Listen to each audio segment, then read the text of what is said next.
Welcome, dear listeners. Tonight, let your thoughts drift gently as we take you on a peaceful journey. This is a space for calm, for quiet moments, and for the kind of stories that settle your heart and slow your breath. Make yourself comfortable, close your eyes if you wish, and allow the world to soften around you. Now, let's begin with tonight's story. Today's story is titled, The Last Trial, The Path of Unity. The road was long, winding through emerald forests and across rivers that sang to the stars. Days turned into nights, and finally, Salem arrived at the Vale of Stones, a sacred place where the earth itself seemed to hum with ancient power. At the heart of the vale stood Atlas, the titan who bore the heavens on his shoulders. His colossal form shimmered with the weight of ages, and his gaze, when it settled upon Salem, was both heavy and sorrowful. "You seek the path of heroes," Atlas rumbled, his voice deep enough to stir the mountains. "Then you must carry the sky, if only for a moment." Without hesitation, Salem stepped forward. Atlas carefully transferred the burden onto Salem's shoulders. Instantly, the young hero was crushed by an overwhelming force, a storm of weight and gravity that pressed against his very soul. His knees buckled. His breath caught. It felt as though the stars themselves were falling into him. Yet in the midst of agony, a spark flared within him, memories of his mother's lullabies, the unyielding strength of his hardwood staff, the faith shining in Astria's eyes. Clenching his teeth, Salem summoned the hidden reservoirs of his will. Slowly, against all odds, he straightened his spine. The sky trembled above him, but he bore its weight with silent defiance. Atlas watched in astonishment. After a long moment, he reclaimed the sky, lifting it from Salem's shoulders with a nod of deep respect. "You are not merely flesh and bone," Atlas murmured. "You are spirit and starlight combined. Remember this." As the night deepened and the stars wheeled lazily overhead, Salem collapsed beneath a fig tree, his body broken but his spirit burning brighter than ever.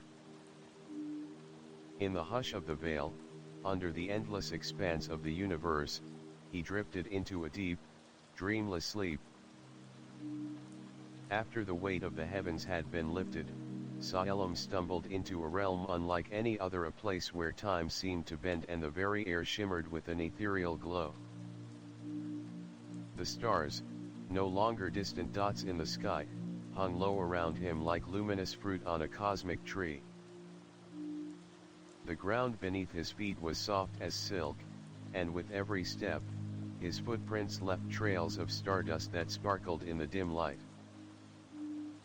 As he ventured deeper into this surreal garden, the trees seemed to whisper in ancient tongues, their leaves glistening with the light of 1,000 galaxies. In the center of the garden stood a fountain, its waters glowing with an inner light, flowing with liquid silver that danced through the air in graceful arcs.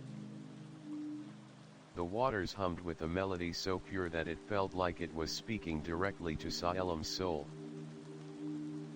Here, among the beauty and the stillness, Salem encountered Lyra, a celestial being who resembled a bird made entirely of starlight. Her wings fluttered like the softest breeze, and her eyes were twin galaxies, swirling with the mysteries of the universe. She regarded Salem with a gentle smile. "You have come far, young hero. But remember, the journey ahead is not one of strength alone. It is a dance of wisdom, kindness, and dreams.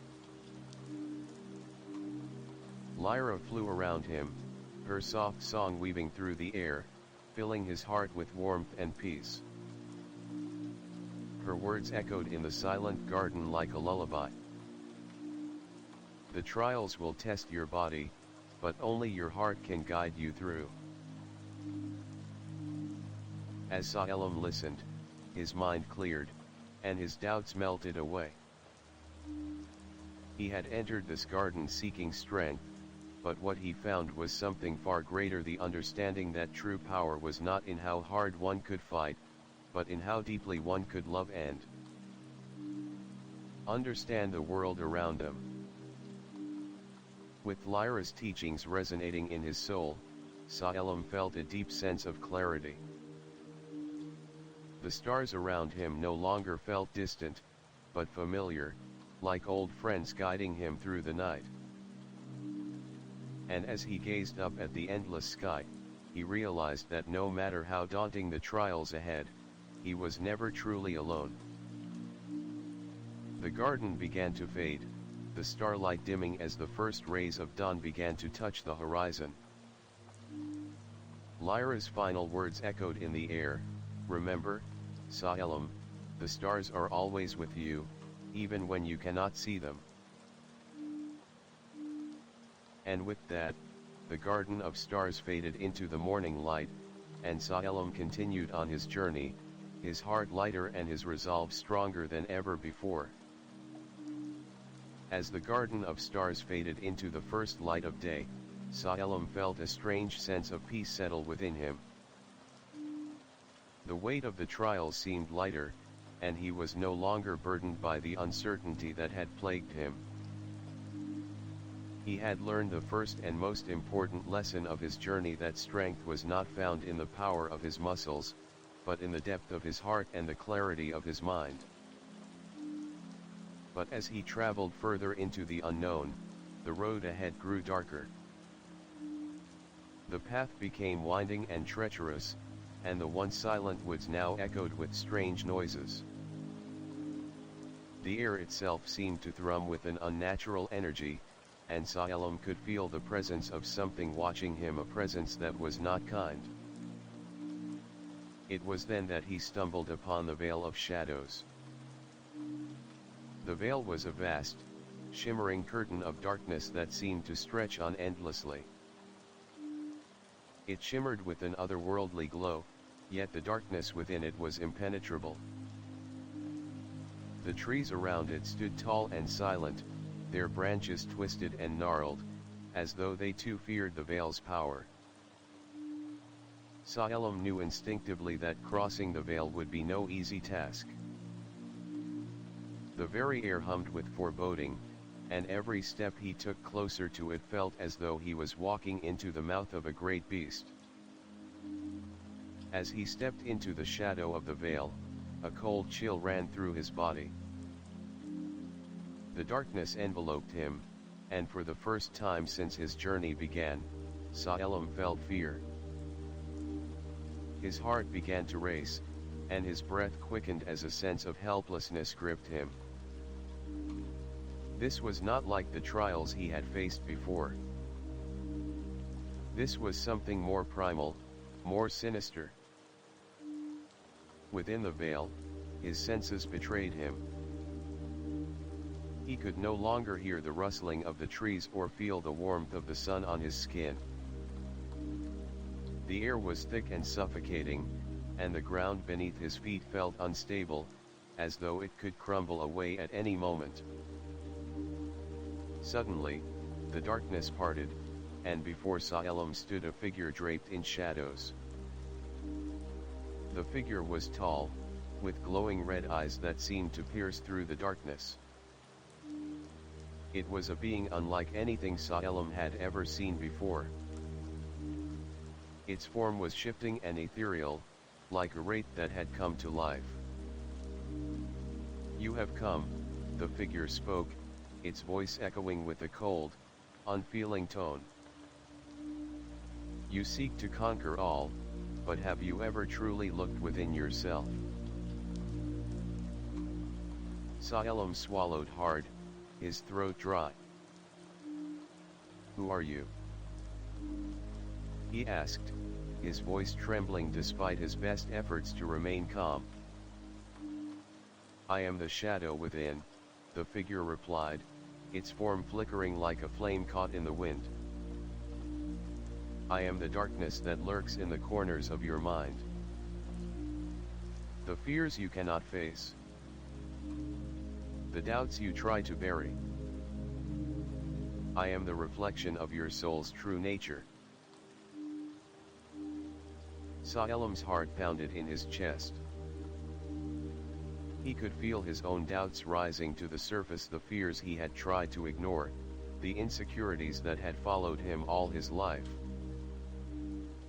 He had always believed that strength came from conquering external enemies, but this was different. This enemy was within him, a part of himself he had never truly faced. The shadow continued to speak, its voice a cold whisper that echoed in Saelim's mind. You have been running from me for so long, haven't you?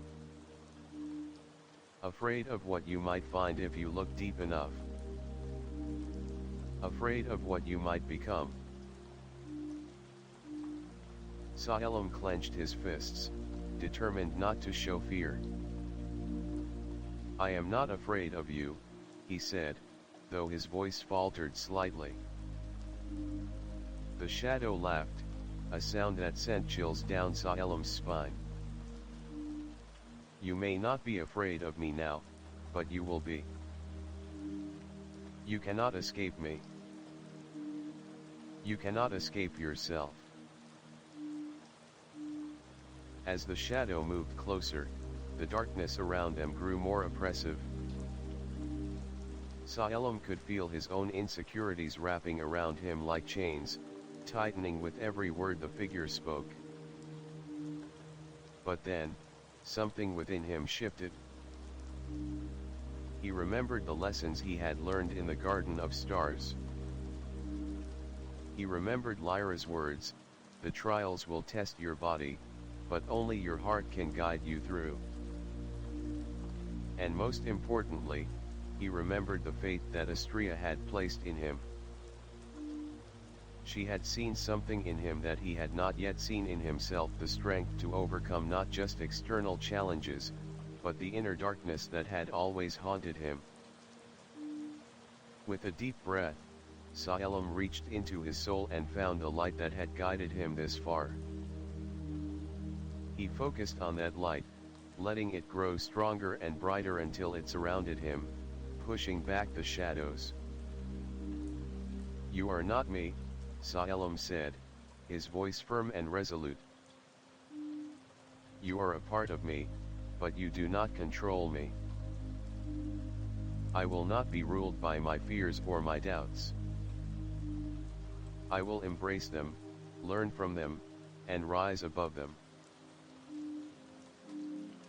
The shadow hissed, recoiling as the light enveloped it. You think you have won, but I will always be with you, it whispered, its form dissipating into the darkness. I am the shadow within. As the darkness lifted and the veil of shadows faded, Saelim felt a sense of peace settle over him. The fears that had once held him captive were no longer so overpowering. He had faced his own darkness and emerged stronger for it.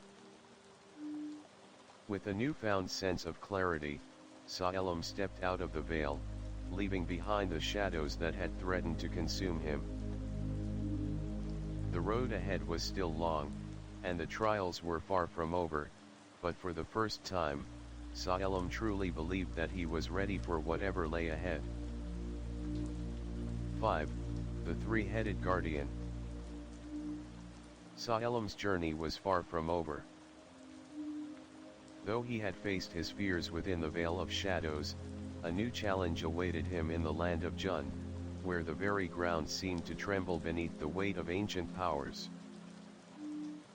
As Saelim trekked across the desolate plains, the sky above grew darker, clouds swirling with a strange and ominous energy. The air grew heavy, and the silence pressed down on him like a physical force. It was then that he saw it, the chasm of Jun, a vast rift in the earth, where the very winds howled with an ancient rage. And at the heart of the chasm stood the guardian, a monstrous creature with 3 heads, each more terrifying than the last. The creature's bodies were massive, covered in scales that gleamed like molten metal, its wings unfurled to blot out the sky. Each head had eyes that glowed with a fiery red light, and their combined gaze seemed to pierce through Salem's very soul. One of the heads spoke, its voice like thunder. Who dares approach the chasm of Jun? Salem stepped forward, his heart pounding in his chest. I am Salem, and I seek to pass through this place. The creature's central head let out a deep, guttural laugh. You are but a mortal, weak, and fragile. You will never pass. I, the guardian of Jun, shall test you with my 3 heads, each one a trial of your greatest fears. The first head, a massive serpent-like creature, hissed and bared its fangs. I represent your fear. Your terror of failure, your fear of not being enough. Suddenly, Salem found himself back in the Garden of Stars, but this time the stars had dimmed, and the garden was dead and cold. The trees were withered, their branches broken, and the once sparkling fountain was now dry. In the distance, he could see his mother's face, but she was fading away, calling his name. You have failed, the first head hissed. You have let your fears define you. Salem felt his heart tighten, but instead of succumbing to the fear, he closed his eyes and took a deep breath. He remembered the lessons of the garden, the strength of his heart, and the wisdom he had gained from Lyra's teachings. You do not control me, Salem said, his voice steady. I am not my fears. With that, the garden began to glow once more, the stars flickering back to life. The serpent head let out a scream of frustration as it melted into the air, vanishing into the winds.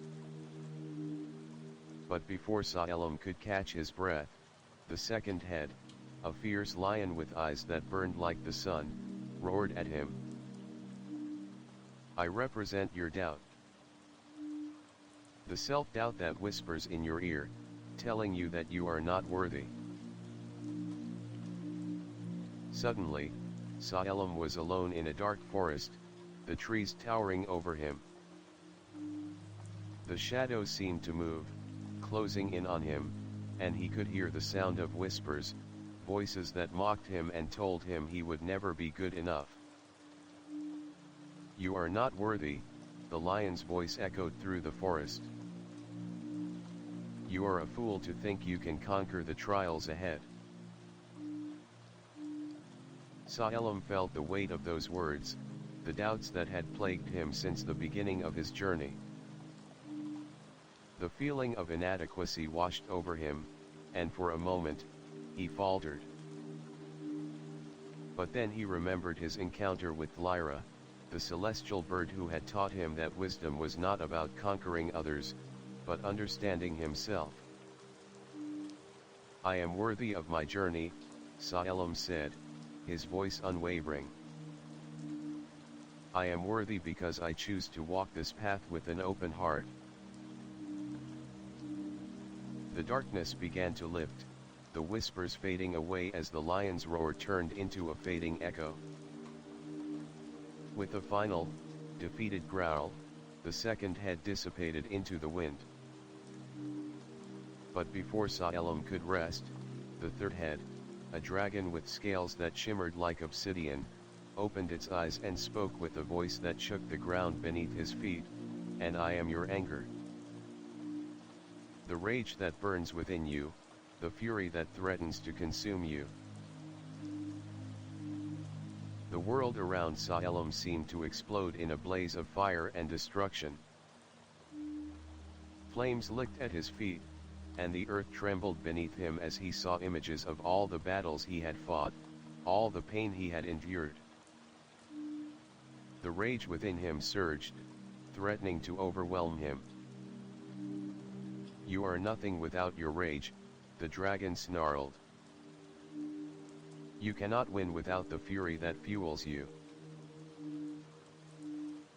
Salem felt the fire in his chest, the burning anger that had been a part of him for so long. But as the flames grew higher, he closed his eyes and focused on the calm that had been growing within him during his journey.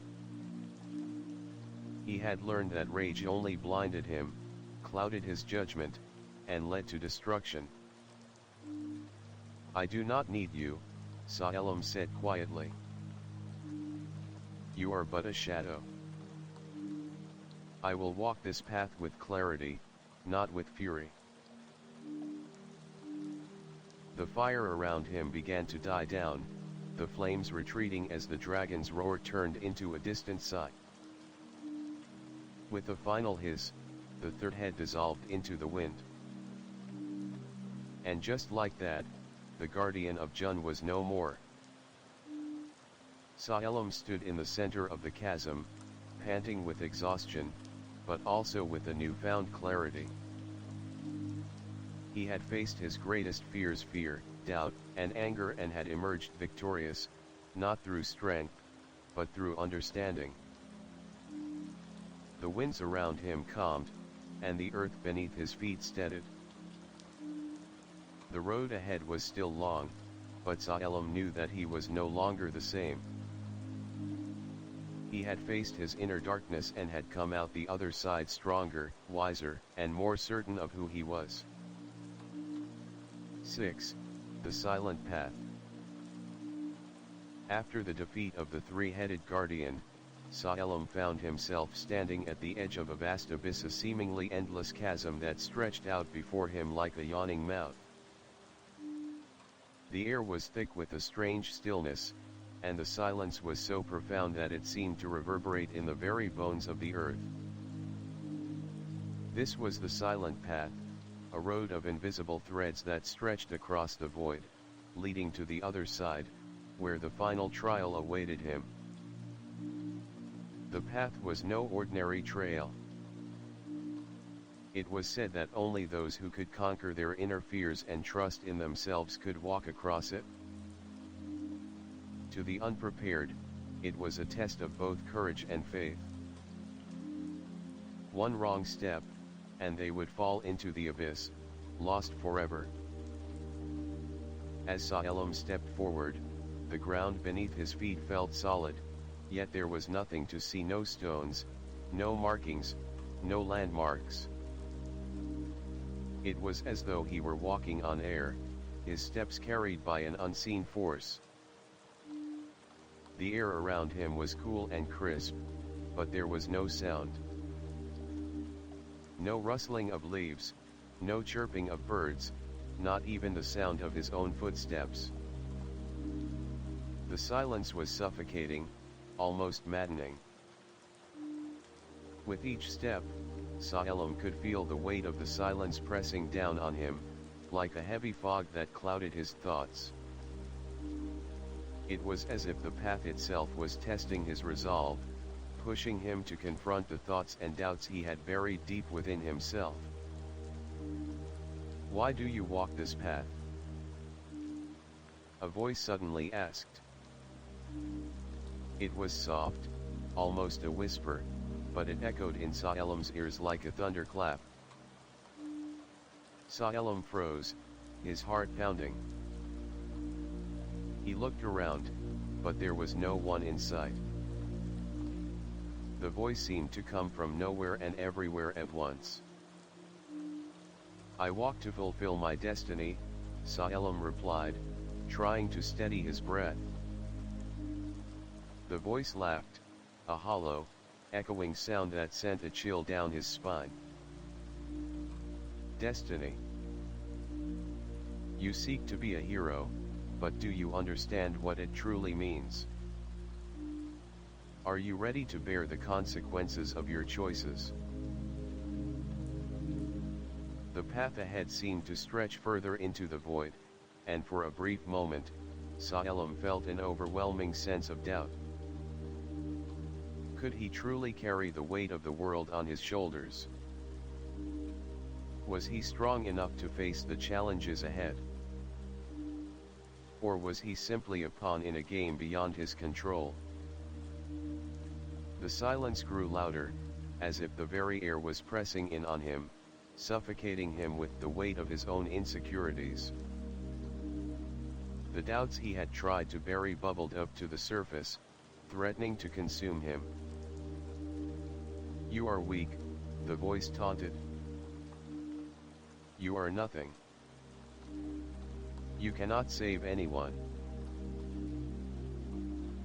Salem staggered, his hands trembling as the darkness around him seemed to close in. He could hear his own heartbeat pounding in his ears, the rhythm matching the beat of the voice's words. But then, a memory flashed before him. The image of Lyra, the celestial bird, singing beneath the stars. The wisdom she had shared with him that the trials ahead were not about defeating others, but about overcoming the darkness within.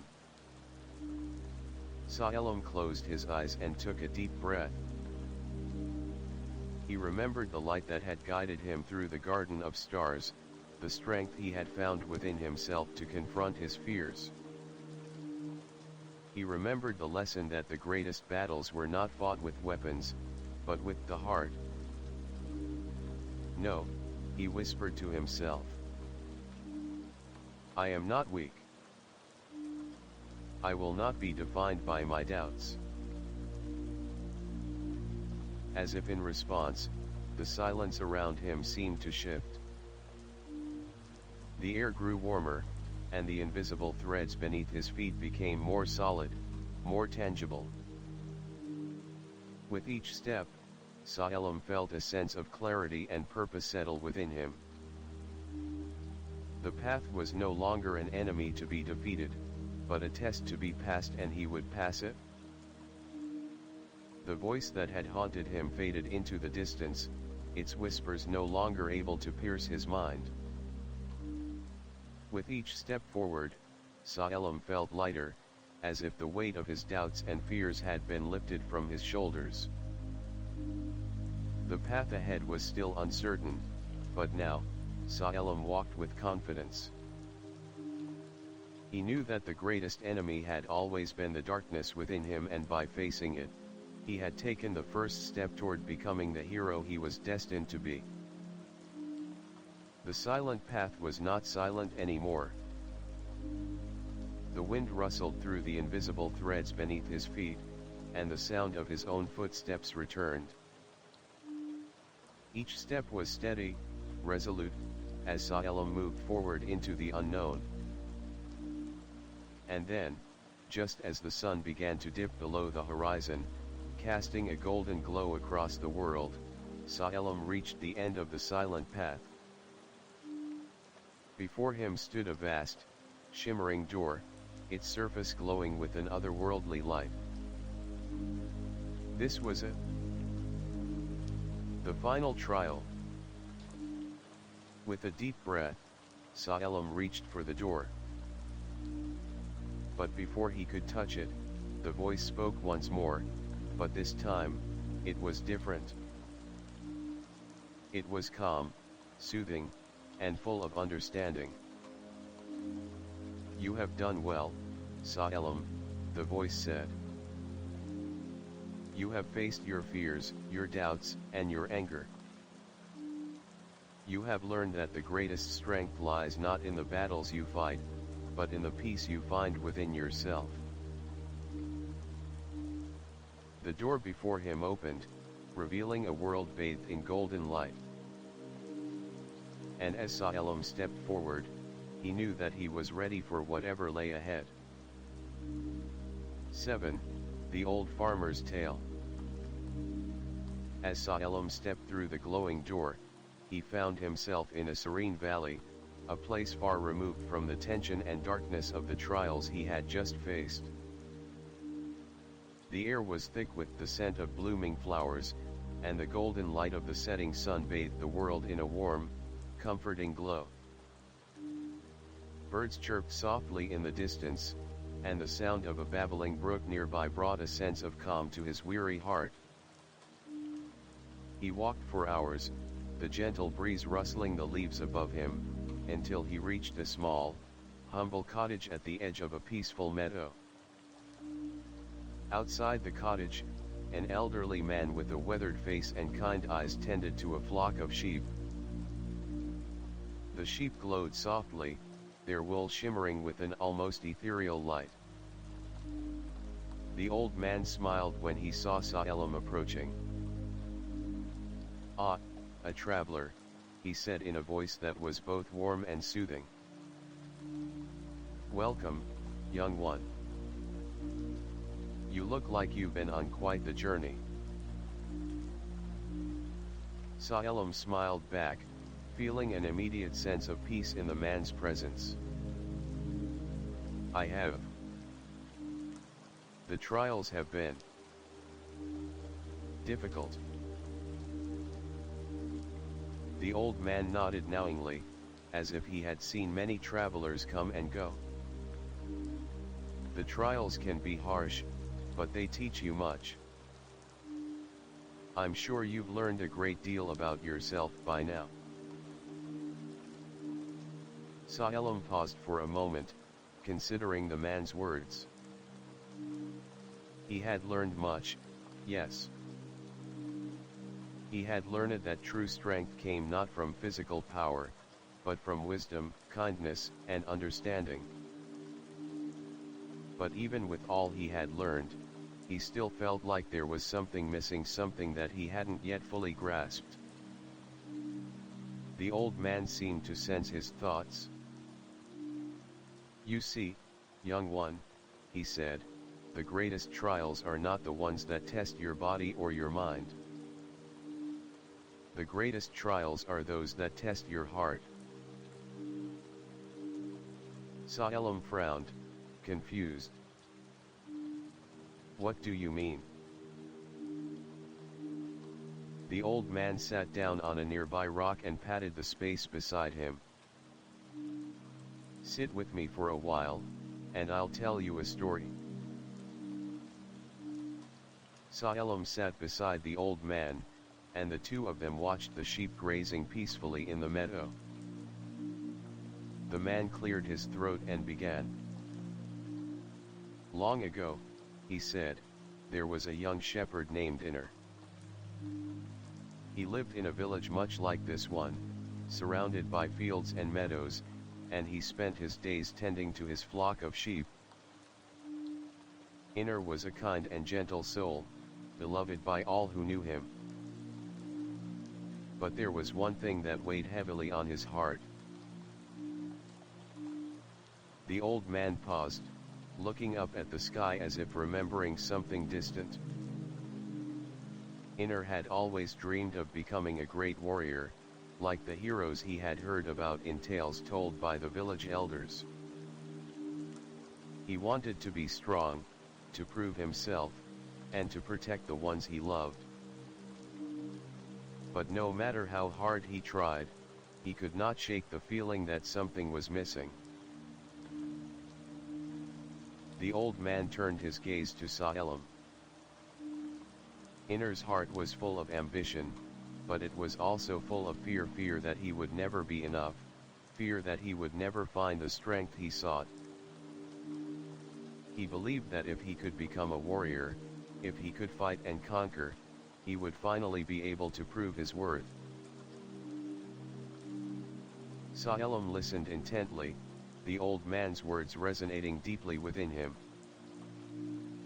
One day, Inner heard of a great battle that was to take place in a distant land, the old man continued. He decided that this was his chance to prove himself. He left his village and journeyed to the battlefield, where he fought with all his might.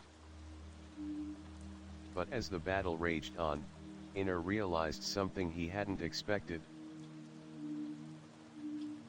The old man's voice softened. He realized that in the chaos of battle, he had lost sight of what truly mattered. He had become so focused on proving his strength, so consumed by his fear of inadequacy, that he had forgotten the very thing that made him who he was: his kindness, his love for his people, and his willingness to protect those he cared for, not with strength, but with compassion. The old man looked at Salem, his eyes filled with wisdom. You see, young one, Inner did not need to prove his worth through battle. He had already proven his strength by caring for others, by showing kindness and love, by being true to himself. It was his heart that made him strong, not his sword. Salem sat in silence, contemplating the old man's words. It was a lesson that resonated with him more deeply than anything he had learned thus far. The trials he had faced, the battles he had fought, had all been necessary, yes. But now, in the quiet of this peaceful meadow, he understood that true strength lay in something far more precious: the strength of his heart. The old man smiled at Salem's thoughtful expression. You are on the right path, young one. The trials will continue, but remember, it is not the victories you achieve that define you, but the way you face them. It is your heart that will guide you. Salem nodded slowly, feeling a deep sense of peace settle within him. The weight of the journey ahead no longer seemed as daunting. He knew that he would face whatever came with courage, but more importantly, he would face it with love, compassion, and the strength of his heart. As the sun began to set, casting long shadows across the meadow, the old man stood and motioned for Salem to follow. Come, he said. There is much more for you to learn, but for now, rest. The trials will wait for you in the morning. Salem stood and followed the old man toward the cottage, his heart light and his mind clear. For the first time in a long while, he felt truly ready for whatever lay ahead. 8. Rest in the village. As Salem continued on his journey, the path ahead became less treacherous, though no less mysterious. The winds had died down, and the air grew warmer, carrying the scent of wildflowers and earth. After many days of travel, Salem arrived at a small village nestled between rolling hills, a tranquil haven far removed from the chaos of the trials. The village was peaceful, a place where time seemed to move more slowly, its cobblestone streets lined with quaint houses adorned with ivy. The villagers greeted Salem with friendly smiles and kind words, their eyes filled with warmth and curiosity. It was clear they did not know of the battles and trials Salem had endured. Here, he was simply another traveler, weary from the road and seeking rest. As Salem walked through the village, he passed by children playing in the streets, their laughter filling the air like the song of a bird. Elderly men and women sat on benches, exchanging stories from their youth, while the younger folk worked in the fields or tended to their homes. The village seemed untouched by the darkness and fear that had plagued Salem's journey thus far. At the center of the village, Salem found a small inn, its sign swinging gently in the breeze. He stepped inside and was greeted by a warm fire crackling in the hearth and the comforting scent of freshly baked bread. The innkeeper, a stout man with a round belly and a jolly laugh, offered him a seat by the fire. "Come, come. You must be weary from your travels," the innkeeper said, his voice full of mirth. "Let me make you a meal and give you a place to rest." Salem smiled gratefully and sat down, the exhaustion from his long journey settling in his bones. As the innkeeper prepared the meal, Salem couldn't help but feel a sense of peace in this quiet, humble place. For the first time in what felt like ages, he could finally relax, if only for a moment. As he ate, the innkeeper sat with him, a knowing look in his eyes. "You've been on quite a journey, haven't you?" the innkeeper said. "Not many travelers come through here, especially not those with such a look of determination in their eyes." Salem paused, looking up at the innkeeper. "How do you know?" The innkeeper chuckled, his face creasing with age. "I've seen many souls pass through this village in my time. Some are light-hearted, some are troubled, and others, like you, carry burdens that weigh heavy on their hearts." Salem leaned back in his chair, considering the innkeeper's words. He had been so focused on the trials, so consumed by the idea of completing his journey, that he had forgotten what it felt like to simply be. To live without the constant pressure of expectation. To rest. The innkeeper continued, his voice softer now. "But no matter how far you go, no matter how many trials you face, you must always remember the importance of rest. The world will keep turning whether you are here or not. And sometimes, it's in these quiet moments, away from the battles and the struggle, that you find the clarity you need." Salem listened intently, the weight of the innkeeper's words sinking deep into his heart. He had been so focused on reaching the end of his journey, so fixated on proving himself, that he had forgotten the value of peace, of stillness. He had been running, but for what? To be a hero? To find glory? Or was it something deeper? "Thank you," Salem said quietly, the words feeling heavier than he expected. "I think I've forgotten how to rest."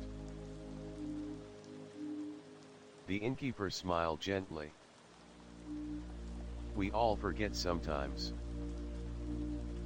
But that's why we have places like this, and people like me, to remind us." As the night fell and the fire burned low, Salem retired to his room, the exhaustion of the journey catching up with him.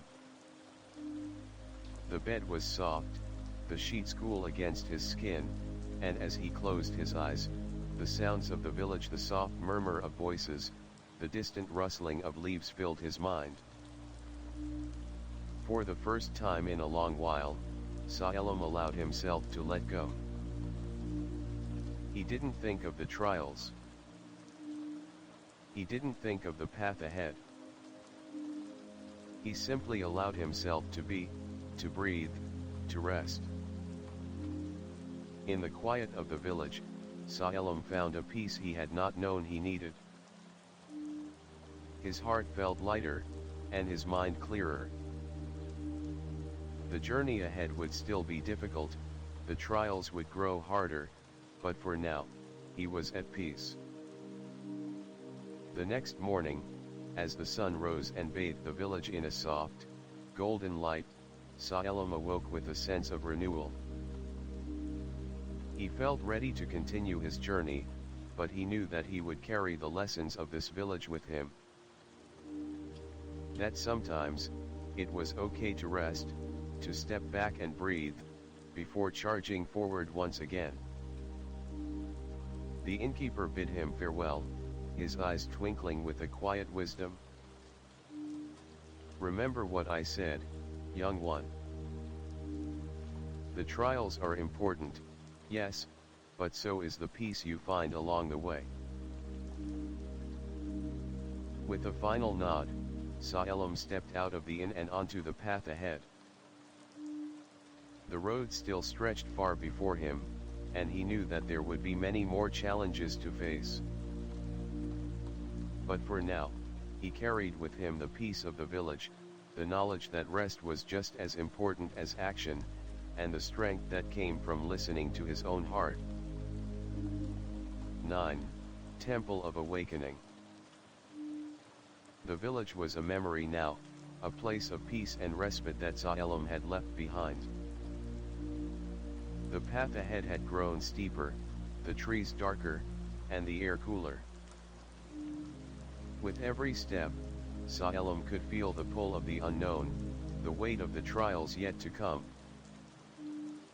The further he journeyed, the clearer it became he was no longer the same person who had first begun this journey.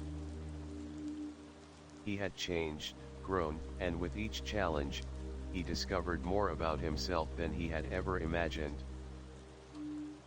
As the days passed, the terrain shifted again. The lush meadows and peaceful valleys gave way to rocky hills and towering cliffs. The wind howled through the peaks, and the sky darkened as Salem reached the base of a great mountain. At its summit, obscured by the clouds, he could make out the faint outline of a temple, the Temple of Awakening, the next trial in his journey. It was said that the temple was a place of profound transformation. A place where the very essence of the soul was tested, where one's true purpose was revealed. The air around it pulsed with ancient power, and the very mountain seemed alive with the energy of those who had come before him. Salem felt a stirring in his heart as he gazed up at the temple. This was where he would face the deepest parts of himself. The climb was grueling. The path up the mountain was narrow and treacherous, the rocks slippery from the constant wind and rain. But Salem's resolve was unshakable. With each step, he thought about everything he had learned, all the strength he had gained, and the lessons he had yet to uncover. The temple awaited him, and he knew that the trial ahead would require more than just physical strength. It would require a mastery of his inner self. As Salem approached the temple, the gates creaked open before him, as if beckoning him inside. The air was thick with incense, and the scent of myrrh and jasmine filled his lungs as he entered. The walls of the temple were adorned with intricate carvings and symbols, ancient and worn, telling stories of those who had come before him, heroes, sages, and those who had failed. Inside the temple, Salem was greeted by a figure cloaked in golden robes. The figure's face was hidden beneath a hood, and the air around them shimmered with a soft, otherworldly light. "You have come," the figure said, their voice smooth and resonant. "You seek awakening, Salem. But understand this, to awaken, you must first face the truth within." Salem felt a chill run down his spine as the figure's words echoed through the chamber. This was it. The moment he had been preparing for, the trial that would reveal his true self. The figure raised their hand, and the walls of the temple seemed to come alive. The carvings on the stone shifted, and Salem could see images: his past, his fears, his doubts, his desires. The walls pulsed with energy, showing him moments from his journey, the struggles he had faced, the battles he had fought, and the weaknesses he had tried to hide. "You have learned much, young one," the figure said, their voice growing softer. "But there is one truth you have yet to face. A truth that lies deep within your heart." The air around Salem grew heavy, and he could feel his pulse quicken. He stepped forward, the weight of the moment pressing down on him. The temple's walls seemed to close in, and the images on the stone walls began to blur, merging into one singular vision, a vision of himself. He saw a version of himself standing in a field of fire, a version of himself cold and distant, a warrior with a heart hardened by years of battle.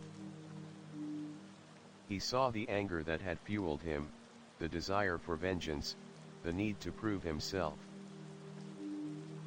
But as the vision shifted, it became clearer this was not who he was meant to be.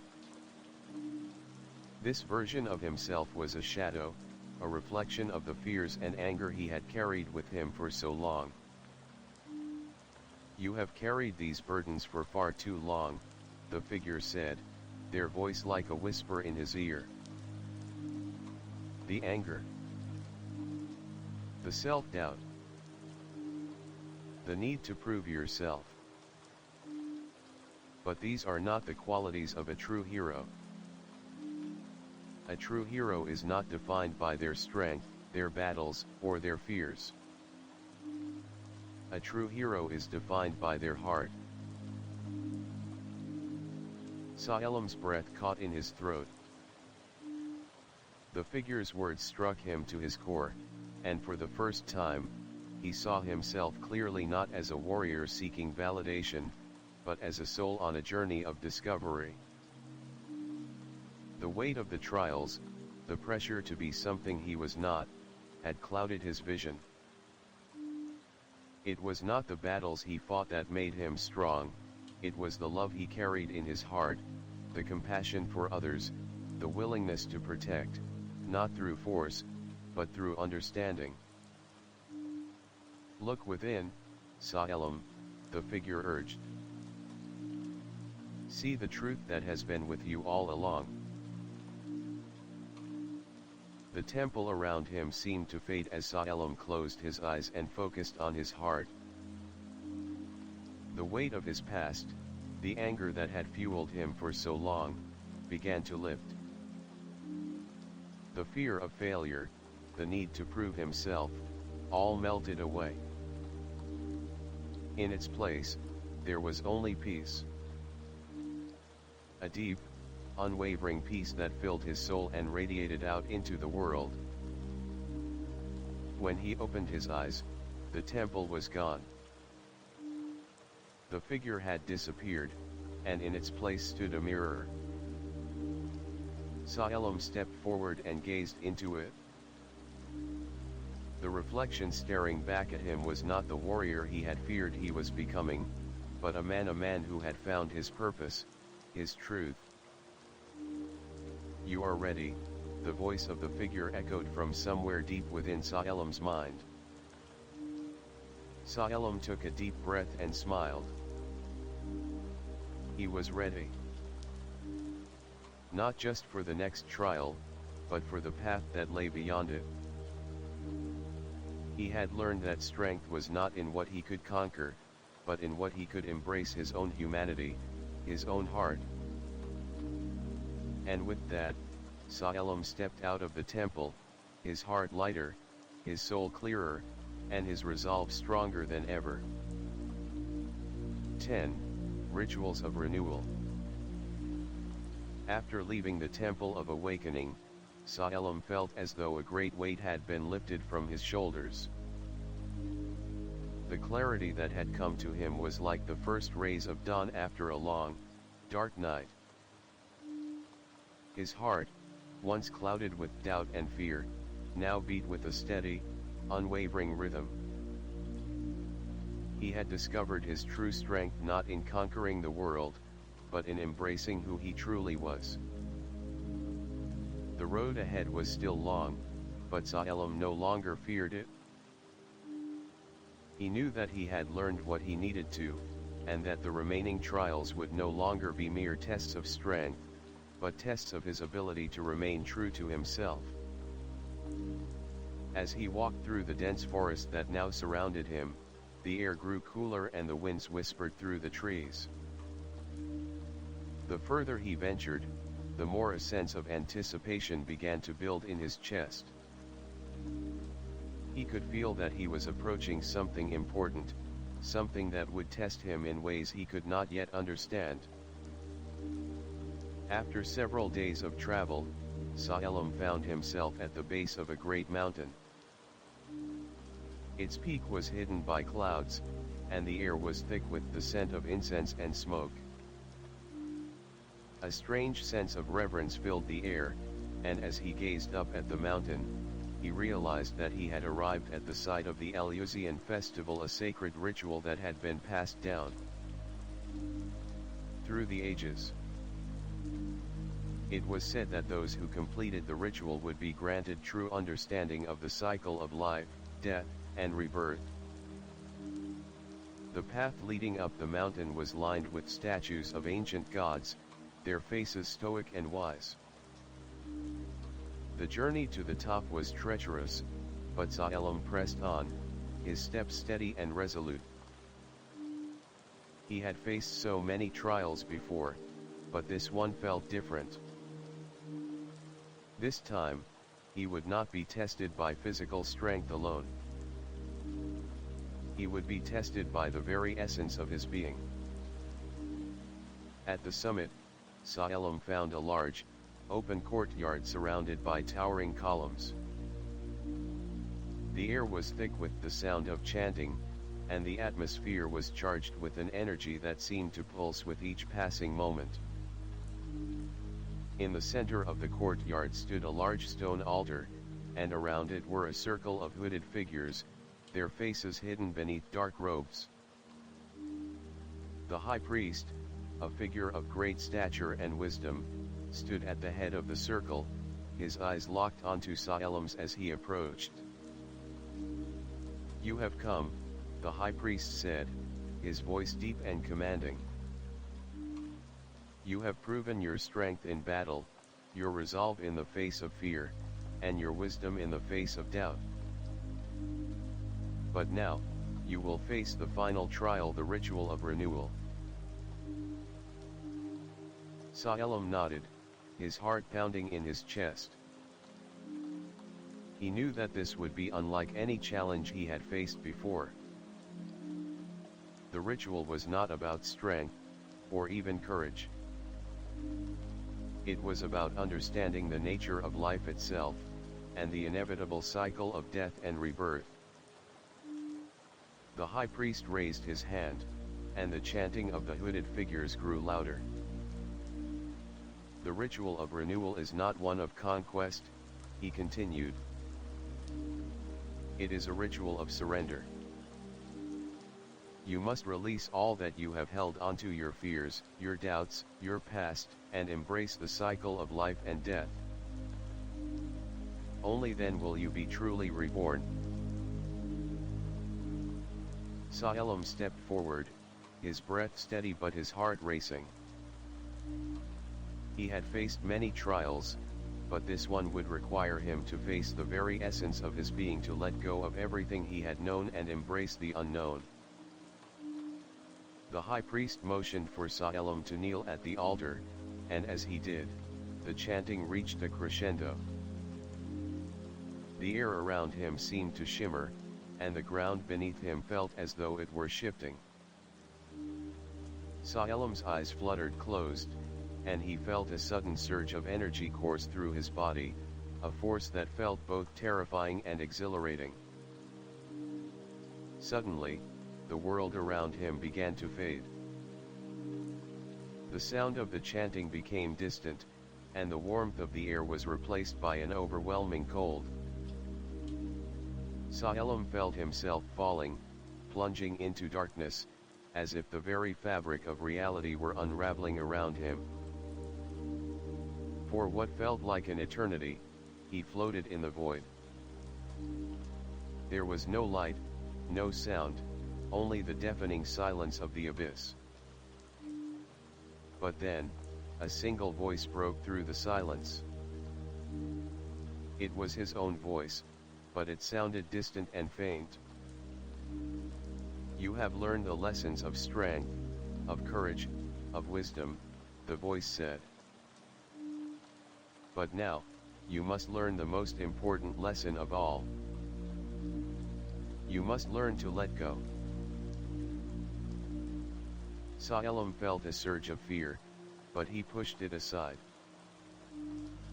He had faced his doubts before. He had overcome his fears. This was no different. He focused on the voice, and as he did, he began to feel a warmth spread through him, like the first rays of sunlight breaking through the clouds. Slowly, the darkness began to recede, and Salem found himself standing in a vast, open field, bathed in golden light. The field was peaceful, and as Salem looked around, he saw figures walking toward him. They were familiar figures, people from his past, his family, his friends. But as they came closer, he realized they were not the same. They had changed, just as he had. Their faces were filled with the same peace and understanding that now filled his heart. "You have come far, Salem," one of the figures said. It was his mother, her face soft and serene. "You have faced the trials of strength, of fear, and of doubt. But now, you must face the most important trial of all, the trial of rebirth." Salem nodded, understanding. This was not the end of his journey. It was only the beginning.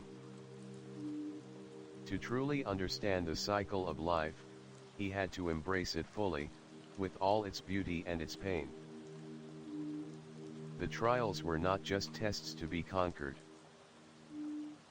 They were steps in a greater journey, a journey of growth, transformation, and renewal.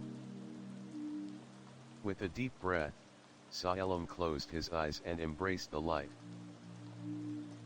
The warmth of the sun filled his body, and he felt as though he were being reborn, not as a hero, but as something far more powerful, a being of light, of love, and of wisdom. When he opened his eyes again, the world had changed. The field was gone, replaced by the temple once more. The high priest stood before him, a smile on his face. "You have completed the ritual of renewal," the high priest said. "You are now ready to continue your journey.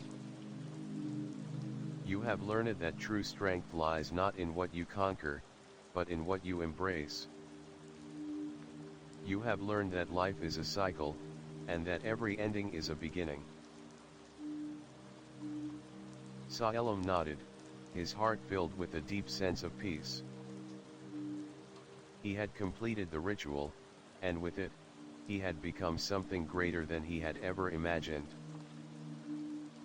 The road ahead was still long, but now, he was ready to face whatever came, with an open heart, a clear mind, and a soul filled with love.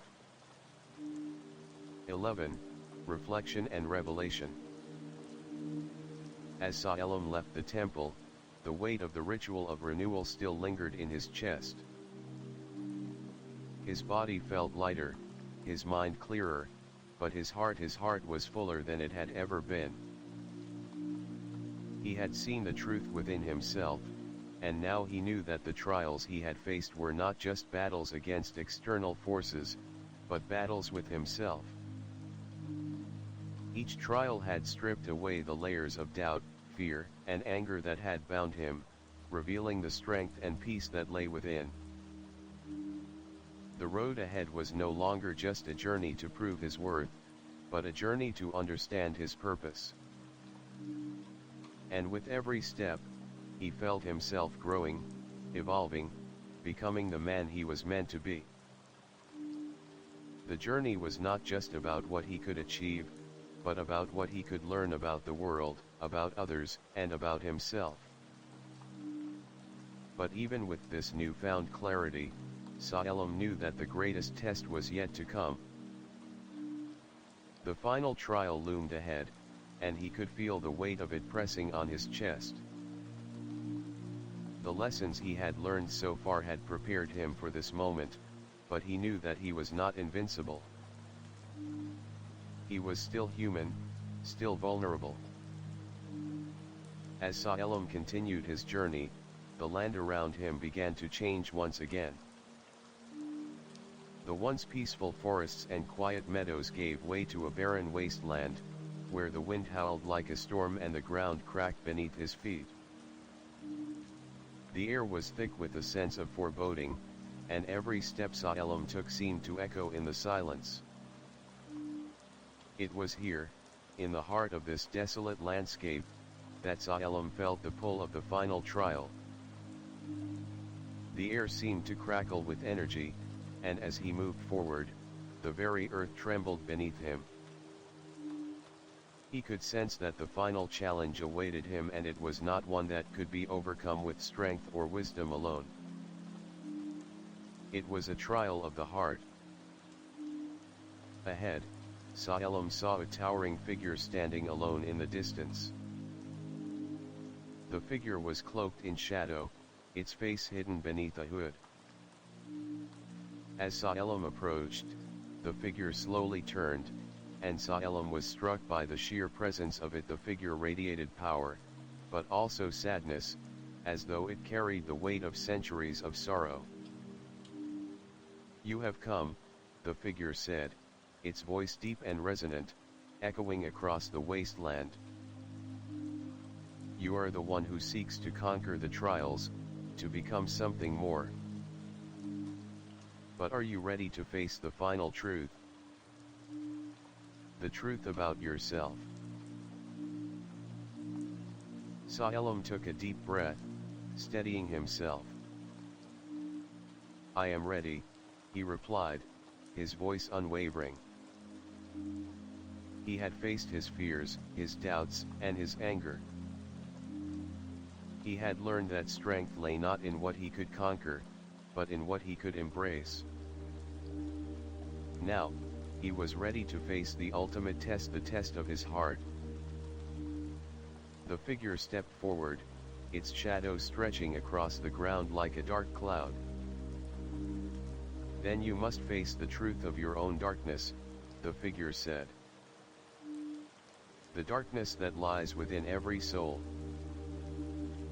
The part of you that you have denied, rejected, and feared.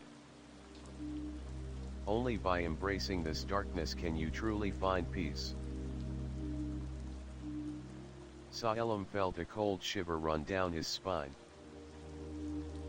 He had come so far, learned so much, and yet, this trial felt different. It wasn't about defeating an enemy or proving his strength. It was about facing the parts of himself that he had hidden away, the anger, the regret, the pain that he had never fully acknowledged. The figure raised its hand, and Salem felt a surge of energy flood his senses. The world around him seemed to dissolve, and he was plunged into a swirling darkness. In this void, he saw flashes of his past, his childhood, his family, his friends. He saw the faces of those he had loved and lost, the battles he had fought, and the mistakes he had made. "You cannot run from this," the figure whispered. "This is the darkness within you, the part of you that you have tried to bury. It is part of who you are, and it will always be a part of your journey." Salem closed his eyes and took a deep breath. The darkness around him was suffocating, but he knew that he could not fight it. He had to accept it. He had to accept that he was not perfect, that he had flaws and weaknesses just like everyone else. The darkness was not his enemy. It was part of his story, part of the journey that had led him to this moment. With a quiet exhale, Salem opened his eyes and faced the darkness. He embraced it, not as something to be feared, but as a part of himself that he had neglected for so long. He allowed the darkness to wash over him, and as he did, he felt a sense of peace settle within him. The anger, the regret, the fear, they were all there, but they no longer controlled him. They were part of his past, but they did not define him. The figure before him slowly faded, its shadow lifting like mist in the morning sun. And as it vanished, Salem felt a wave of relief wash over him. The trial was over. You have faced the final truth, the figure said, its voice now soft and distant. You have embraced your darkness, and in doing so, you have found a light within. Salem stood alone in the wasteland, the storm that had raged around him now gone. The sky above him was clear, the air fresh and calm. For the first time in his journey, Salem felt whole. He had faced the darkness within himself and had emerged stronger, wiser, and at peace. The road ahead was still long, but Salem knew that he was ready for whatever came next. The final trial had taught him the most important lesson of all, that true strength was not about conquering others or even overcoming challenges. It was about accepting all parts of oneself, embracing both the light and the dark, and finding peace within. 12. The cleansing of the stables. Salem had traveled far, faced the depths of his own soul, and with each trial, he had grown stronger. But as he continued his journey, he knew the trials weren't finished. In fact, he was only getting closer to the one that would define his very being. The path before him had shifted once more. What was once a vast and empty wasteland now gave way to a green valley, the scent of fresh grass and wildflowers filling the air. In the distance, Salem could see the silhouette of a great, sprawling castle perched atop a hill, its towers reaching into the sky like ancient sentinels. This, he knew, was the castle of Armand, the site of his next trial, the trial of the stables. At the gates of the castle, Salem was greeted by a group of knights in shining armor, their expressions stern but respectful. They led him through the castle grounds, past rows of stone walls and iron gates, until they reached the stables. "Here," one of the knights said. "This is where your trial begins." The stables were vast, filled with rows upon rows of horses, their hoofs clattering against the stone floor. But what struck Salem most was the overwhelming stench of foul odor of decay, filth, and rot that filled the air. The stables were in disarray. Straw lay scattered on the ground, the stench of manure thick in the air. The horses were restless, their eyes wide with fear, their coats matted with dirt and grime. "This is your trial," the knight said. "Your task is to cleanse the stables. You must remove the filth and restore order to this place. Only then will you prove that you are worthy of the trials ahead." Salem looked at the mess before him. It seemed like an impossible task. The stables were vast, and the work was overwhelming. But he had come this far, and he was determined to complete this trial just as he had the others. The knights left him to his task, and Salem stood in the middle of the stables, taking in the enormity of the challenge. His mind began to race. This wasn't a task that could be completed with brute strength. This wasn't about defeating an enemy or facing a monster. This was about patience, resilience, and resourcefulness. For a moment, he closed his eyes, taking a deep breath. He recalled the lessons he had learned along the way, from the Garden of Stars, from the voice of the High Priest, from the ancient sages who had shown him the importance of balance. He had learned that the true power came not from the strength of his body, but from the clarity of his mind and the purity of his heart. Salem set to work. He began by cleaning the horses, gently brushing their coats and soothing their anxious nerves. The horses, once fearful and skittish, slowly calmed under his touch. He worked tirelessly, his hands moving with precision as he cleared the muck and straw from the stables. The more he worked, the more he found that the task was not as insurmountable as it first seemed. The key was not to fight the mess, but to embrace it, to approach it with care, patience, and understanding. As he worked, the stables slowly began to transform. The air grew fresher, the horses became calmer, and the once chaotic environment began to feel more ordered and peaceful. Salem felt a sense of peace wash over him as he saw the tangible results of his efforts. This task, though humble, was a reflection of the journey he had taken. Each step forward, no matter how small, was part of a larger, more meaningful process. Hours passed, and the sun began to set, casting long shadows across the stables. Salem's body ached from the effort, but he didn't stop. The work was no longer a burden. It was a meditation, a process of renewal, not just for the stables, but for himself. When the knights returned to inspect his work, they were silent for a long moment. They walked through the stables, inspecting every corner, every horse, and every pile of straw. The stables were transformed. The once filthy environment had been cleaned and organized, the horses were calm, and the air was fresh. Finally, the knight who had spoken earlier turned to Salem, his expression thoughtful. "You have done well," he said. "You have completed the trial of the stables, not through force, but through patience, care, and perseverance.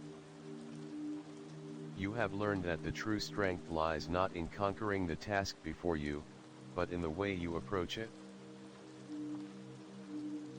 Salem nodded, a sense of quiet pride filling him. The trial had been more than just cleaning the stables. It had been a test of his inner strength.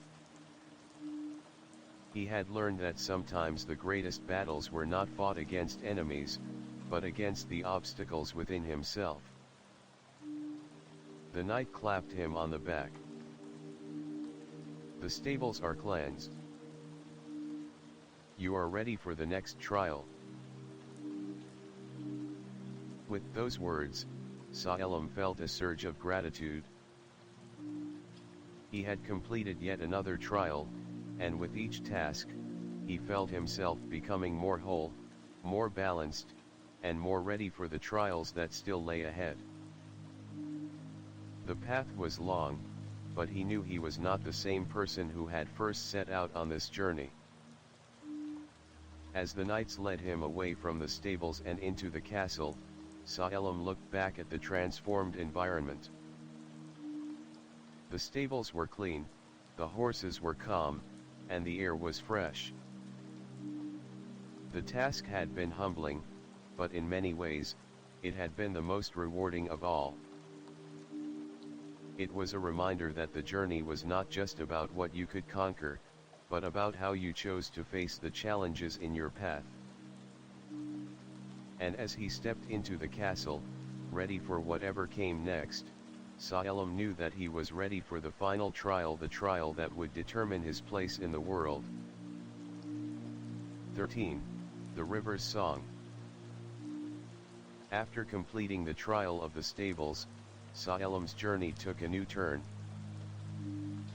The trials he had faced so far had challenged him in ways he never imagined, pushing him to the brink and forcing him to look deep within.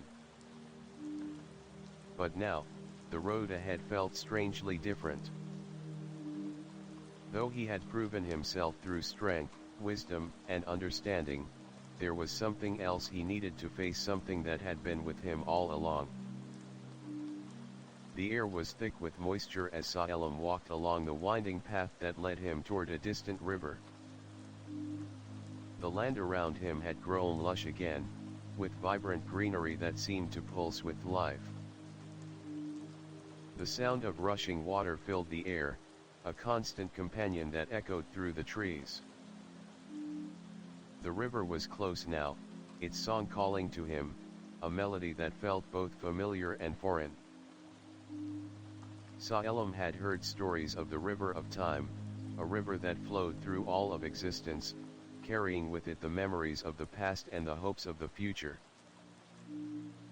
The river was said to hold the secrets of the world, and those who followed its currents could find answers to questions that lay deep within their souls.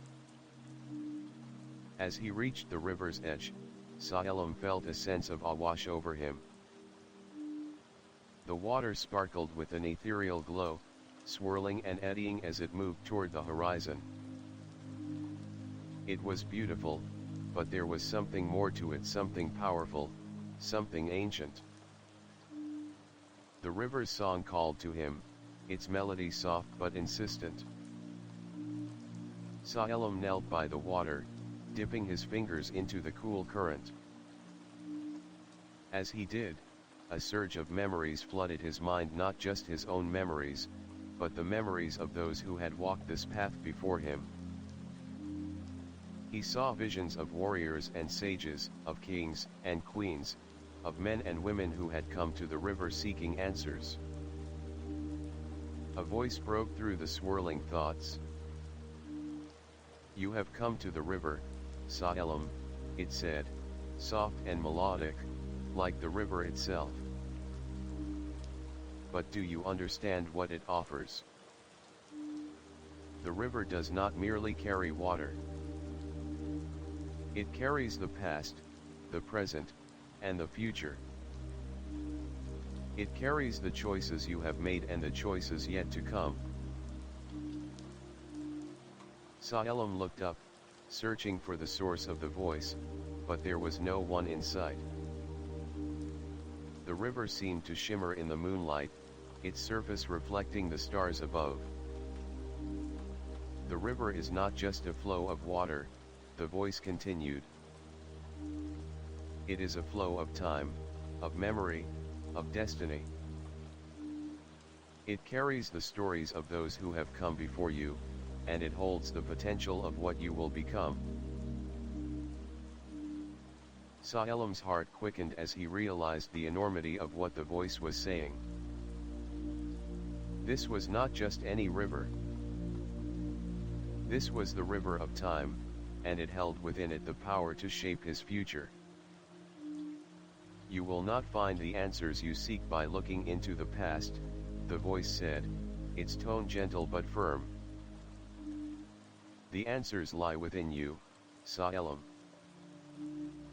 You must choose your path, and in doing so, you will shape your destiny."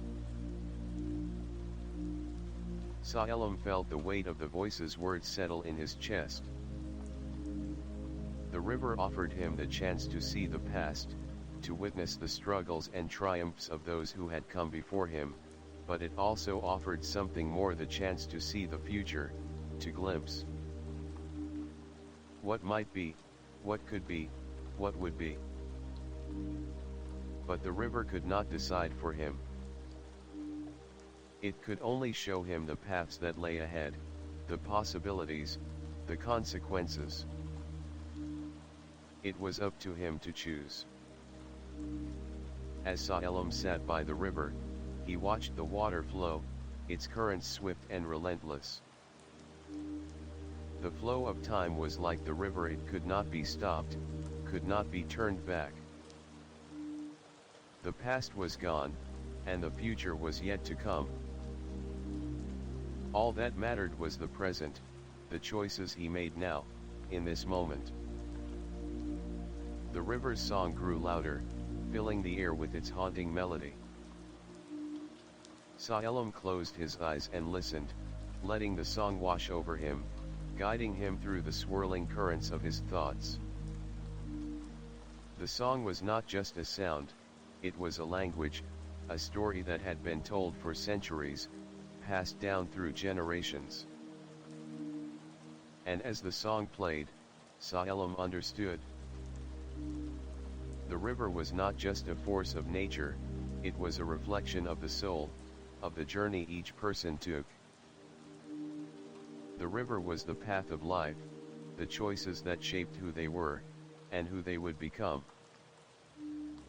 It was the song of the heart, the melody of the spirit. With a deep breath, Salem stood and stepped forward into the river. The cold water rushed over his feet, and for a moment, he felt the weight of the world fall away. The river's current was strong, but Salem felt steady, grounded. This was his moment, his choice. As he waded deeper into the water, the river seemed to respond to him, its currents shifting, flowing around him like a living entity. The water whispered in his ears, telling him stories of the past, showing him the faces of those who had walked this path before him. And then, in the stillness of the river's song, Salem saw something, a vision, a glimpse of the future. He saw himself standing at the edge of a great battle, his sword raised high, his face filled with determination. He saw his friends, his allies, standing beside him, their eyes filled with hope. But he also saw something else, something darker. A shadow loomed over the battlefield, a force of destruction that threatened to consume everything in its path. The vision shifted, and Salem saw himself standing alone, the weight of the world on his shoulders. He saw the people he had sworn to protect, but they were lost, their faces filled with fear and despair. And he saw himself, standing in the midst of it all, his hands outstretched, but powerless to stop the destruction. Salem's heart clenched in his chest as the vision faded, the river's song growing louder. The future was uncertain, but one thing was clear: the choices he made now would determine the course of the battle to come. With newfound clarity, Salem stepped out of the river, his heart heavy but resolute. The river had shown him the truth that the future was not set in stone. It was shaped by the choices he made, by the strength of his heart and the wisdom of his mind. The river's song faded into the distance as Salem made his way back to the shore, his heart filled with determination. The trial was not over, but he was no longer afraid of the future. He was ready to face whatever came next, knowing that he had the power to shape his destiny. And with that, Salem continued his journey, the river's song still echoing in his heart, guiding him toward the trials that lay ahead. 14. Dreams of Home. The path before Salem had always been uncertain, a winding road through shadow and light, filled with trials and revelations. But now, as he journeyed forward, the weight of the trials began to feel lighter. The lessons he had learned had transformed him, and though the future was still unknown, Salem felt a sense of clarity and peace settle within him. But it was in the quiet moments, when the world slowed down and his mind was free to wander, that Salem felt the pull of something deeper. The memories of home, of his family, his childhood, the quiet nights by the hearth began to resurface in his mind. The warmth of those memories, once distant, now seemed to call to him, pulling him toward a place he had not truly thought of in many years. The road ahead was long, but as Salem walked, he couldn't shake the feeling that something was missing. A sense of longing stirred within him, a longing for the simplicity of the life he had once known. The struggles and triumphs of his journey had shaped him, yes, but he couldn't deny that there was a part of him that longed for the peace he had left behind. One evening, as Salem sat by the side of the road, watching the sun dip below the horizon, a thought struck him. What if the trials, the battles, and the pain he had endured were not the end of his journey? What if the true test was not what he could conquer, but what he could return to? Could the journey be about finding his way back to himself, to the very heart of who he was? As he pondered this, the wind began to stir, carrying with it a familiar scent, the scent of pine trees and freshly cut wood, the scent of his home. Salem's heart quickened, and before he knew it, he was on his feet, his steps quickening as if guided by something unseen. In the distance, he saw it, a small cottage nestled among the trees, smoke rising from the chimney. The familiar sight stopped him in his tracks. It was his home. The house where he had grown up, the place where he had learned the values of kindness, courage, and love. The place he had left behind so many years ago. His heart pounded as he approached the cottage, a mixture of excitement and hesitation filling his chest.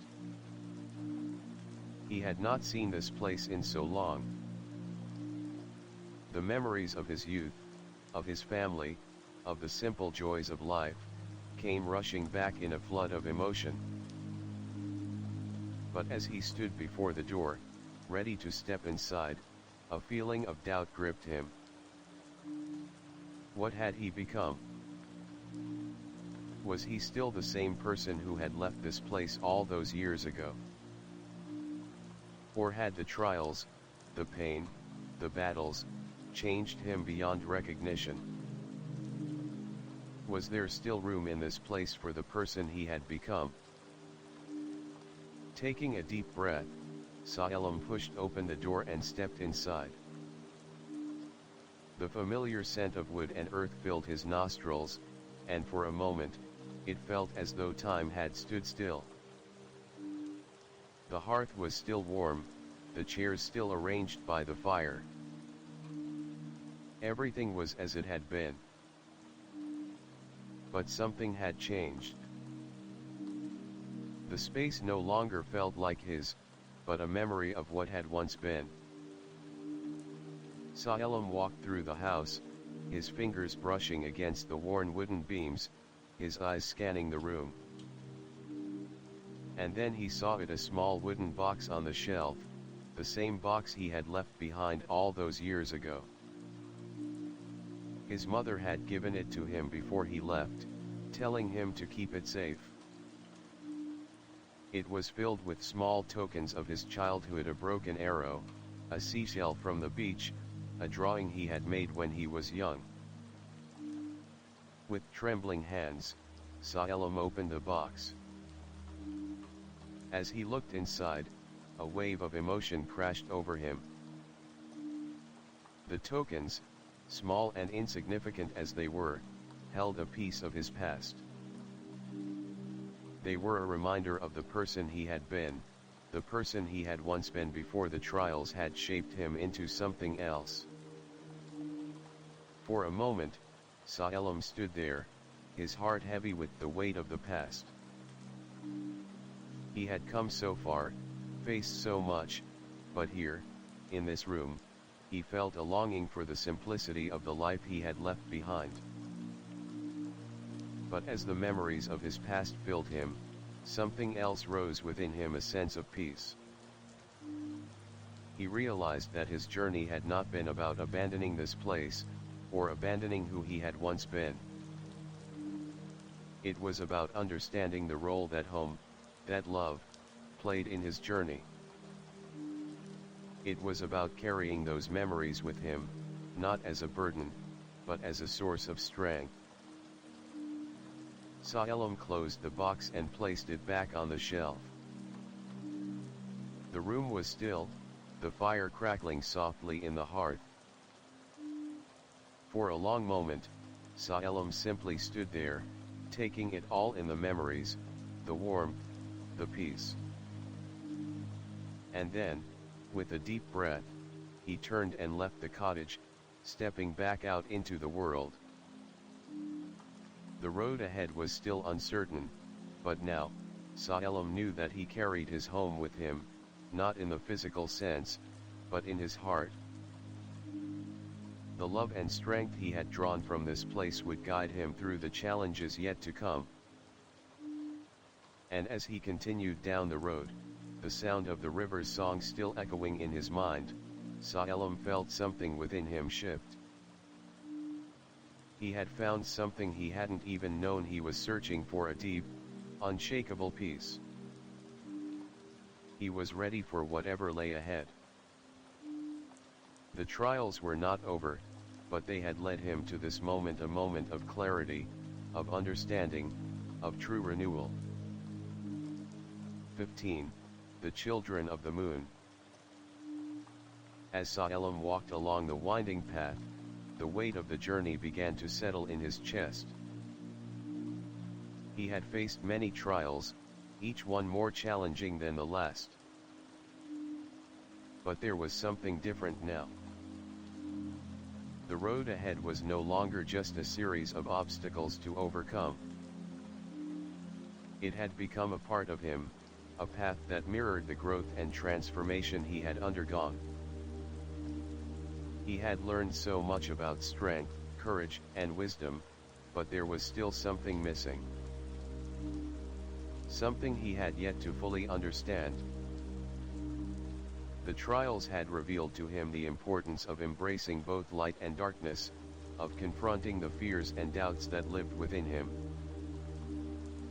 But he had also learned that the true power of a hero lay not in what he could conquer, but in what he could protect.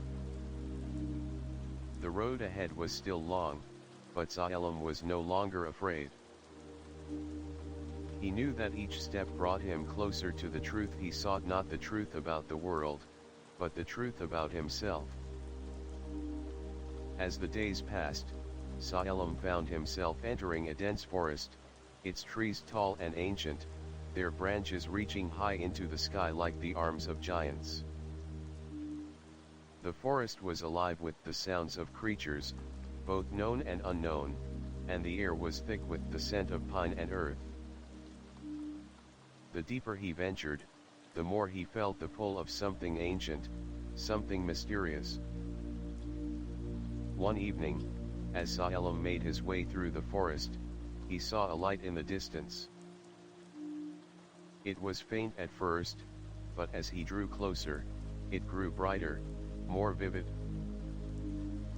He followed the light until he reached a clearing, and there, in the center of the clearing, he saw them, the children of the moon.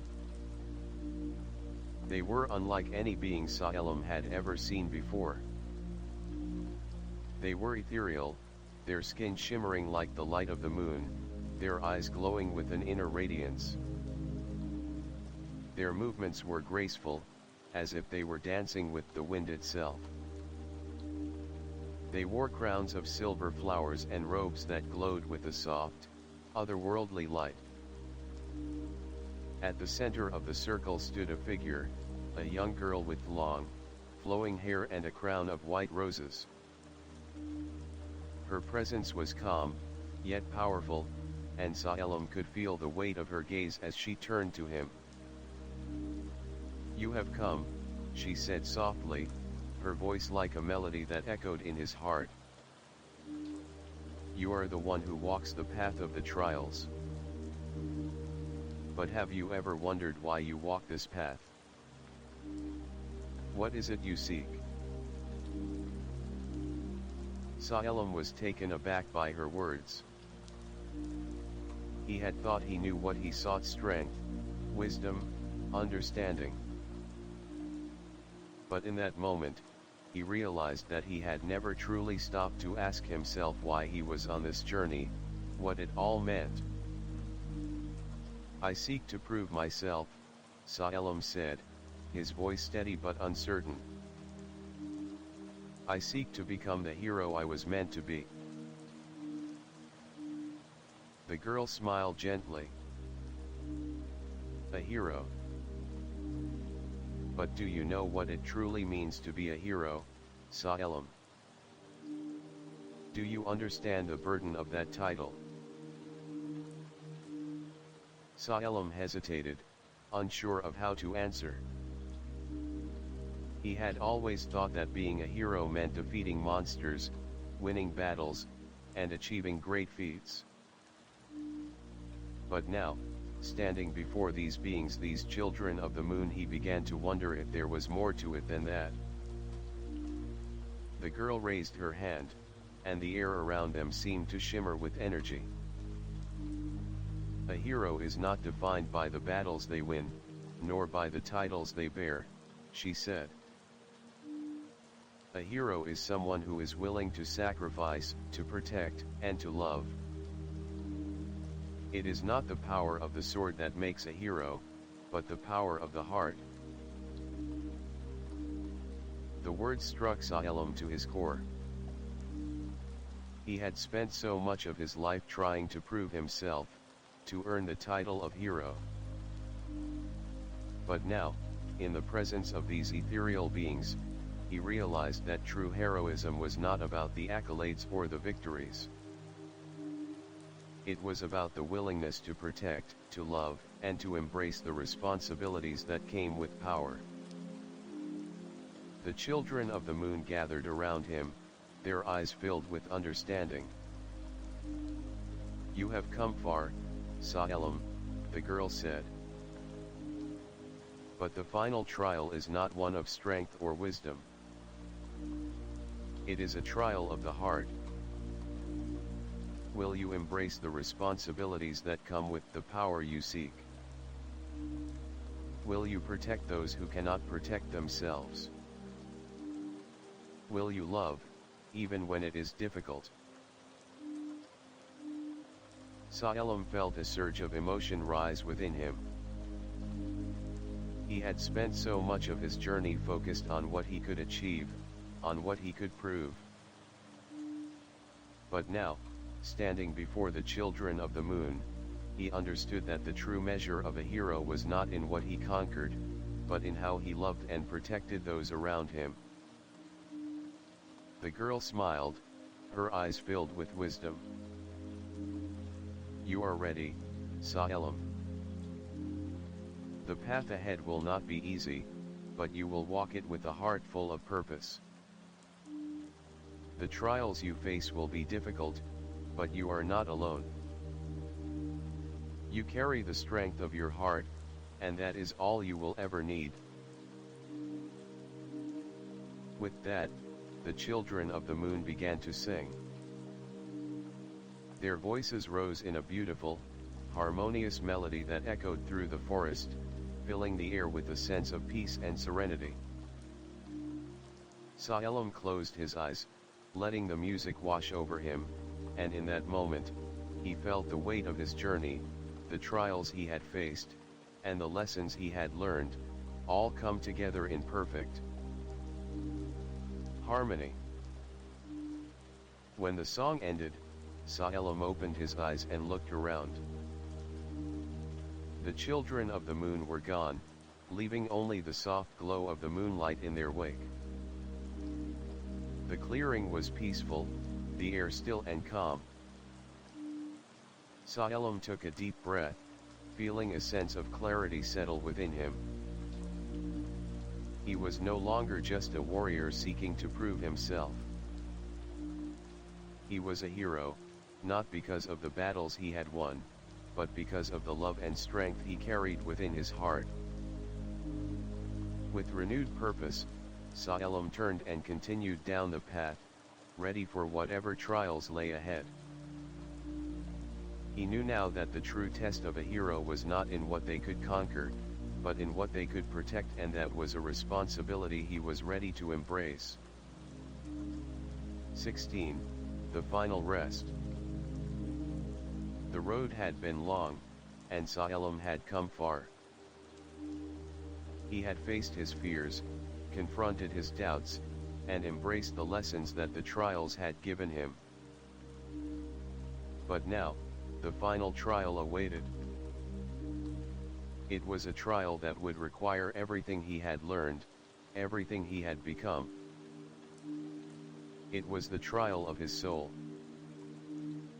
As Salem walked through the dense forest, the trees looming tall and silent around him, he felt the weight of the journey pressing down on him. Each step felt heavier, as though the earth itself was pulling him deeper into the unknown. He had completed so many trials before, each one testing him in ways he never imagined. But this one, the final trial, felt different. This was not a test of strength or wisdom, but of heart. The path before him was dark, shrouded in mist, and Salem could see no clear way forward. The forest seemed endless, the trees stretching up like giants, their twisted branches reaching out like hands that sought to pull him into the shadows. He had faced darkness before, but this felt different. It wasn't just the absence of light, it was the absence of hope, of purpose. Salem pushed forward, the feeling of uncertainty gnawing at him. He knew that this was the final test, the one that would define everything. It wasn't about what he had accomplished, it was about what he was willing to give up. As he walked deeper into the forest, the mist thickened, and the shadows seemed to grow longer. The world around him grew colder, the air sharp with an unnatural chill. Salem's breath fogged in the air, and his body shivered from the cold. He had faced many trials before, but none had made him feel so vulnerable. None had made him question so deeply the very essence of who he was. And then, in the distance, he saw a light. It was soft at first, like a distant star on the horizon, but it grew brighter as he drew closer. The light pulsed, like a heartbeat, and Salem felt an undeniable pull toward it. He quickened his pace, the weight of the journey pushing him forward, and as he neared the source of the light, he saw it, a figure standing in the center of a clearing. The figure was cloaked in a long, flowing robe, its face hidden in shadow. It stood still, unmoving, the light surrounding it flickering like a candle in the wind. As Salem approached, the figure turned toward him, and for the first time in his journey, Salem felt a sense of deep fear. This was not an enemy, not a monster to be slain, but something far greater, something he could not comprehend. Salem, the figure spoke, its voice soft yet commanding, like a whisper in the wind. You have come far. You have learned the lessons of strength, wisdom, and love. But now, you face the greatest trial of all, the trial of surrender. Saelim's heart raced as he stepped forward. "What do you mean?" he asked, his voice trembling despite his best efforts to remain calm. The figure did not respond immediately. Instead, it raised its hand, and Saelim felt a rush of energy course through the air. The world around him seemed to fade, the trees and the mist disappearing into nothingness. In their place, Saelim saw his life laid out before him, the memories, the battles, the people he had met along the way. They flashed before his eyes, each one a moment in time that had shaped him into who he was. "You have fought many battles, Saelim," the figure said, its voice echoing in his mind. "But you have not yet faced the greatest battle of all. The battle with yourself.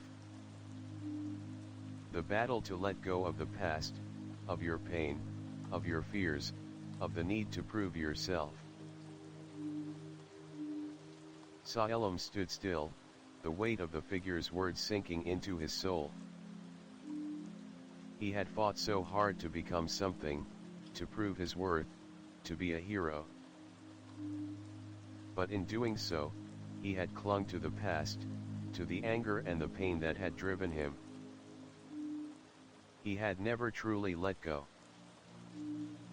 The figure extended its hand, and Saelim felt an overwhelming urge to reach for it. But as he did, a flood of memories washed over him. He saw his family, his friends, the people he had loved and lost. He saw the pain he had carried, the guilt that had weighed on his heart.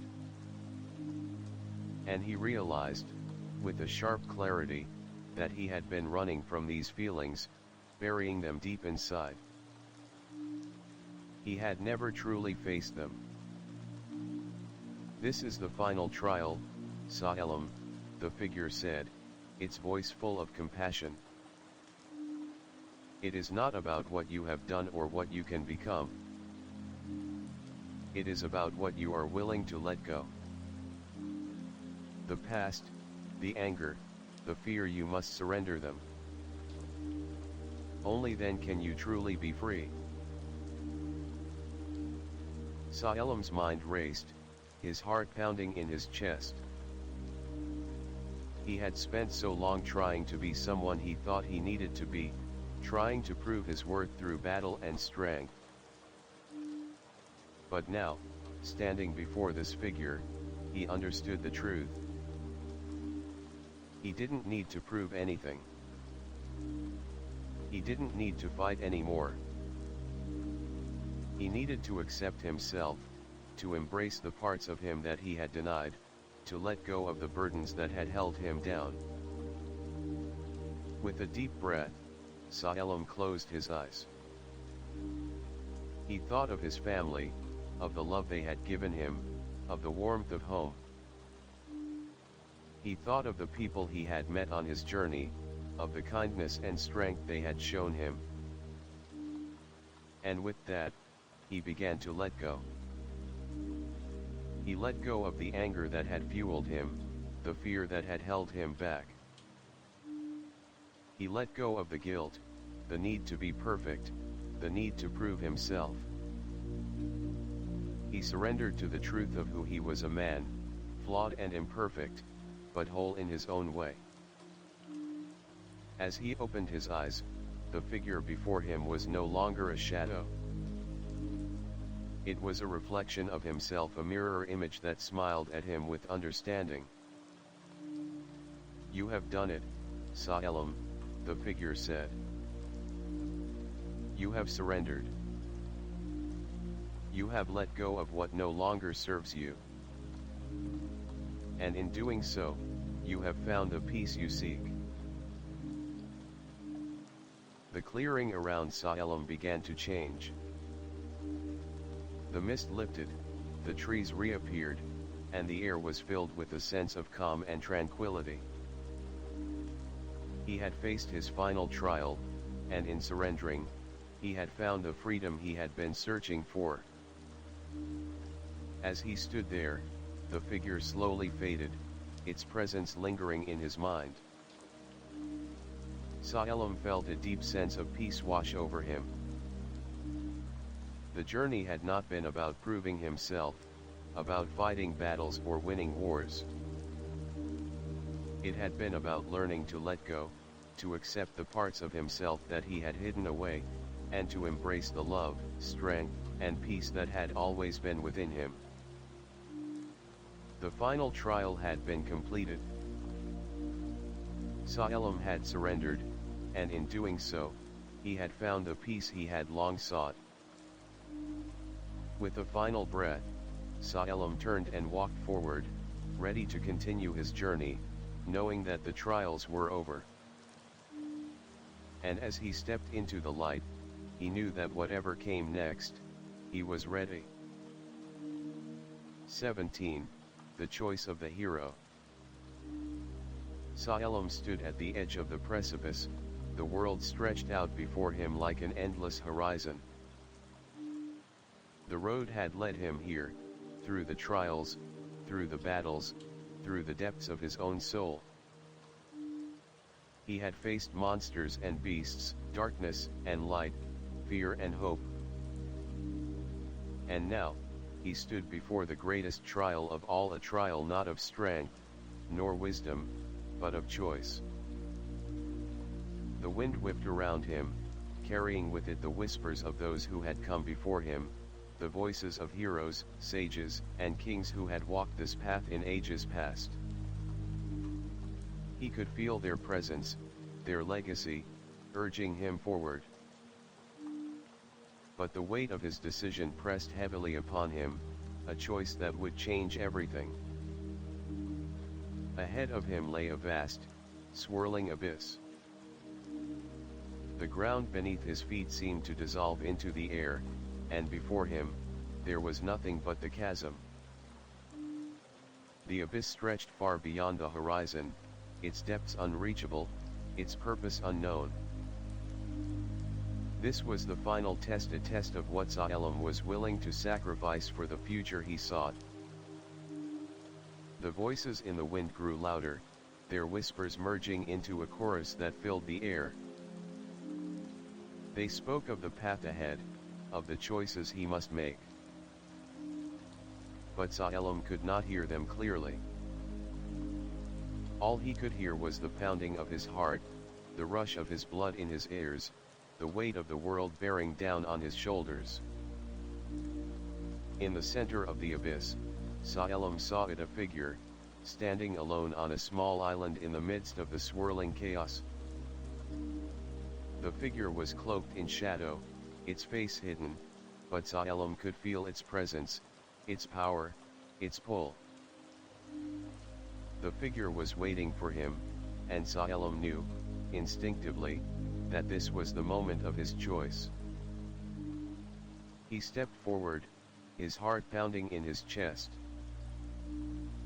With each step, the abyss seemed to grow wider, the chasm deeper, as if the very earth itself was pushing him away. But Salem was undeterred. He had come this far. He had faced every trial, every obstacle, and now, he would face the final test, the choice that would define his future. As he reached the edge of the abyss, the figure turned to him, its face still hidden in the shadows. The air around them seemed to shimmer, and the figure's voice echoed in Salem's mind. "You have come," the figure said, its voice deep and resonant. "You have walked the path of heroes, faced the darkness within yourself, and learned the truths that others could not see. But now, you must make the greatest choice of all. The choice that will determine the future of all things." Salem stood still, his mind racing. "What choice?" he asked, his voice steady, but tinged with uncertainty. The figure stepped forward, its presence growing more powerful, more imposing. "You stand at the crossroads of destiny," it said. "Before you lies two paths, one of peace and one of power. The path of peace will lead to a world without war, without conflict, a world where love and understanding reign. The path of power will lead to a world where you can rule, where you can reshape the world in your image, but it will come at a cost. The price of power is more than you can imagine." Saelim's heart raced as he listened to the figure's words. The choice was clear, but the consequences were not. He had fought for so long, for so many years, to prove himself, to gain strength, to become a hero. But now, he was faced with a question that went beyond the battles he had fought, beyond the wars he had waged. "Which path will you choose?" the figure asked, its voice soft but powerful, as if the fate of the world rested in the balance.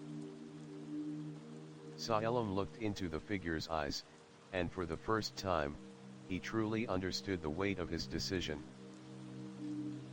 The path of peace promised a world without war, a world of harmony, but it also meant giving up the chance to shape the world with his own hands, to bend it to his will. The path of power, on the other hand, offered him the chance to control everything, to command armies, to reshape reality itself, but it would come at a cost, the cost of his soul, the cost of his humanity. For a long moment, Saelim stood silent, the world around him still. The abyss stretched out before him, its depths endless, its pull powerful. He could feel the weight of the decision pressing down on him, and for the first time, he felt truly alone. The trials had prepared him for so many things, but not for this, the moment of choice, the moment that would define the future. And then, in the silence of the abyss, Saelim knew what he must do. He stepped forward, his resolve solid, his heart clear. "I choose peace," he said, his voice unwavering. The figure in the shadows nodded, its face still hidden. "You have made your choice," it said. "But remember, Saelim, peace is not easily won. It is not a gift that is given freely. It must be earned, through sacrifice, through understanding, through love." Saelim felt a surge of energy course through him, and as he looked around, the world began to change. The abyss that had once stretched out before him began to fade, replaced by a bright light, a light that filled the sky and illuminated the path ahead. The figure before him vanished, leaving Saelim standing alone, but not in darkness. The world was changing, and Saelim knew that his choice would shape the future. He took a deep breath, the weight of his decision settling in his chest. The path of peace would not be easy, but it was the path he had chosen. And with that choice, Saelim knew that the trials were over, that he had done what was needed to create a world of peace, a world where love and understanding could flourish.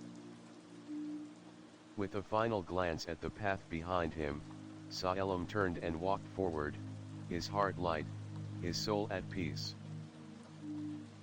The journey had come to an end, but the story was far from over. And as he walked into the light, he knew that whatever came next, he was ready. 18. The Return of the Light. After making his choice, Saelim walked down a path bathed in the light of his decision. The world had changed, and so had he. The air around him felt clearer, the weight that had once pressed so heavily on his chest now lighter than ever. His heart felt at peace, but his mind was still full of questions. The path ahead was not one of easy answers, but it was a path he was ready to walk. As Salem continued, he felt a strange pull, something guiding him toward a destination he could not yet see. It was as though the very fabric of the world was shifting beneath his feet, rearranging itself in response to the choice he had made. He had chosen peace, but peace was not something that could be given freely. It had to be earned, and Salem knew that the journey was far from over. Days turned into weeks, and the landscape around him began to shift. The forests grew denser, the trees towering above him like silent guardians. The air grew colder, and the sky overhead darkened, as though the world itself was holding its breath, waiting for something. Then, on a night shrouded in mist, Salem reached the edge of a vast desert. The ground was dry and cracked, the horizon stretching out before him like an endless sea of sand. In the distance, he could see the faint outline of a city unlike any he had ever seen before. Its walls were made of stone, and its towers stretched high into the sky, piercing the clouds. The city gleamed with an eerie light, its windows shining with a brilliance that seemed almost unnatural. Salem approached the city, his heart racing. This was the final destination of his journey, the place where he would face his greatest test, the test of peace. The path had led him here, and now, he had to confront the truth of his choice. As he entered the city, he was struck by the silence. There were no sounds of bustling crowds, no chatter of merchants or the clatter of feet on stone. The streets were empty, the buildings tall and imposing, their windows dark and lifeless. The city was frozen in time, as though it had been abandoned long ago. But as Salem walked deeper into the heart of the city, he saw something that caught his eye, a faint light glowing from within a distant building. The light was warm, inviting, and Salem felt a pull toward it, as if it was calling to him. He quickened his pace, the sense of urgency growing with each step. He reached the building and pushed open the door. Inside, he found a chamber filled with golden light. The walls were covered in intricate carvings, depicting scenes of peace, of love, of unity. In the center of the room stood a pedestal, upon which rested a small, glowing crystal. The crystal pulsed with an inner light, its glow casting soft shadows on the walls. Salem approached the pedestal, drawn to the crystal. He reached out and touched it, and the moment his fingers made contact, a surge of energy coursed through his body. The light of the crystal flooded his mind, filling him with a sense of clarity, of understanding. He saw visions not of the future, but of the present, of the choices that had brought him here, of the world he was about to change.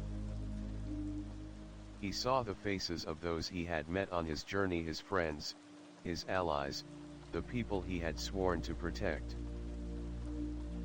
He saw the world, its beauty and its pain, its triumphs and its tragedies. And in that moment, Salem understood. The peace he sought was not a destination, but a journey. It was not something that could be given, but something that had to be built, piece by piece, moment by moment. As the visions faded, Salem stepped back from the pedestal, his heart filled with a new understanding. He had made the right choice. Peace was not an end, but a beginning. It was a continuous process, a constant effort to heal, to rebuild, and to grow. Suddenly, the room around him began to shift. The walls seemed to dissolve into mist, and the light of the crystal grew brighter, its glow filling the room with a warmth that Salem had never felt before. The city, once silent and lifeless, now seemed to awaken. The streets were no longer empty, but filled with people from all walks of life, their faces full of hope, their eyes bright with a newfound energy. Salem watched in awe as the city around him transformed. The people began to move, working together to rebuild what had been lost. The streets were filled with laughter, with the sounds of voices working in harmony, of hands coming together to create something greater than the sum of their parts. The city, once frozen in time, was now alive with the energy of life. And as the transformation unfolded before him, Salem realized something: the peace he had chosen was not the absence of conflict, but the presence of unity. It was not a world free from challenges, but one where those challenges were faced together, with love, understanding, and compassion. As the last of the mist faded and the city stood before him, vibrant and full of life, Salem felt a deep sense of peace settle within him. The trials had been long and difficult, but they had led him here, to this moment of understanding. He had chosen peace, and in doing so, he had become part of something greater, a movement that would continue to grow, to spread, to heal the world. Salem smiled as he stood in the heart of the city, watching the people work together, building a future filled with hope. This was not the end of his journey. It was only the beginning. The path ahead was still long, but Salem knew that he was no longer walking alone. The world had changed, and so had he.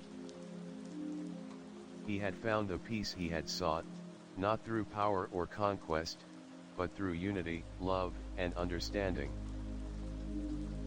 With a final glance at the city, Salem turned and began his journey once more. But this time, he walked with a light heart, knowing that the world was not as it once was. It was a world of peace, and it was his to shape. 19. The final confrontation. The world around Salem had shifted in ways he could hardly describe. The city, once dark and silent, now pulsed with life, the sound of laughter and hope filling the air. The path ahead was no longer one of doubt or uncertainty. The choice he had made had brought him clarity, and with it, a deep sense of peace. But Salem knew that even in this moment of tranquility, the true challenge was still ahead.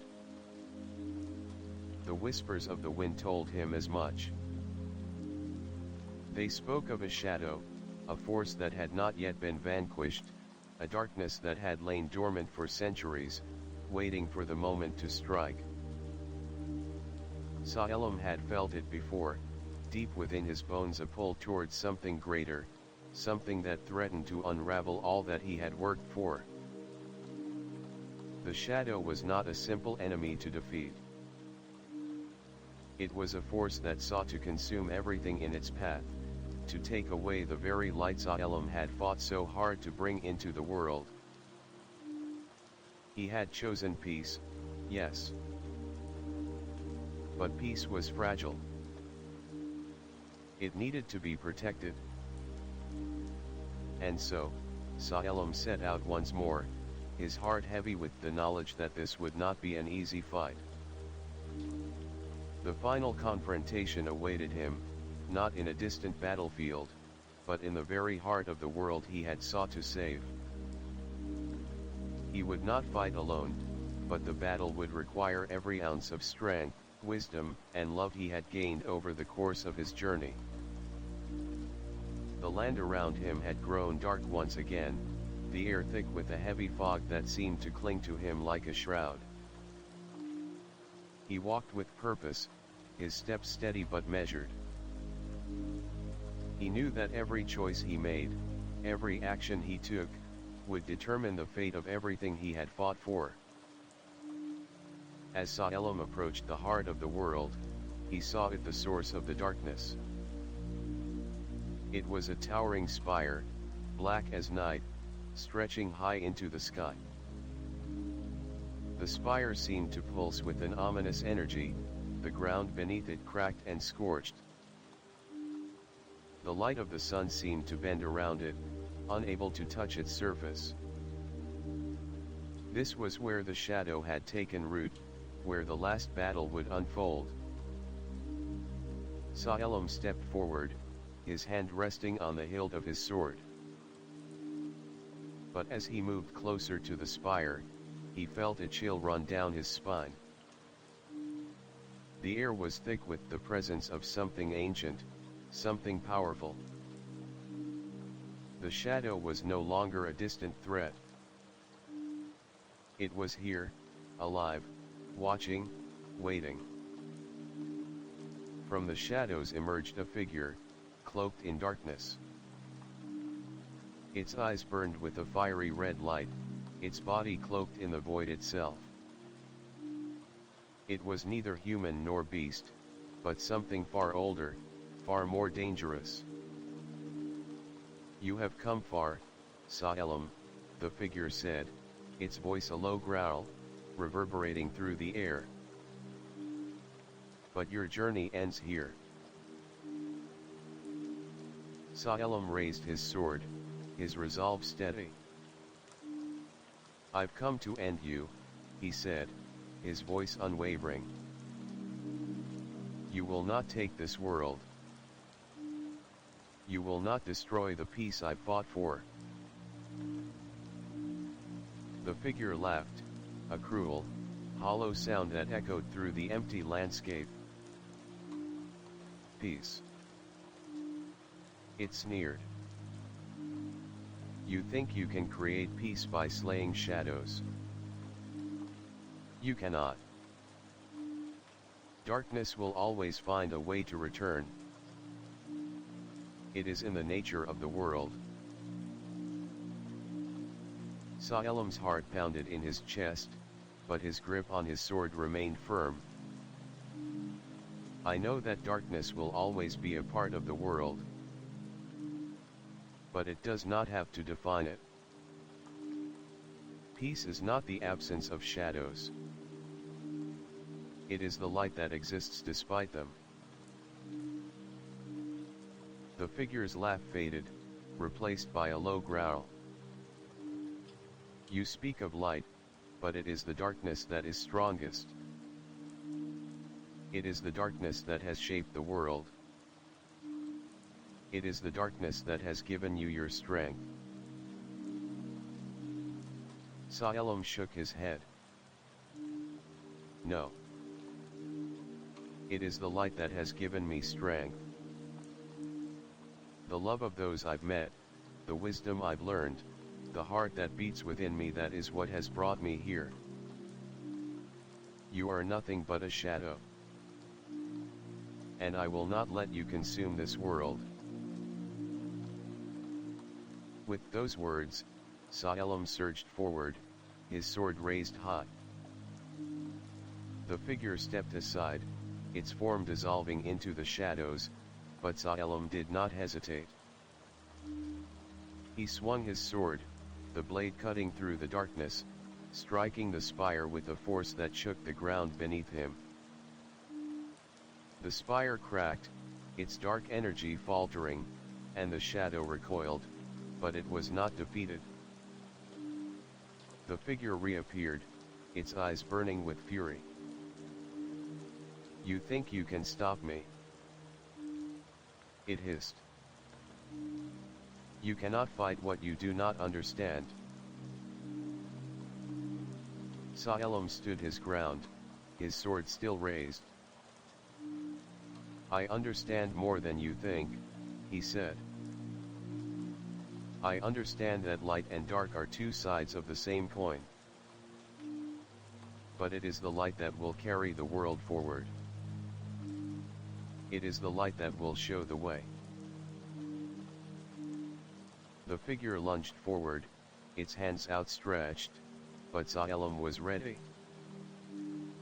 With a swift motion, he parried the blow and struck once more, his sword cutting through the shadow, breaking it apart piece by piece. The darkness writhed, its form shifting and twisting, but Xylem did not falter. You are not the end, Xylem said, his voice strong. You are but a passing shadow. And I am the light that will outlast you. With a final strike, Xylem drove his sword into the heart of the spire, and the shadow screamed, its form disintegrating into nothingness. The ground shook, and the air grew still as the darkness faded, leaving behind only the quiet hum of the world. For a moment, Xylem stood alone in the silence, the weight of the battle lifting from his shoulders. The shadow was gone, and with it, the threat to the peace he had worked so hard to create. But the journey was not over.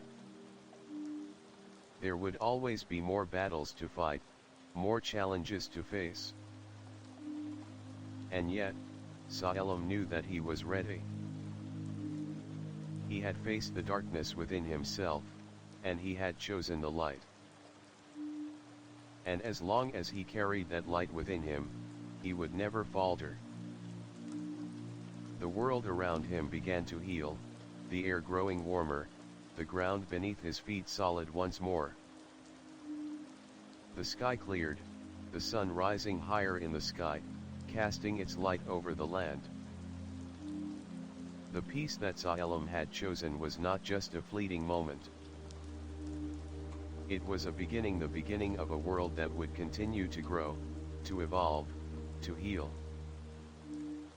With a final glance at the spire, Xylem turned and walked away, his heart full of peace, his soul at rest.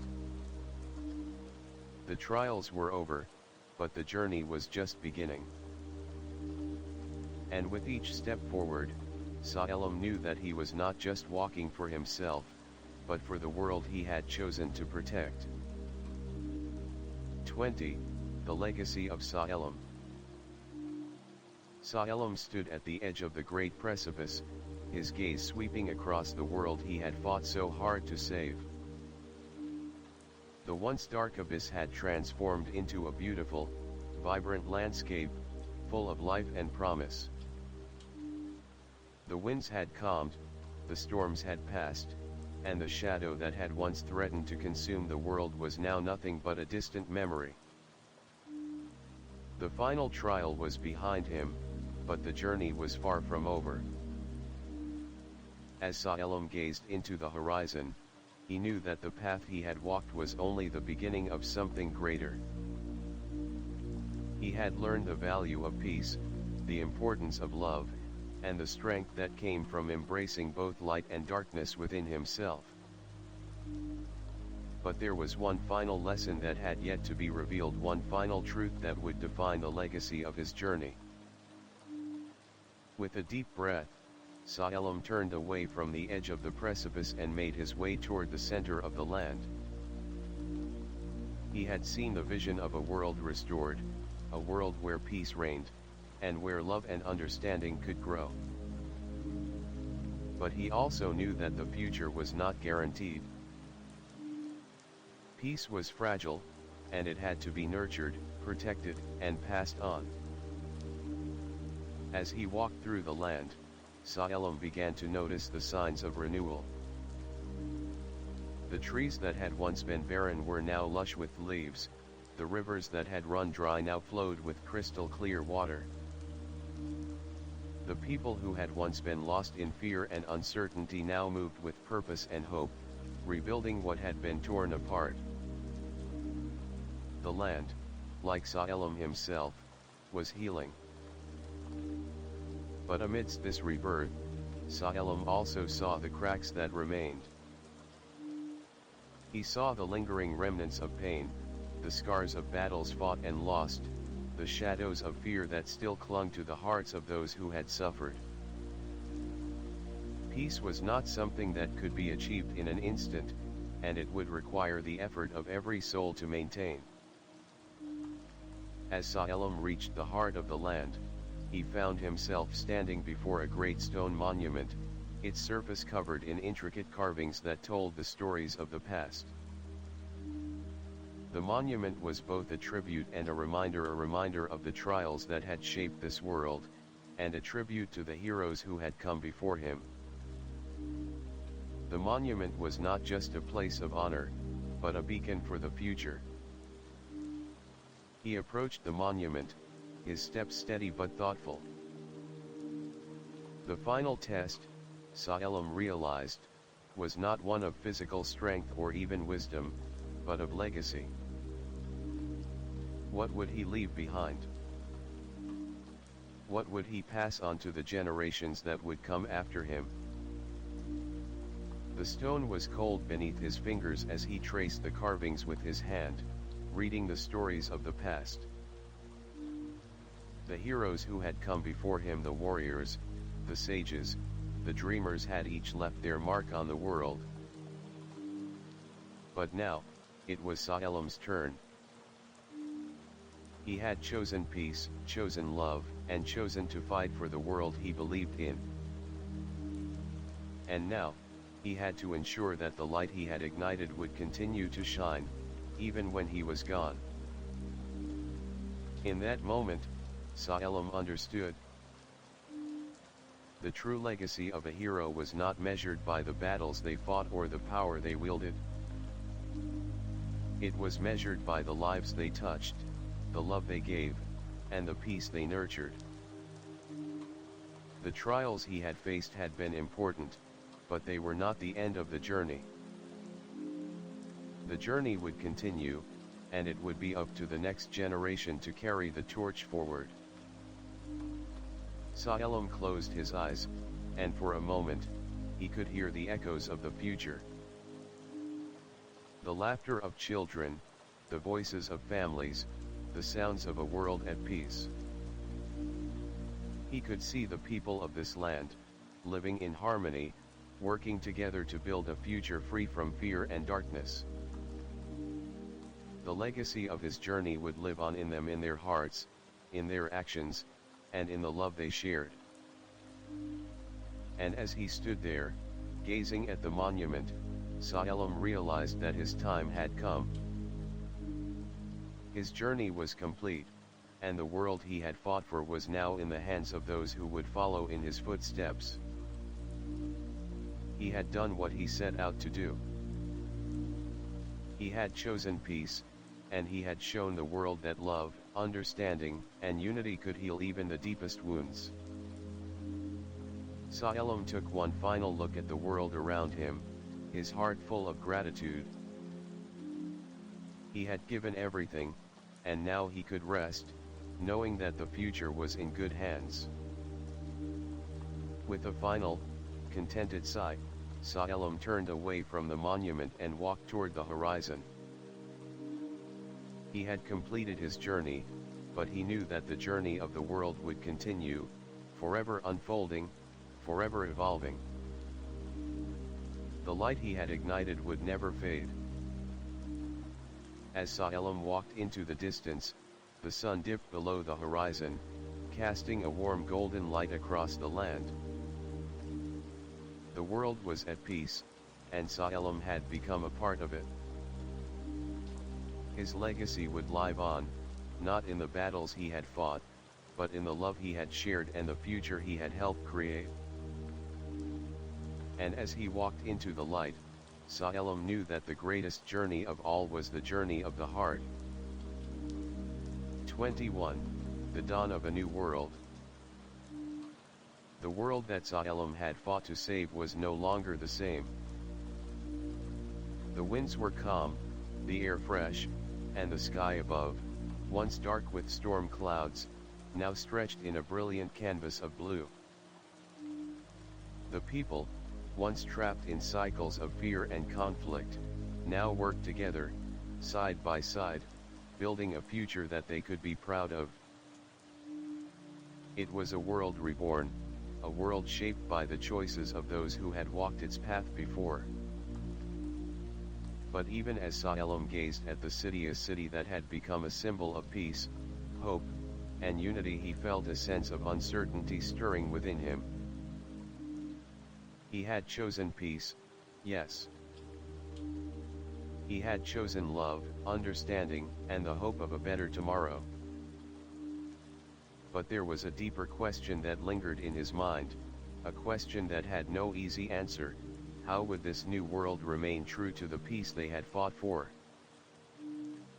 The world was still fragile, its peace still in its infancy.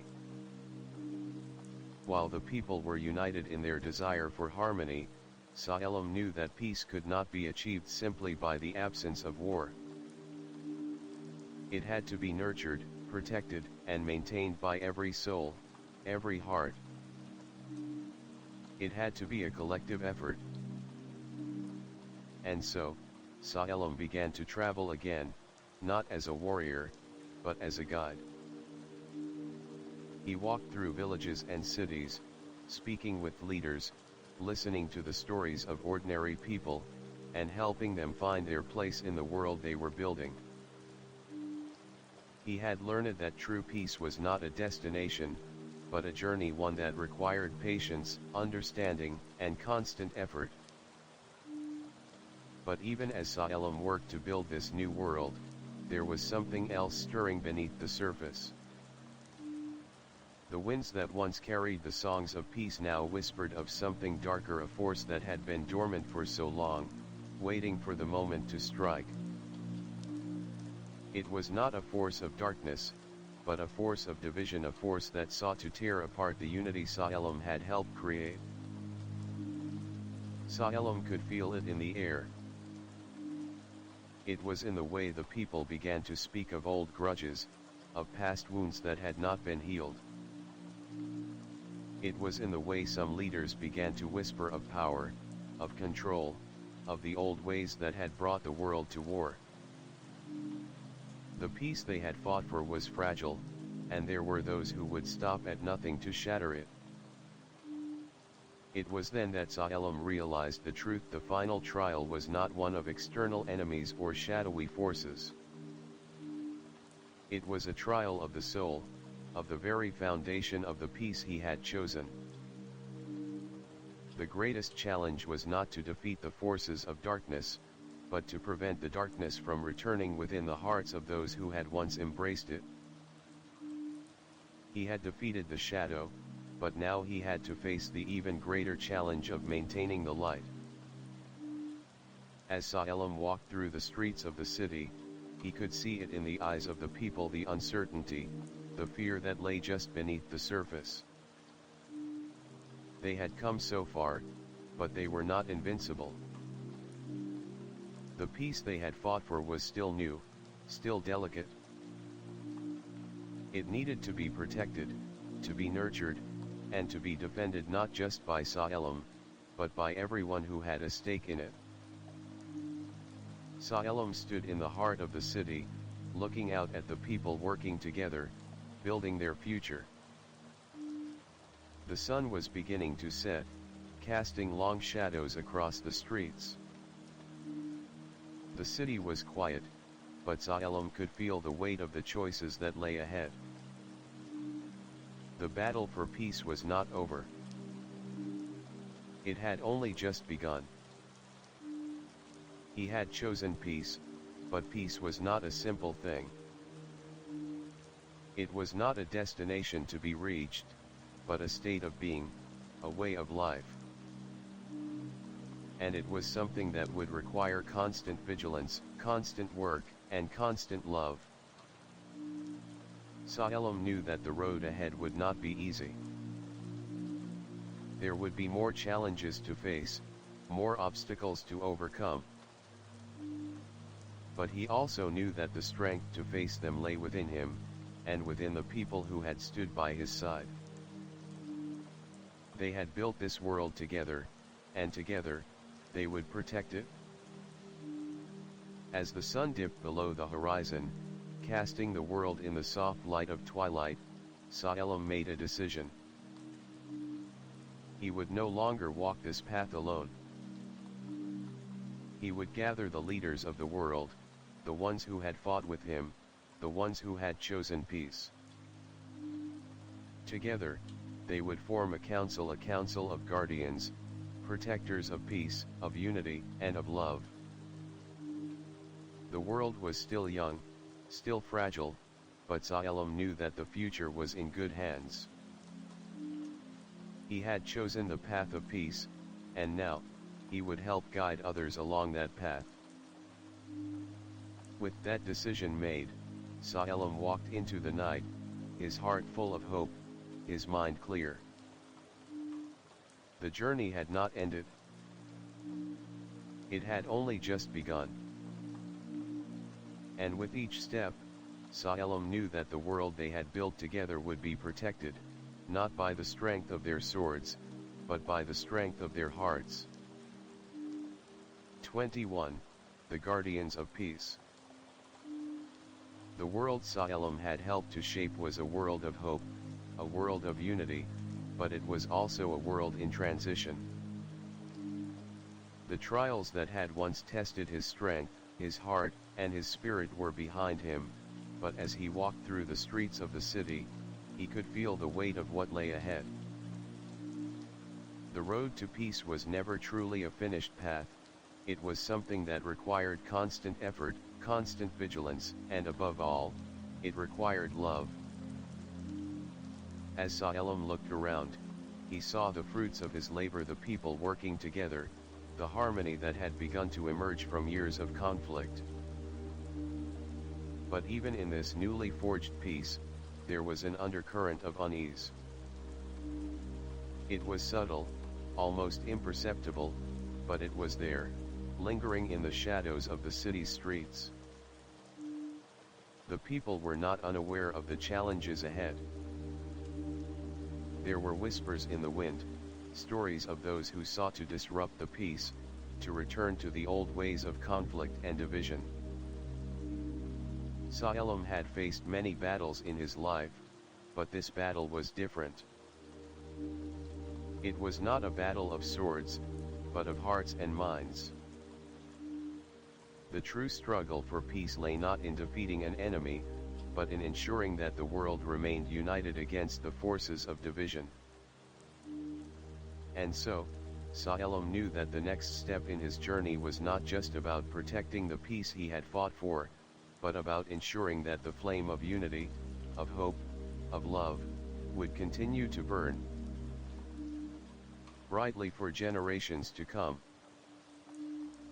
He gathered the leaders of the world, those who had stood beside him in the trials, those who had fought for the same ideals. Together, they formed the Council of Guardians, a group whose purpose was to protect the fragile peace, to guide the people in times of uncertainty, and to ensure that the lessons learned in the trials were not forgotten. The council met in the heart of the city, in a grand hall where the walls were covered in murals depicting the world's history, the battles, the victories, the struggles, and the moments of triumph. The air in the hall was thick with the weight of the task at hand. They were not merely leaders, they were the protectors of the peace, the stewards of a new world. Salem stood before the council, his heart full of determination. He had led them to this point, but he knew that the responsibility of maintaining the peace was not his alone. It was a collective effort, and it was up to each of them to ensure that the world they had built would not crumble under the weight of the challenges they would face. "We have come a long way," Salem began, his voice steady but filled with the gravity of the moment. "The trials we faced, the sacrifices we made, they have brought us to this point. but the road ahead is still uncertain. There will be challenges, and there will be those who seek to undermine everything we've fought for. Our work is far from over. He paused, letting the weight of his words sink in. The members of the council leaders from all corners of the world nodded in agreement. They had seen the same shadows Salem had. They understood the fragility of the peace they had won. Our duty, Salem continued, is not just to defend this peace, but to nurture it. To ensure that it thrives in the hearts of all people. We must teach the generations to come that peace is not just the absence of war, but the presence of understanding, compassion, and unity. The room was silent as the council members considered Salem's words. They knew the road ahead would not be easy, but they also knew that they had come this far because they had united for a common cause. The challenges they faced now were not physical battles, but ideological ones. They would need to ensure that the world remained united, that the lessons of the trials would continue to guide their decisions. We must protect the flame of peace, one of the council members, a wise elder named Oren, said. And that means protecting the hearts of the people. We must build a future where love, understanding, and cooperation are not just ideals, but ways of life. Salem nodded, his heart swelling with pride. Oren's words resonated deeply with him. The fight for peace was not one that could be won in a single battle. It was a continuous effort, one that required patience, resilience, and, above all, love. As the meeting continued, Salem could see the determination in the eyes of the council members. They were all committed to the same cause: the protection of peace, the preservation of the unity they had fought so hard to achieve. It was a heavy burden, but it was one they were willing to carry together. When the meeting adjourned, Salem stepped outside into the cool evening air. The city was alive with the sounds of people working, laughing, living. The streets were bustling with activity, and the warmth of the sun was being replaced by the soft glow of the moon. It was a peaceful scene, one that Salem had longed for throughout his journey. But as he walked through the streets, he felt a presence behind him.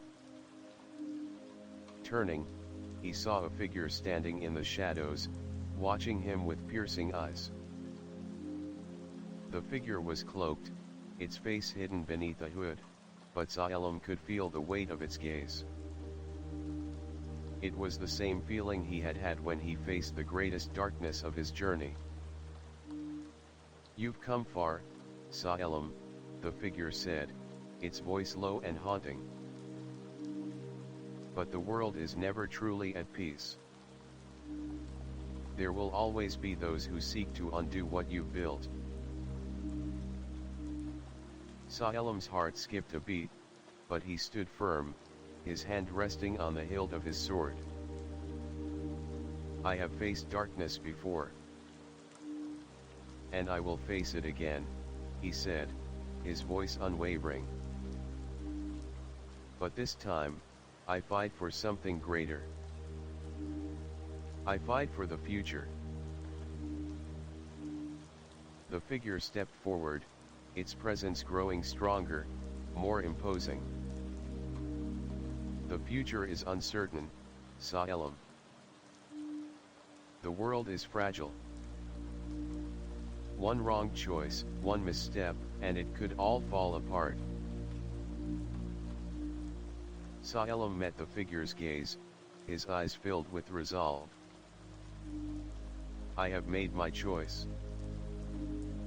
And I will not let fear control me." The figure laughed, a sound that sent chills down Saelim's spine. "You are stronger than I thought. But remember, even the strongest can fall." With those words, the figure vanished into the shadows, leaving Saelim standing alone in the moonlight. He felt the weight of the figure's words lingering in the air, but he did not falter. The road ahead was uncertain, but he was ready for whatever came next. The world was not perfect, and peace was fragile. But as Saelim stood there, watching the city come to life, he knew one thing for certain: he would never stop fighting for the peace he had chosen. He would protect it, nurture it, and help it grow. For the future, for the generations to come, he would be the guardian of peace. And with that, Saelim turned and walked forward, his heart full of hope, his soul at rest. The journey was not over, but he was ready to face whatever came next. 22. The Gathering Storm. The world that Saelim had worked so tirelessly to build was thriving. Cities were blooming, fields were fertile, and the bonds between people, once torn by war and distrust, were now stronger than ever. The hope that had been ignited by his trials was now a fire that burned brightly in every corner of the land. Saelim walked the streets of the city, feeling a sense of fulfillment, his heart at peace with the choices he had made. But as Saelim stood among the people, he felt a shadow lingering in the corners of his mind, a faint unease that he could not shake. Peace, he had learned, was a delicate thing. It could be shattered in an instant, like a fragile vase dropped on the floor. And though the people had embraced it with open arms, Saelim knew that the world was far from secure. He could feel the winds change. The air was heavier, as if it carried a warning. His instincts, honed through years of battle and trial, told him that something was amiss. It was subtle, a shift in the atmosphere, a whisper in the wind. But it was enough to stir the doubts that had been buried deep within him. In the days that followed, the whispers grew louder. There were rumors of unrest spreading in distant lands, factions that rejected the peace, that sought to return to the old ways of power and control. They were small, scattered groups at first, but their influence was growing. These forces had been waiting in the shadows, biding their time, and now, with the peace of the world growing stronger, they were ready to strike. Saelim knew that the world was at a crossroads. The light he had worked so hard to ignite was being challenged, not by an external enemy, but by the darkness that resided in the hearts of those who refused to change. It was not the end of the journey, but the beginning of a new that would test the very foundation of the peace they had built. As the news of unrest spread, Saelim called for a meeting of the Council of Guardians. The council had been established to maintain the peace, to ensure that the world remained united, but now, Saelim feared that their unity would be tested. He gathered the leaders from all corners of the world, hoping that together, they could find a way to confront the rising threat before it consumed everything they had worked for. The council met in a grand hall, the walls adorned with the history of their struggles, of their victories, and of the sacrifices made along the way. Saelim stood at the head of the table, his mind racing with the weight of the decisions that lay ahead. The room was filled with the faces of those who had fought by his side, those who had stood with him through the darkest times. But now, their faces were drawn with concern, their eyes filled with the same unease Salem had felt. "We are facing a storm," Salem began, his voice steady but filled with the weight of his words. "A storm that threatens to tear apart everything we've built. There are forces rising in the shadows, forces that seek to undo the peace we've worked so hard to create. We cannot ignore them." The room fell silent as the council members exchanged looks of concern. "But what can we do?" Oren, the wise elder, asked. "These factions are small, scattered. We have dealt with threats like this before. Why is it different this time?" Salem's eyes darkened as he looked around the room. "Because this time, it's not just a matter of defeating an army.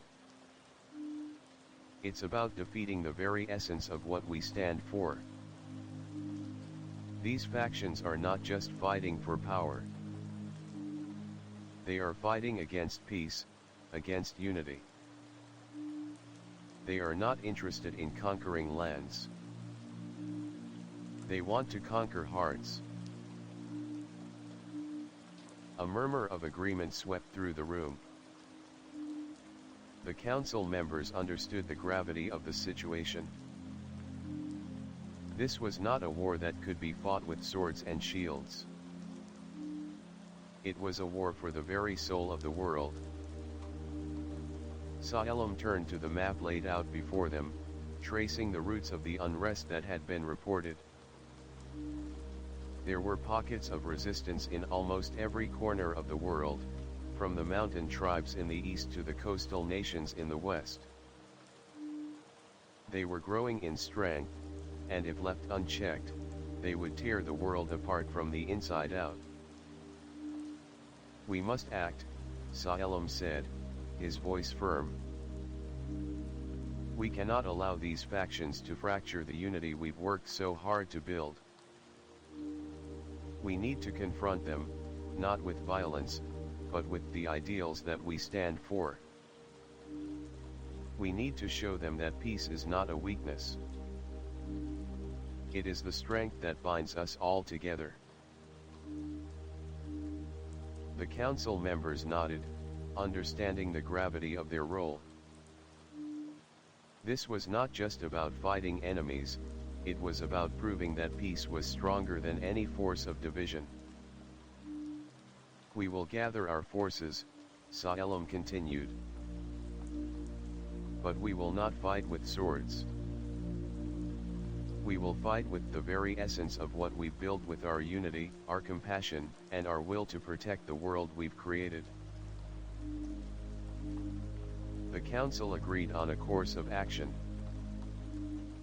They would send envoys to the factions, attempting to reason with them, to show them that peace was the only path forward. But if diplomacy failed, they would not hesitate to take a stand. As the meeting ended, Salem left the council chamber with a heavy heart. The road ahead was uncertain, and the darkness that loomed on the horizon felt much closer now. The storm was coming, and they had no way of knowing how fierce it would be. Salem stood on the balcony overlooking the city, the wind whispering through the trees. He could feel the weight of the world on his shoulders, but he also felt a deep sense of purpose. The peace they had fought for was fragile, but it was worth fighting for. He had chosen peace once, and he would choose it again. The storm was coming, but Salem would not face it alone. He had the council, the people, and the love that had brought him this far.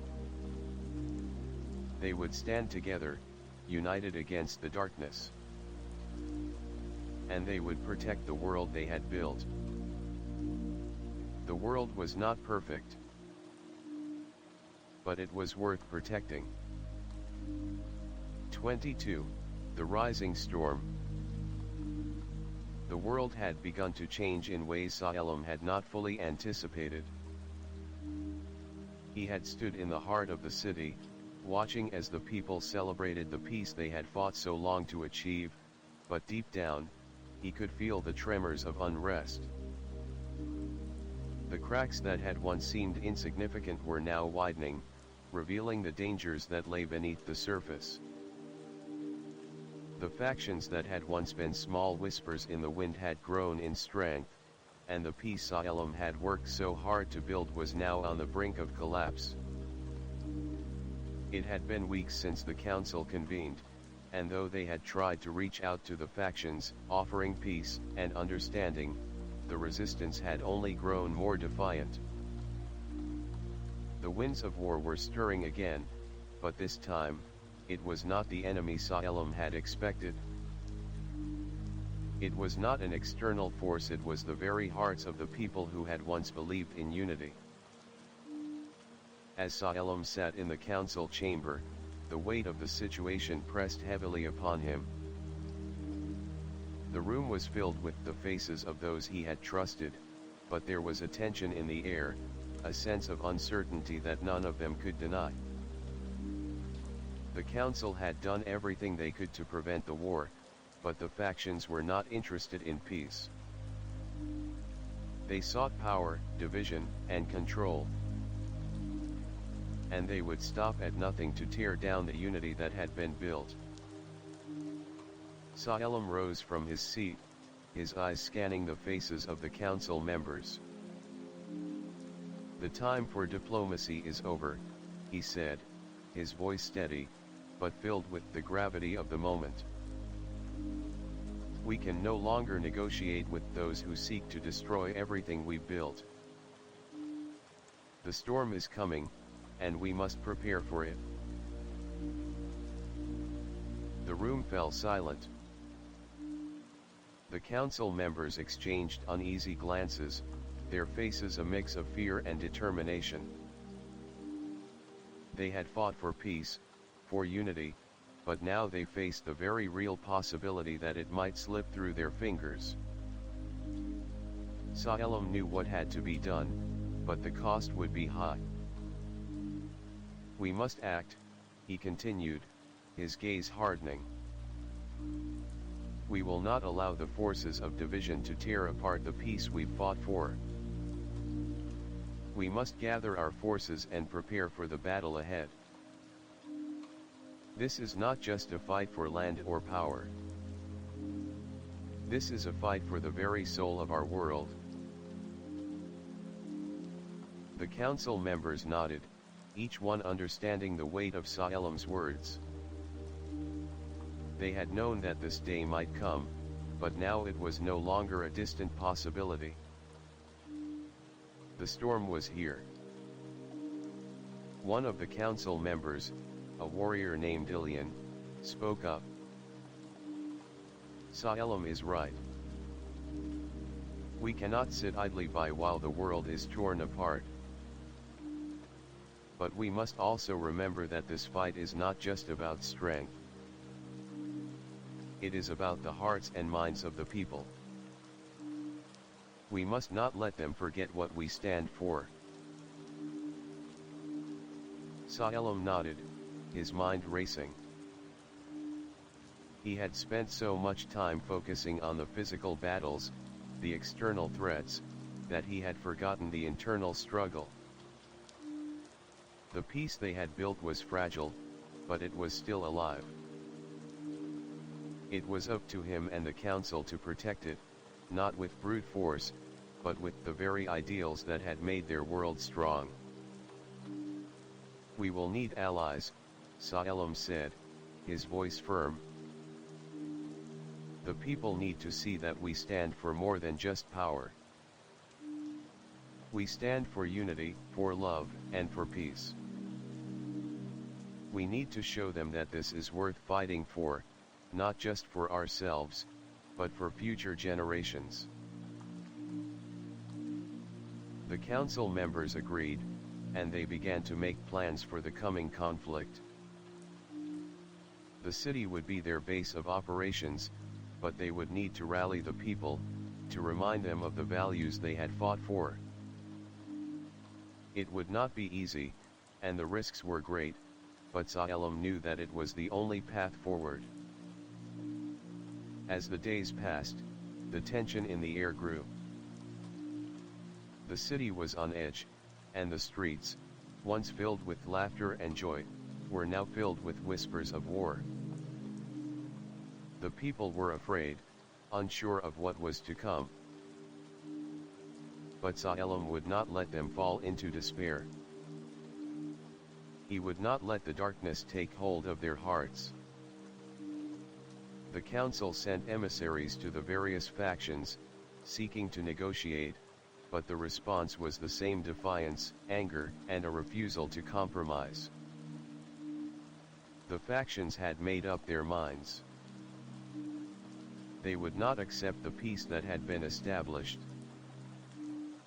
They would not be ruled by the ideals that Salem and the council had fought for. And so, the day came when the first clash took place.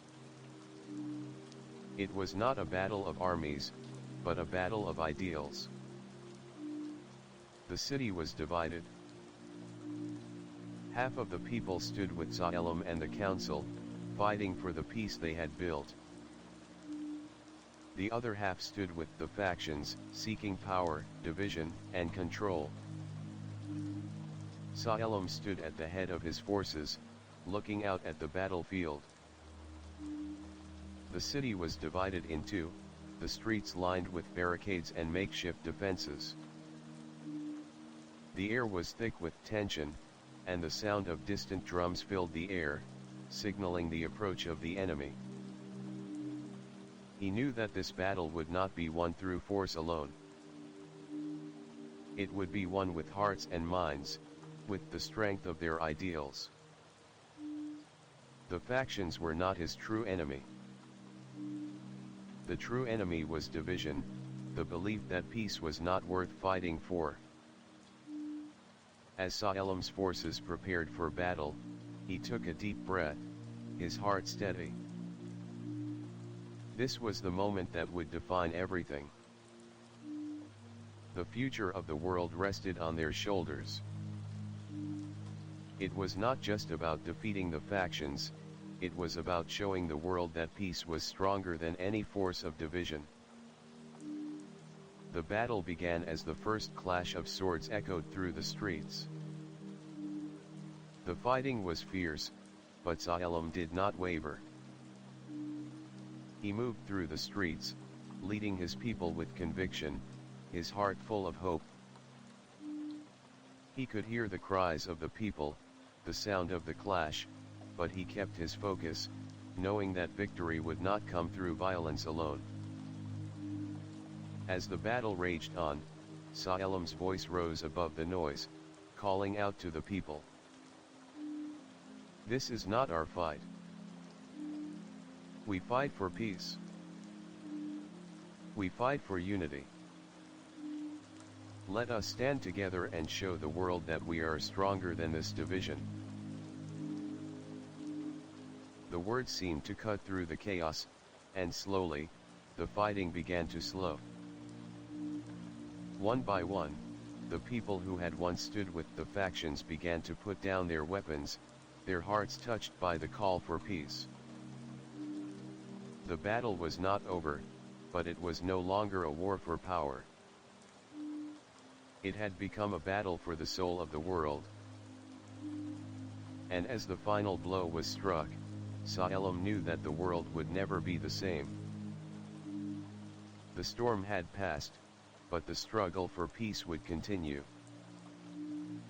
It was a legacy that would be carried on by those who had chosen to stand together, by those who had chosen love over hate, unity over division. Salem stood amidst the silence, the aftermath of the battle before him. The city was scarred, but the light of peace still burned brightly. And as he looked around at the faces of those who had fought by his side, Salem knew that the world would continue to heal. The legacy of the trials, of the battles, would live on in the hearts of those who believed in a better world. 23. The Heart of Unity. The echoes of battle had long since faded, but the air in the city remained thick with anticipation. The streets, once filled with the noise of war and division, were now quiet, and the people who had fought so fiercely just days ago now stood in the silence of reflection. The world was at a crossroads. The peace Salem had fought for was fragile, and though the final confrontation had ended, the true work had just begun.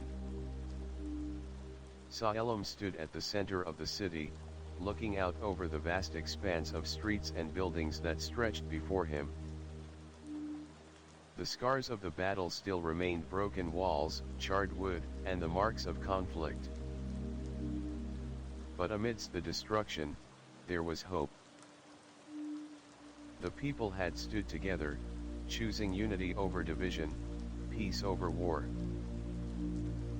But peace, he knew, was not something that could be sustained by force alone. It had to be nurtured, cared for, and protected. In the days following the battle, Salem had met with the leaders of the city, those who had once been divided, now united in a common cause. The people were willing to rebuild, but Salem understood that they would need guidance, a steady hand to lead them through the rebuilding process, a way to ensure that the peace they had chosen would not be shattered again. The Council of Guardians had grown in importance since the battle. It was no longer just a symbol of power, but a symbol of hope, a reminder that peace could only be maintained through collaboration and shared responsibility. The council members had worked tirelessly to establish new systems of governance, ones that were rooted in cooperation and understanding. They had drawn from the lessons of the past, from the trials that Salem had faced, and had built a framework that could hold the peace together. But as Salem moved through the city, observing the work that was being done, he could not shake the feeling that something was missing. He had won the battle, but the war for peace was not over. The forces of division still lingered, waiting for a moment of weakness, waiting for an opportunity to tear apart the unity they had fought so hard to create. He knew that he could not fight this battle alone. The strength of the council, of the people, was what had carried them this far, but it would take more than just the will of a few to maintain the peace. It would take every single person in the world, working together, understanding that the true power of peace lay not in the victory over external enemies, but in the hearts of those who chose it. And so, Salem made a decision. He would not just be a leader in the traditional sense, nor would he rely on the strength of armies or councils. He would become the heart of the unity they had fought for.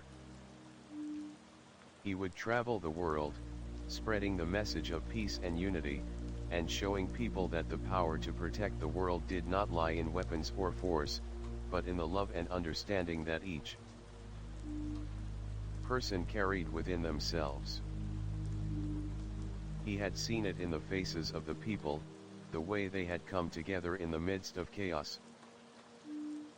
It was not just the leaders who could protect the peace. It was every person, from the smallest child to the oldest elder. If they all chose unity, if they all chose peace, then there was no force in the world that could break it. Salem called for a great gathering, inviting the leaders of all the nations to come together in the heart of the city. It was not a gathering of power, but a gathering of hearts, a place where leaders would set aside their differences and come together for the good of all.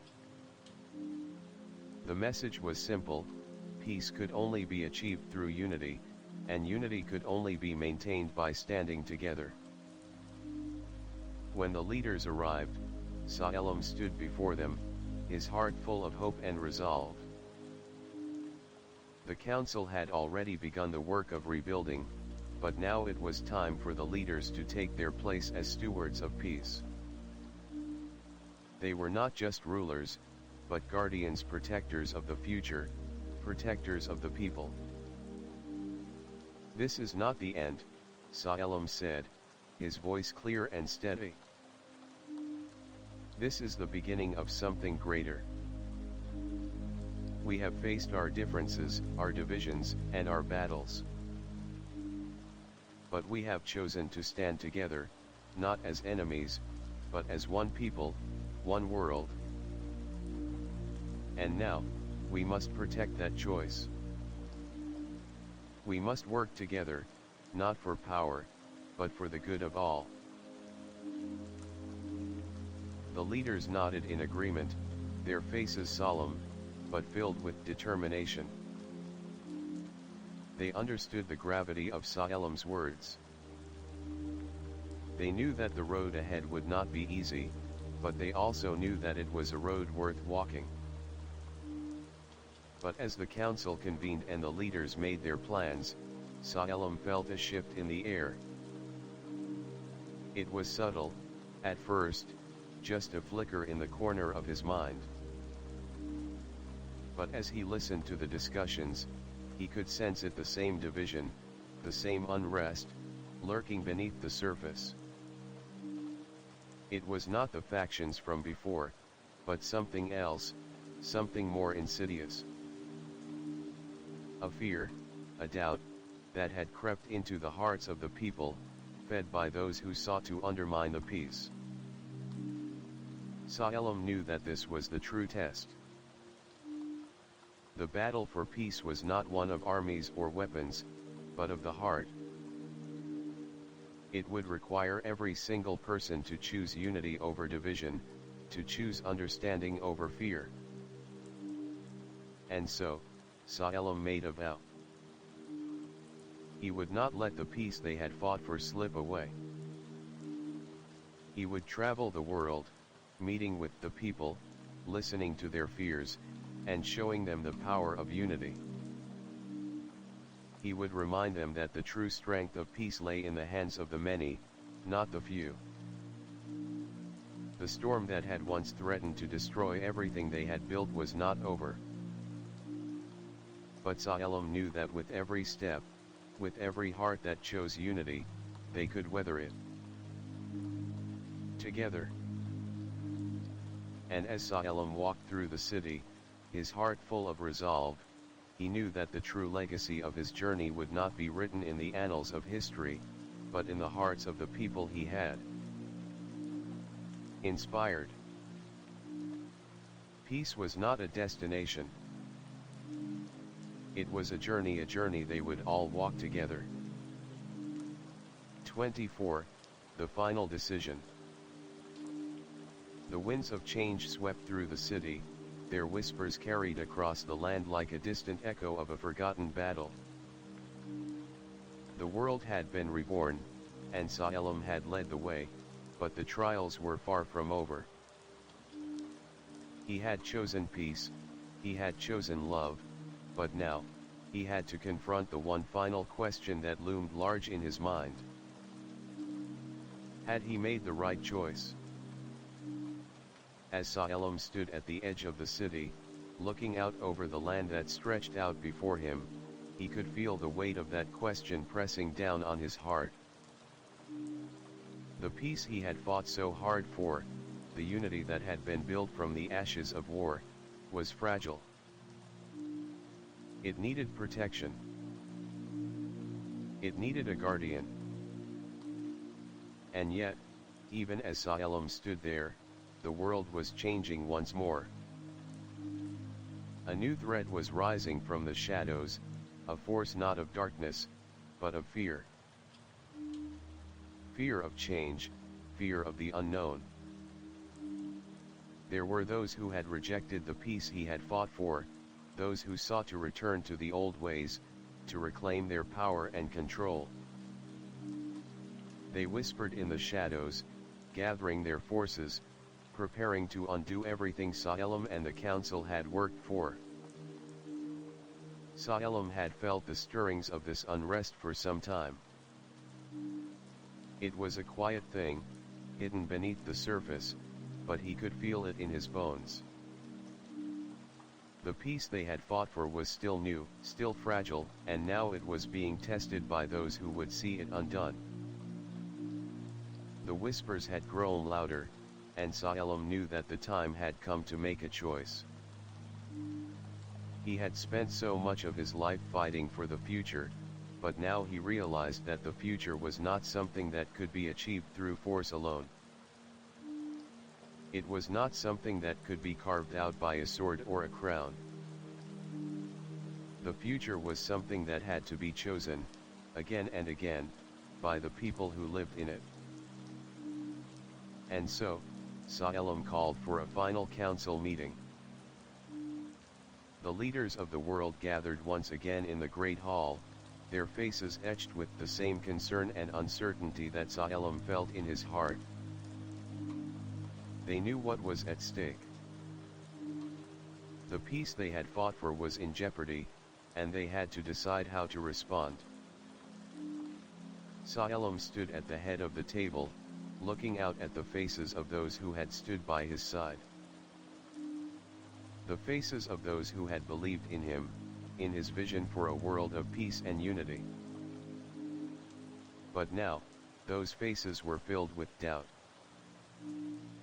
The question hung heavy in the air: what should they do? Should they stand and fight once again, to protect the peace they had fought for? Or should they try to find another way, a way to resolve the conflict without further bloodshed? "I know what you are all thinking," Salem began, his voice steady, but tinged with the weight of the decision. "We've faced threats before, but this is different. The world we've built is not perfect, but it is ours. And it is worth protecting."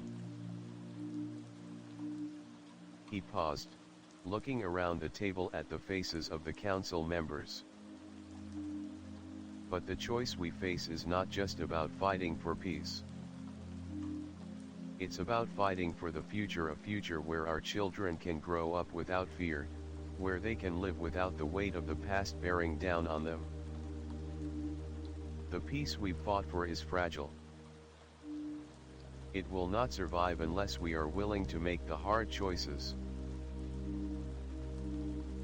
The council members were silent, their eyes filled with the same uncertainty that Salem had felt for so long. They knew the cost of war, but they also knew the cost of surrender. Peace was not something that could be forced upon the world. It had to be chosen, again and again. "We are not fighting for victory," Salem continued. "We are fighting for the future. For the world we want to leave behind. For the generations who will inherit this land." The silence in the room was thick, heavy with the weight of the decision. The council members exchanged glances, each one knowing that they could not make this choice alone. They needed each other, and they needed the people they represented. This was not just their fight. It was the fight of the world.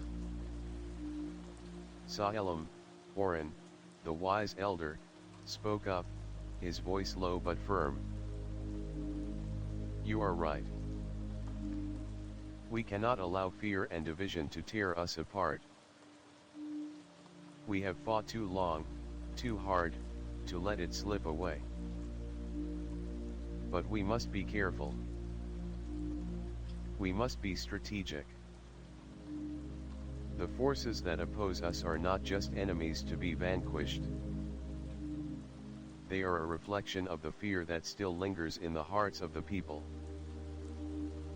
We must win not just the battle, but the hearts of the people."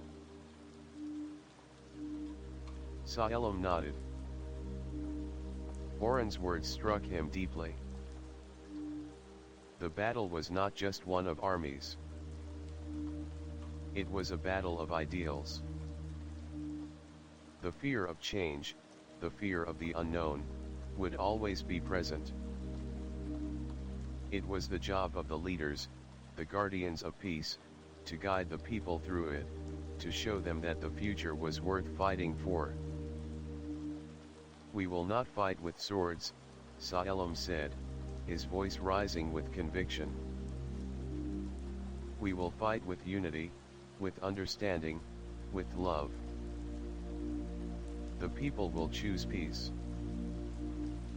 They will stand with us, because they know what is at stake." The council members nodded, their faces filled with resolve. They knew that this was the only way forward. They would not be ruled by fear. They would stand together, united in their purpose, and they would protect the peace Salem had fought for. And so, the final decision was made. The world would not be shaped by the force of arms, but by the force of unity. The council would lead the way, reaching out to the people, showing them that peace was not just a choice, but a responsibility. They would not fight to conquer. They would fight to protect, to preserve, to ensure that the peace they had fought for would not be lost. Salem stood before the council, his heart full of hope. The road ahead would not be easy. There would be more challenges, more obstacles to overcome.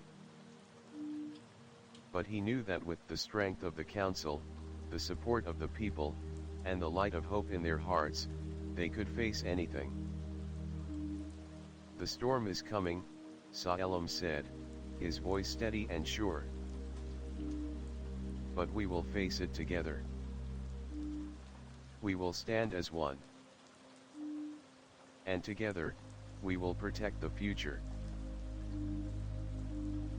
With those words, Salem stepped forward, ready to lead the people into a new era, a new world.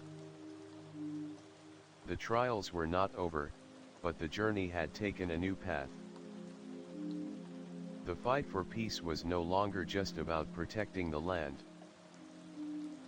It was about protecting the hearts of the people, ensuring that the light of unity would shine forever.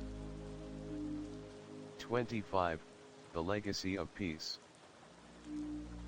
The dawn broke over the city, its first light spilling across the land, casting a golden glow over the world that Salem had helped to shape. The trials, the battles, the sacrifices, they were all behind him now. He had chosen peace, he had chosen love, and he had led the world to a new beginning. But even now, as he stood among the people, Salem knew that the real work was just beginning. The city was bustling with life. The streets, once silent and filled with fear, now hummed with the energy of a people working together, building a future.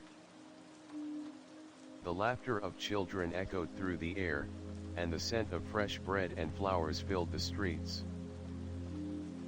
For a moment, Salem allowed himself to stand still, taking in the scene before him. This was what he had fought for, what he had sacrificed for: a world of peace, a world where the bonds between people were stronger than the divisions that had once torn them apart. But even as he stood there, a quiet unease lingered in his heart. The peace they had fought for was not something that could be taken for granted. It was fragile, still new, and there would always be forces that sought to undermine it. It was up to him and the council to ensure that the flame of unity and hope burned brightly, that it would never be extinguished. Salem walked through the streets, meeting with the people, listening to their stories. He had always believed that peace was more than just the absence of war, more than just the end of conflict. Peace, he now understood, was a constant effort, a daily commitment to love, understanding, and cooperation. It was about more than just the world they had built. It was about the hearts of the people who lived in it. As he made his way through the city, Salem stopped in front of a large gathering place, a square where people from all walks of life had come together to share their hopes, their dreams, their fears. There was a table set up at the center, with people gathered around, discussing plans for the future. It was a place of unity, a place where the future of the world was being shaped, not by power, but by cooperation. Salem approached the table, and the people turned to greet him, their faces filled with warmth and respect. He smiled, grateful for their trust and their faith in the journey they had all undertaken together. "We've come so far," one of the leaders said, a woman named Arya, her eyes bright with hope. "But there's still much work to be done. The world is not perfect, but we're building something beautiful." Salem nodded. "It is beautiful, yes. But it is also fragile. We cannot afford to be complacent. The peace we've fought for must be protected, and that means we must continue to fight not with swords or armies, but with the strength of our hearts." The people nodded in agreement, understanding the truth in Salem's words. They knew that the road ahead would not be easy, but they were ready to walk it together. They had learned the hard lessons of war, of division, and now they were committed to building a future that was united, that was stronger than the forces of fear and hatred. As the sun rose higher in the sky, Salem turned and walked toward the edge of the city, where the land met the horizon. He could see the distant mountains, their peaks shrouded in mist, the land stretching out in every direction. It was a vast, beautiful world, full of potential and possibility. And yet, Salem knew that peace would not come easily. It would not come simply by conquering enemies or defeating the forces of darkness. It would come through the efforts of the people, through their willingness to choose unity over division, love over hate, understanding over fear. He stood at the edge of the city, looking out at the world before him, and for the first time, he felt a sense of clarity. The trials had shaped him, but they had also shaped the world around him. The future was no longer uncertain. The path forward was clear. The peace they had fought for would not be easy to maintain, but it was worth fighting for. And Salem knew that he would never stop fighting for it. The people would continue to face challenges, of course. There would always be forces that sought to tear them apart, that sought to return the world to the old ways of conflict and fear. But the lessons of the trials, the lessons of unity, of love, would guide them. And as long as those lessons were remembered, as long as the light of peace burned brightly, the world would continue to grow stronger. Salem turned back toward the city, his heart full of hope. He had done what he set out to do. He had led the people to this moment, to this new world of peace. But it was not the end of his journey. It was the beginning of a new, that would be written not by him, but by the people who had chosen peace. The future was theirs to shape, and Salem would stand by them, as a guardian, as a protector, as a symbol of the peace they had created together. And as he walked through the streets of the city, his heart light, his soul at peace, Sa-Elam knew that he had found something more precious than victory or power. He had found the true meaning of peace, a peace that lived not in the absence of conflict, but in the hearts of those who chose to stand together, no matter the odds. The road ahead was still long, but Sa-Elam was ready.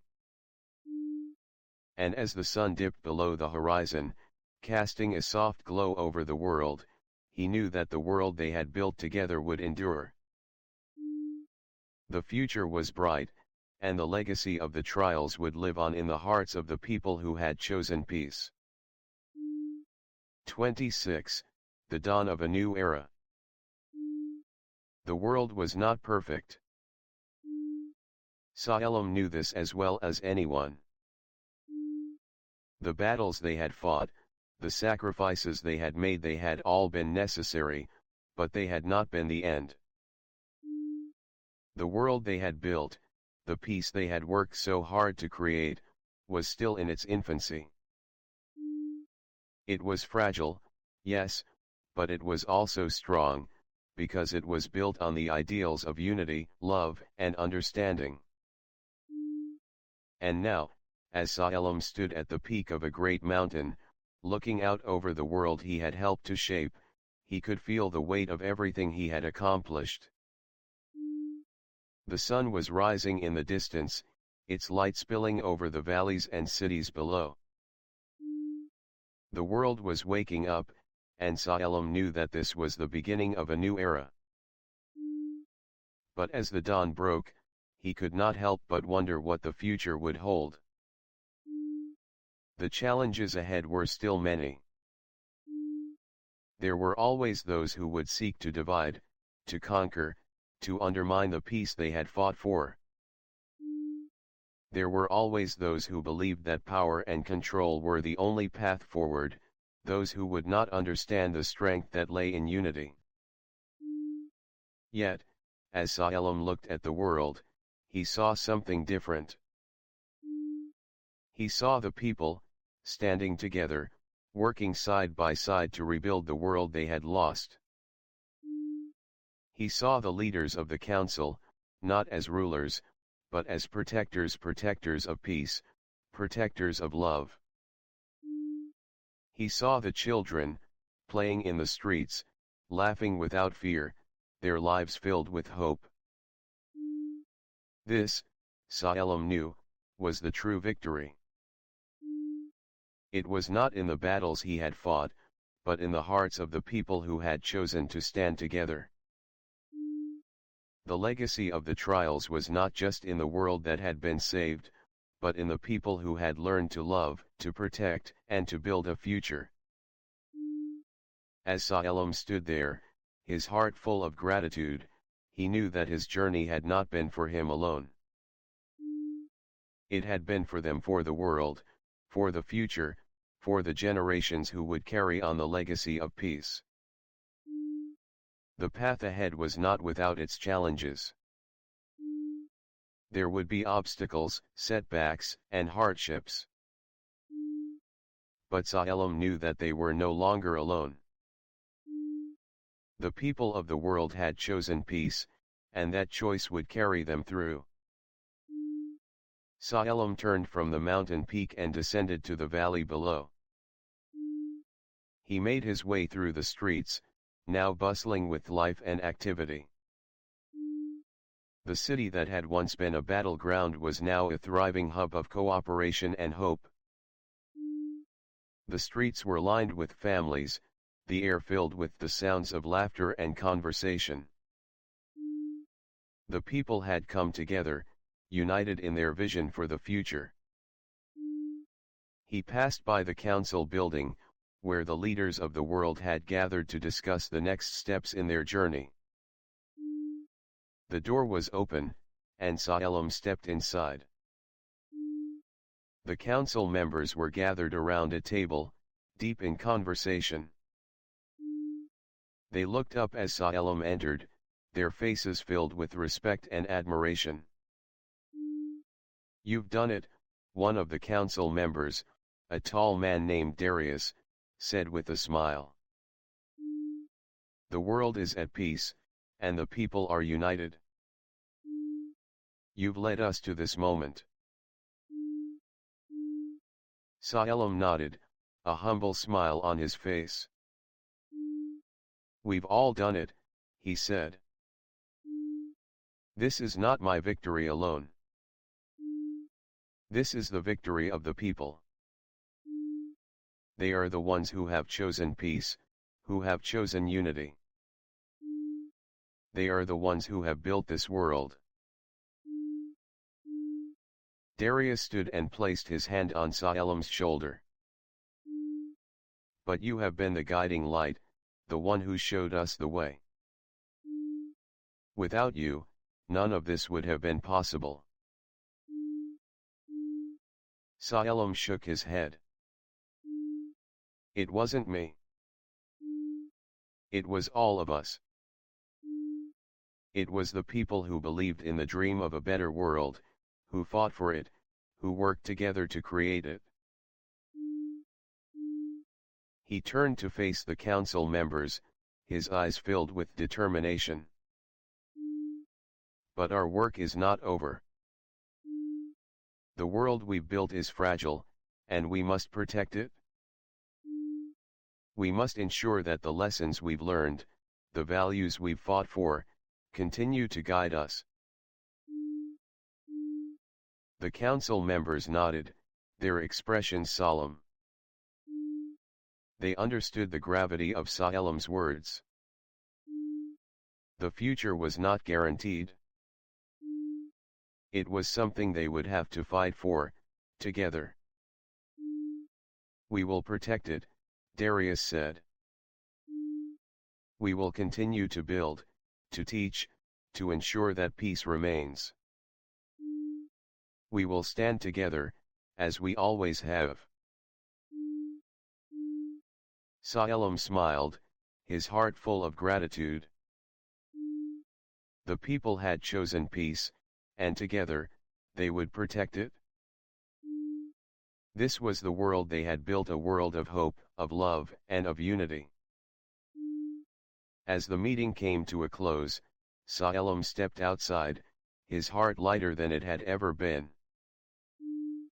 The sun was high in the sky, casting its warmth over the land.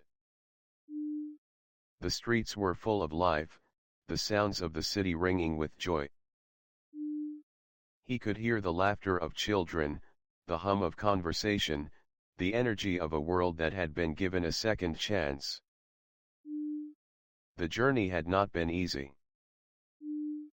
The trials had been long and difficult, but Salem had learned something crucial along the way, that true peace was not the absence of conflict, but the presence of understanding. It was not about defeating enemies, but about embracing the humanity in everyone, even in those who had once been considered enemies.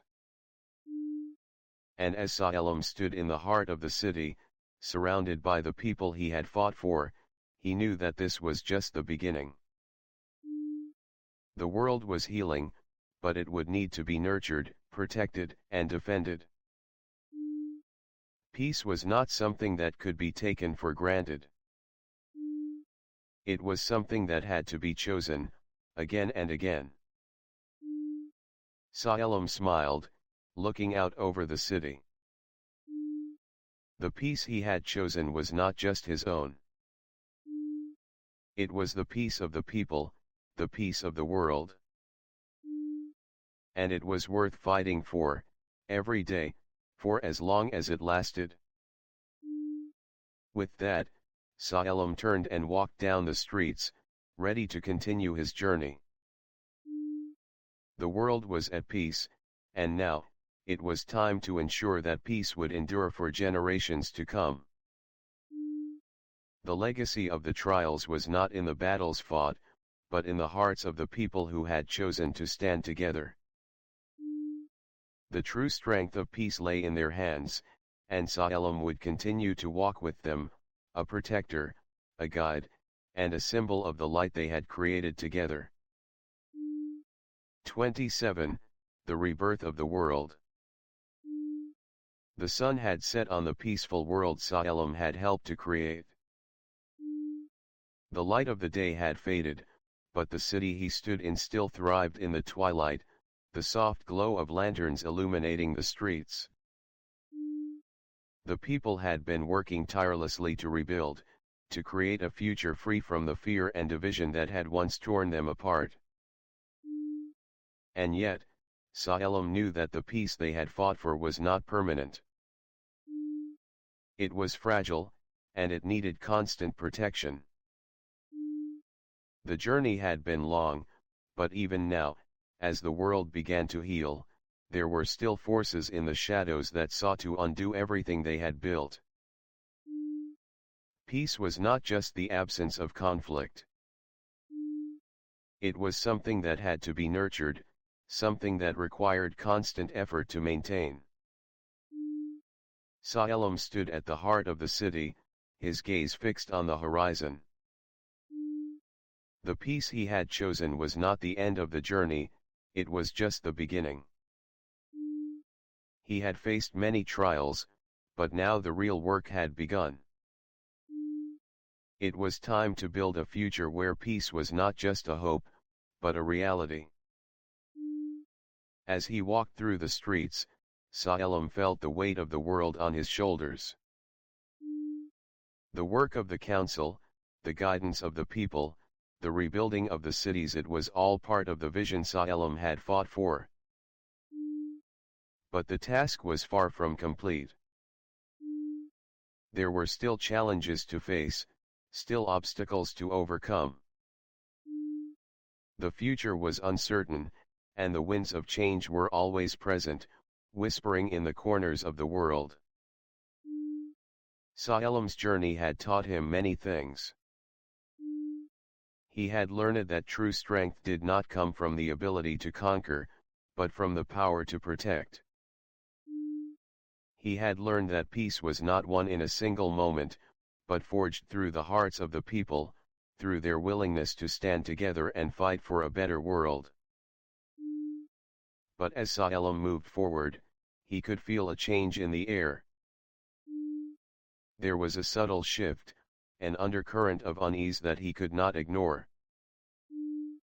The people were still united, but beneath the surface, there was an uneasiness, a fear that lingered in the hearts of many. Some still clung to the old ways, to the idea that power and control were the only paths to security. The new world, despite its promise, was still fragile. Salem knew that the peace they had worked so hard to build was not a static thing. It was a living, breathing entity, and it needed constant care and attention. It was not enough to simply defeat the forces of darkness, they had to be kept at bay, guarded against, or they would rise again.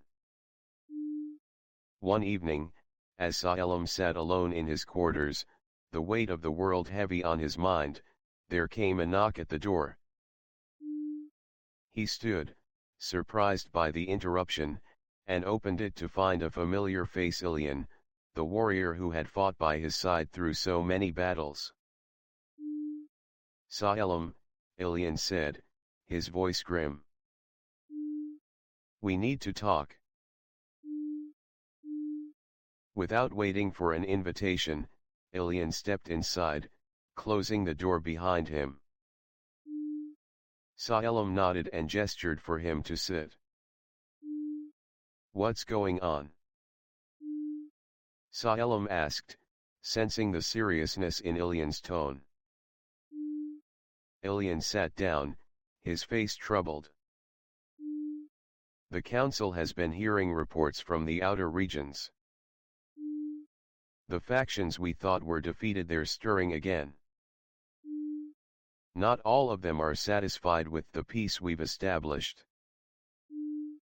Some are calling for action, for a return to the old ways of conquest and division. They believe that the peace we've built is weak, that it's not sustainable. Salem's heart sank as he listened. He had known that this day would come, but hearing it from Ilian made it all the more real. The world they had fought for was still vulnerable, and there were forces out there that would stop at nothing to tear it apart. "We can't allow this to happen," Salem said, his voice firm. "We've worked too hard to let the old ways return. But how do we stop them? How do we protect the peace?" Ilian leaned forward, his eyes intense. "We don't just protect it, Salem. We must strengthen it. We need to show the people that this new world is worth fighting for, that it's worth preserving.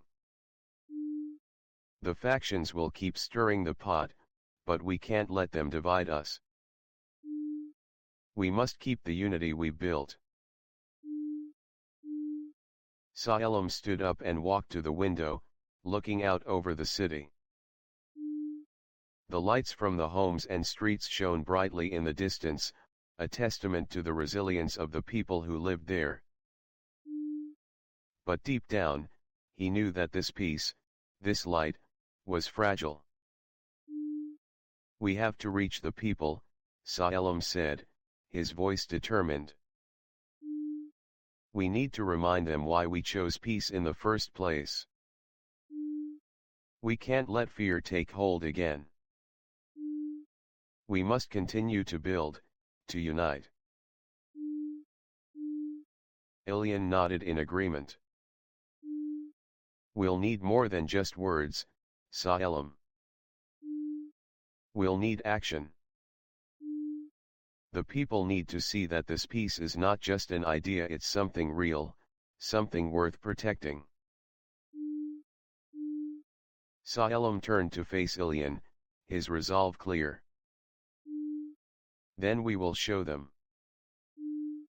We will go to the people, speak with them, hear their fears, and give them the tools they need to protect what we built.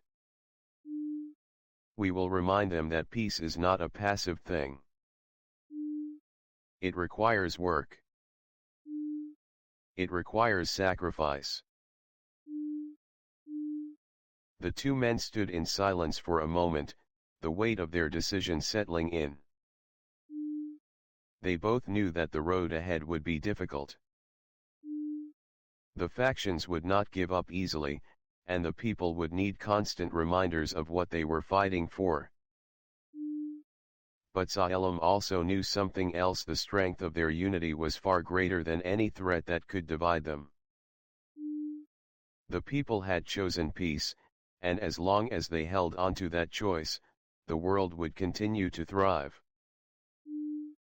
The next morning, Salem and Ilian set out, traveling from village to village, city to city, meeting with the leaders and the common folk alike. They spoke of the peace they had created, of the work that still needed to be done, and of the sacrifices that would be required to maintain it. They did not shy away from the challenges ahead but spoke of them with honesty, knowing that the people needed to hear the truth. As the days passed, the message began to spread. The people, once uncertain, now stood firm in their belief in the future they had built. They worked together, side by side, to ensure that the peace would not fade, to ensure that the light they had created would continue to burn brightly. The factions, though still present, began to lose their hold on the people. They could no longer use fear to divide the world, because the people had chosen a different path, a path of unity, of love, and of understanding. And as Salem stood once more in the heart of the city, watching the people work together, he felt a sense of peace that he had not known before. The world was not perfect, but it was strong. And as long as they continued to choose peace, they would continue to grow. The storm had passed, and in its wake, Salem knew that the world had been reborn.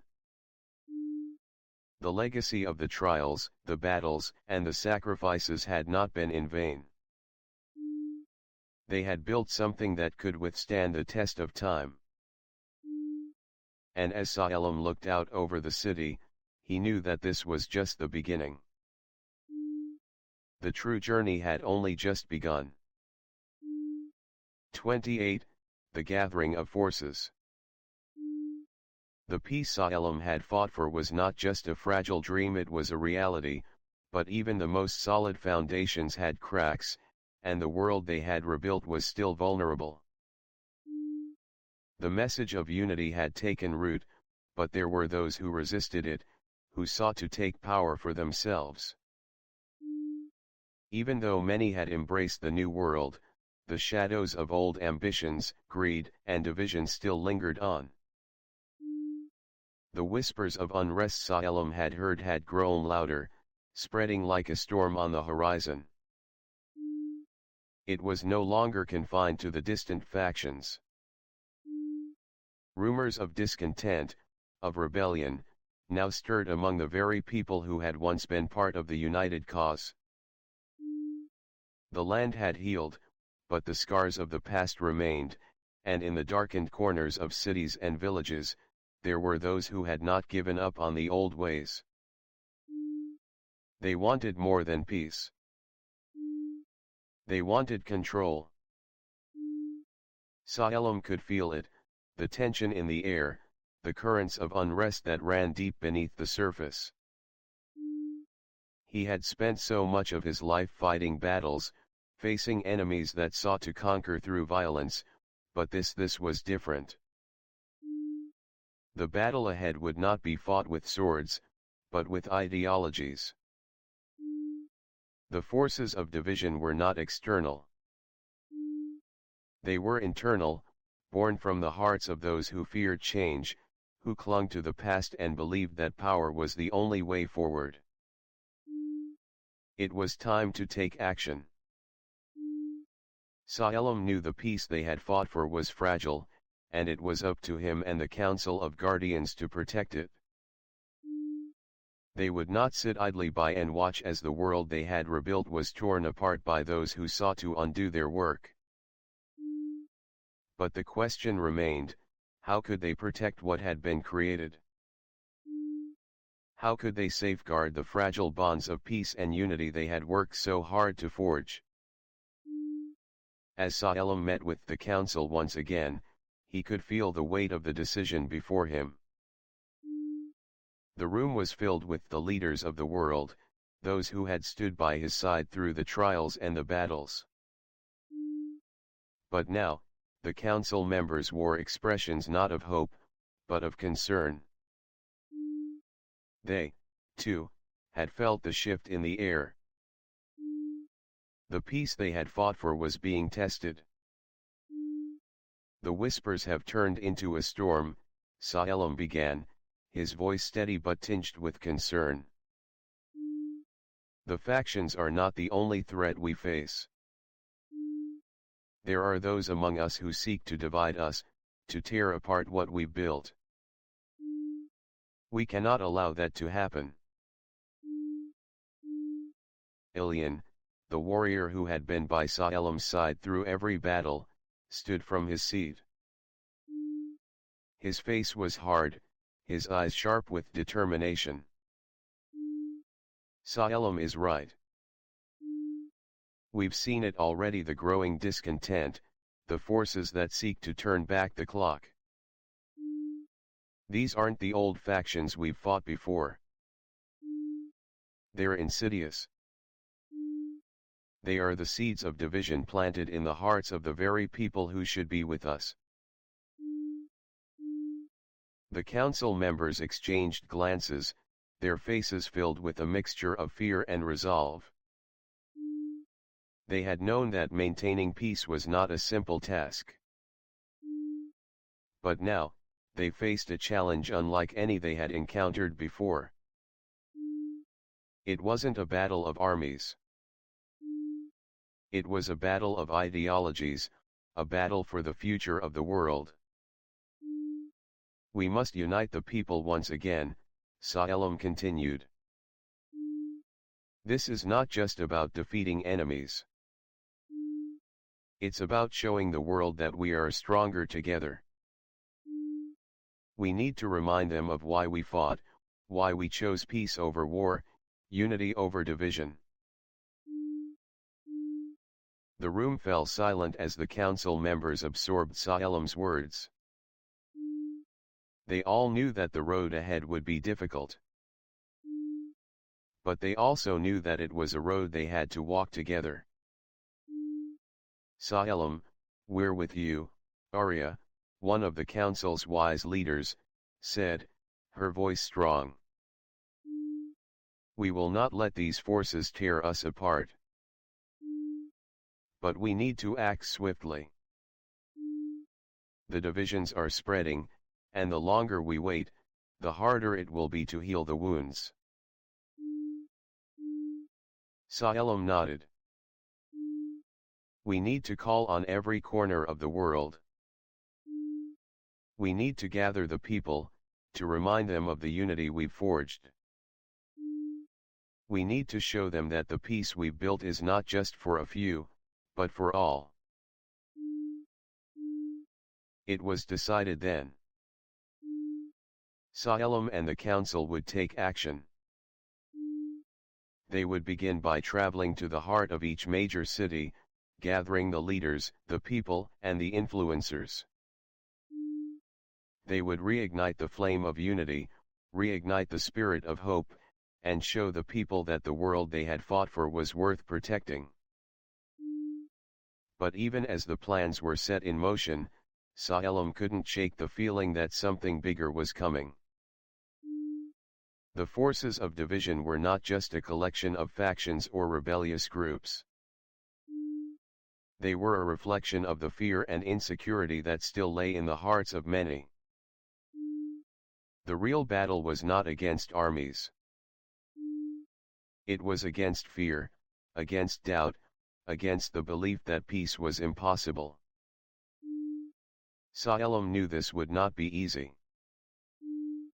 The road ahead would be filled with difficult decisions, with challenges that no one could anticipate. But he also knew that they had a chance, that the peace they had fought for was worth every sacrifice. The council members began to organize the journey. They would visit the major cities, speak to the people, hold gatherings to inspire unity, and make it clear that the peace they had built was not something to be taken for granted. It was something that required constant effort, constant vigilance, and, above all, constant love. Sa-elam stepped outside the council hall, looking out over the city that had become a symbol of hope. The sun had just set, and the sky was ablaze with the colors of twilight. The city was alive, bustling with people working, talking, building, living. And yet, Sa-elam knew that there was still work to be done. The storm was coming, but they would face it together, with hearts full of hope and hands stretched toward the future. He took a deep breath and made his way toward the city's main square. There, he would begin the journey not just for himself, but for the future of the world. The road ahead would be long and difficult, but Sa-elam was ready. He had chosen peace, and he would fight for it until his last breath.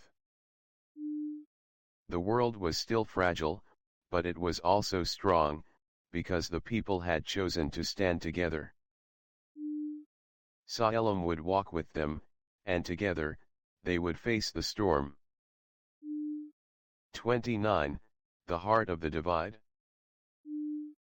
The winds of change had blown hard, and Sa-elam could feel them in his very bones.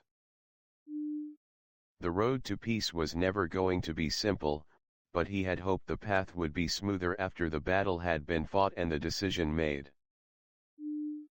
Yet, in the quiet after the storm, new challenges arose, challenges that were not driven by armies, but by ideologies. The heart of the divide that threatened the fragile peace was not an enemy from the outside.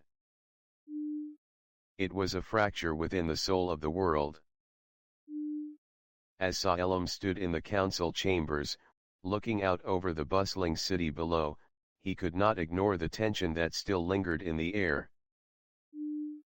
The people had rallied for peace, for unity, but deep down, there was something unsettled. The forces of division, though scattered, were becoming louder.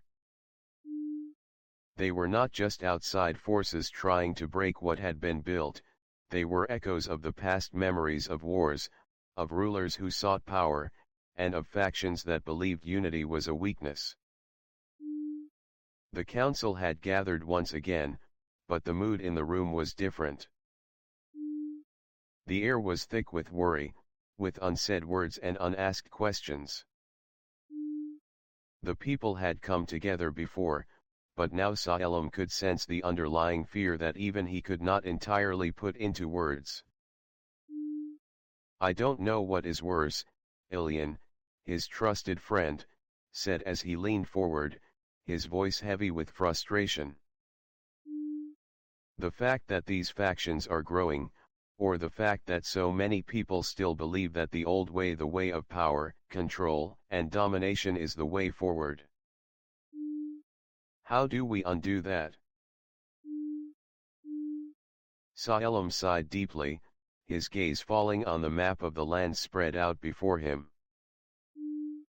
The cities and villages that had been built through the strength of peace now had scar tissue, visible cracks of discontent, growing larger in the corners of the world. He had fought against external forces for years, but now, the challenge was not only physical. It was ideological, a battle of hearts and minds. "We cannot undo what has already been done," Salem said, his voice carrying the weight of many sleepless nights. "But we can guide them. We can show them that the peace we built is not fragile, it is resilient. Unity, after all, is not about sameness, it is about embracing our differences and building something greater than the sum of its parts." Ilian looked at him, his expression tied with concern. "How can we guide people who are afraid of what they do not understand? How can we show them that the future is worth fighting for if they refuse to see it?" A heavy silence followed, the council members deep in thought. It was true the ideology of unity had been tested, but now the true test was about to begin. They were not fighting armies anymore.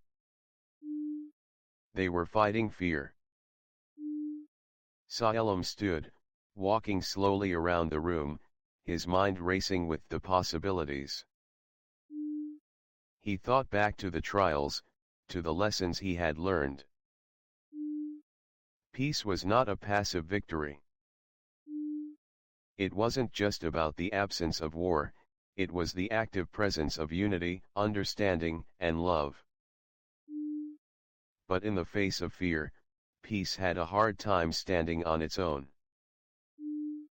"We cannot force people to accept peace," Salem said, his voice firm now. "We can only show them that peace is not the enemy of progress. It is the foundation upon which the future will be built. But that means we will have to make hard choices. Not just as leaders, but as individuals."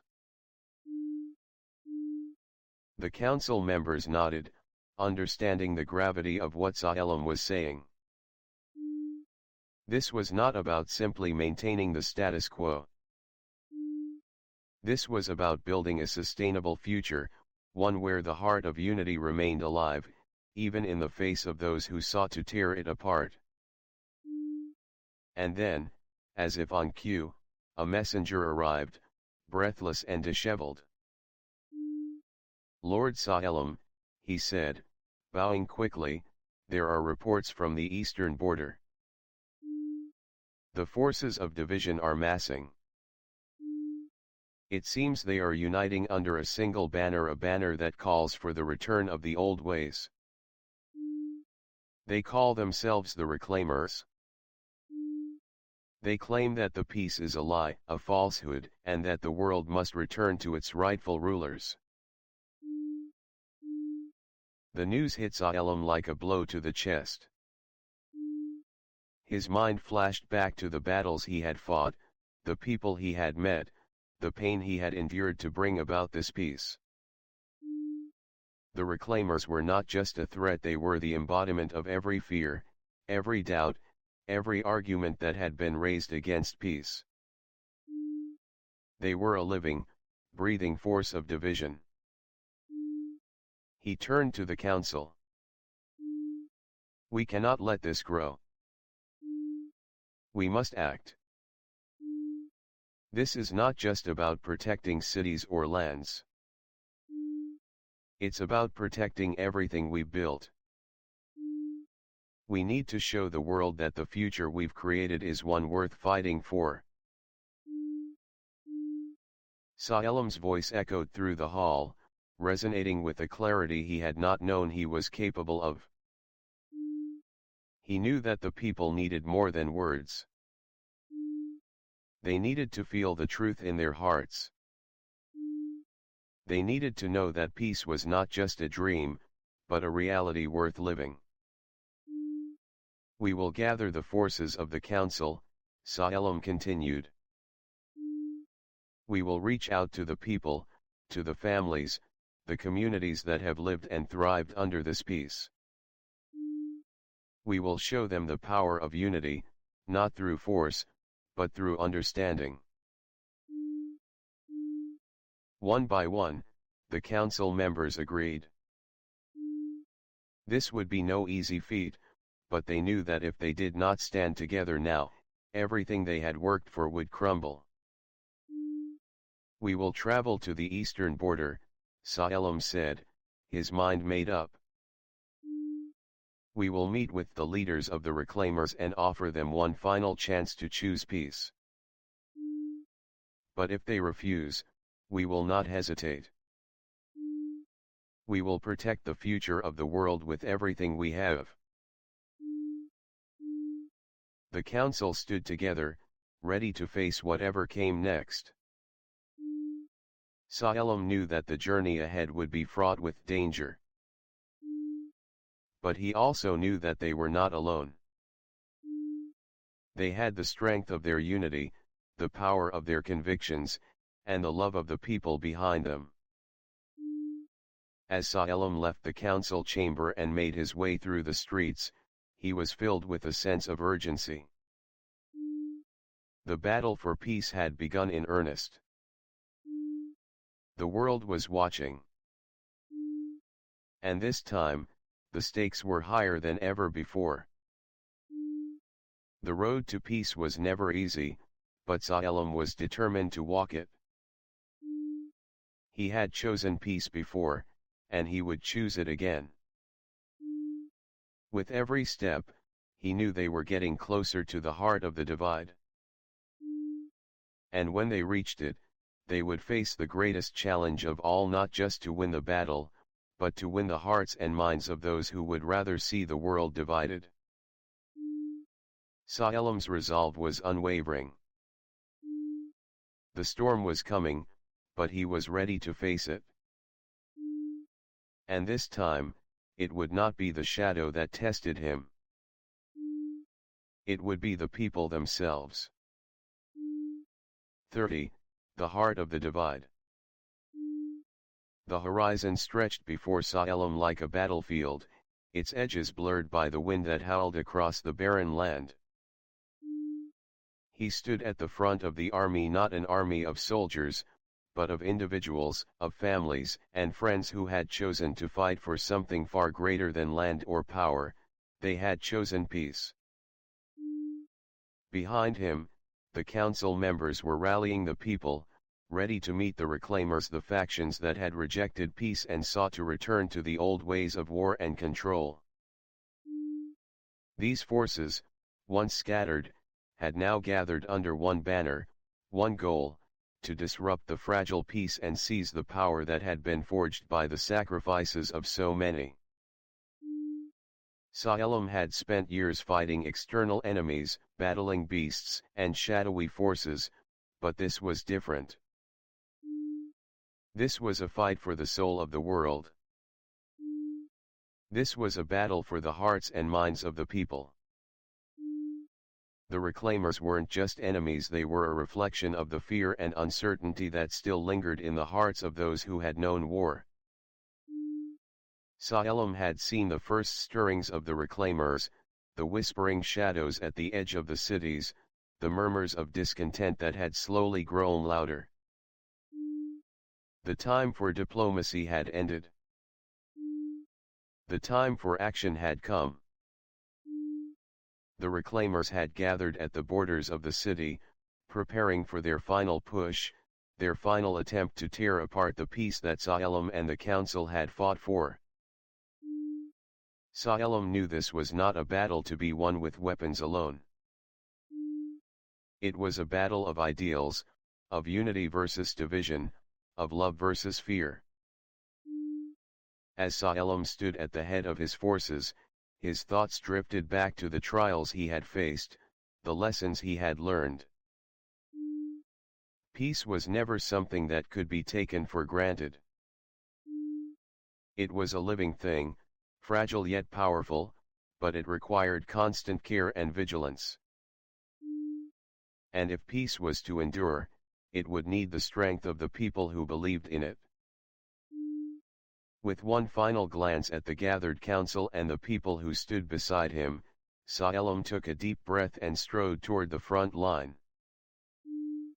This battle would not be fought just with swords, but with words, with unity, with the strength of their hearts.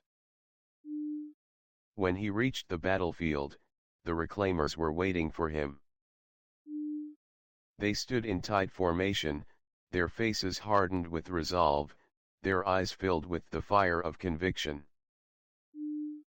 They were not afraid of Salem, not afraid of the peace he represented. They were afraid of losing the power they had once known. And in that fear, they had become something else, something darker. The leader of the Reclaimers, a tall man with a stern expression and eyes full of rage, stepped forward. His armor gleamed in the midday sun, and his voice rang out across the battlefield. "You are a fool, Salem," he called, his voice cold and mocking. "You've let the people believe that peace is a gift, that unity is the answer. But peace is a lie. The world is not built on love or understanding. It is built on power. And we will take that power back, with or without you." Salem stood his ground, his heart steady but his eyes sharp. "You're wrong," he said, his voice carrying over the battlefield. "The world was built on power, yes. But it was also built on fear, on hatred, and on division. You're right about one thing: peace is a choice. But it's a choice that we make every day. It's a choice to stand together, to build something greater than ourselves." The leader of the Reclaimer sneered, his hand resting on the hilt of his sword. "And what if they choose the old ways, Salem? What if they choose power over peace? What will you do then?" "I'll stand with them," Salem said, his voice unwavering. "I'll stand with the people who believe in peace, who believe in the future. And I'll fight for it, no matter what it costs." The Reclaimer leader stepped forward, drawing his sword. "Then prepare yourself, Salem. You've chosen your side, and now you'll pay the price. Saelim's heart was calm as he drew his own sword, the blade gleaming in the sunlight. He knew that this battle would not be decided by strength alone. It would be decided by their hearts, by their beliefs, and by their willingness to fight for the world they wanted to build. With a shout, the reclaimers charged, their weapons raised high, ready to strike. Saelim's forces met them head-on, the clash of steel ringing out across the battlefield. The fight was fierce, the sound of swords clashing and shields smashing filling the air. But even as the battle raged around him, Saelim knew that this was not just a fight for survival. It was a fight for the future. As the battle wore on, Saelim fought with all the strength he had, his sword flashing through the air, striking down those who stood in his way. But he did not fight for victory. He fought for the people, for the world, for the future. And as he looked around, he saw that his forces were not fighting for power. They were fighting for peace, for unity, for the chance to build a better world. Hours passed, and the battle seemed to stretch on endlessly. The reclaimers fought with desperation, their leader at the front, pushing his forces forward, unwilling to accept defeat. But slowly, the tide began to turn. The people who had once stood with the reclaimers were beginning to see the truth that peace was not weakness, that unity was not a lie. They began to lower their weapons, to lay down their arms, and to stand with Saelim. And when the leader of the reclaimers fell, his sword shattered on the ground, Saelim knew that the battle was over. But the war for peace was not. The people had made their choice. They had chosen unity. They had chosen love. They had chosen peace. Saelim stood on the battlefield, looking out over the land that had been torn apart and rebuilt, his heart filled with a quiet pride. The world was not perfect. It was never meant to be. But as long as the people chose peace, as long as they chose to stand together, Saelim knew that the world would be better than it had ever been before. And as the sun set on the battlefield, Saelim knew that this was not the end of his journey. It was only the beginning.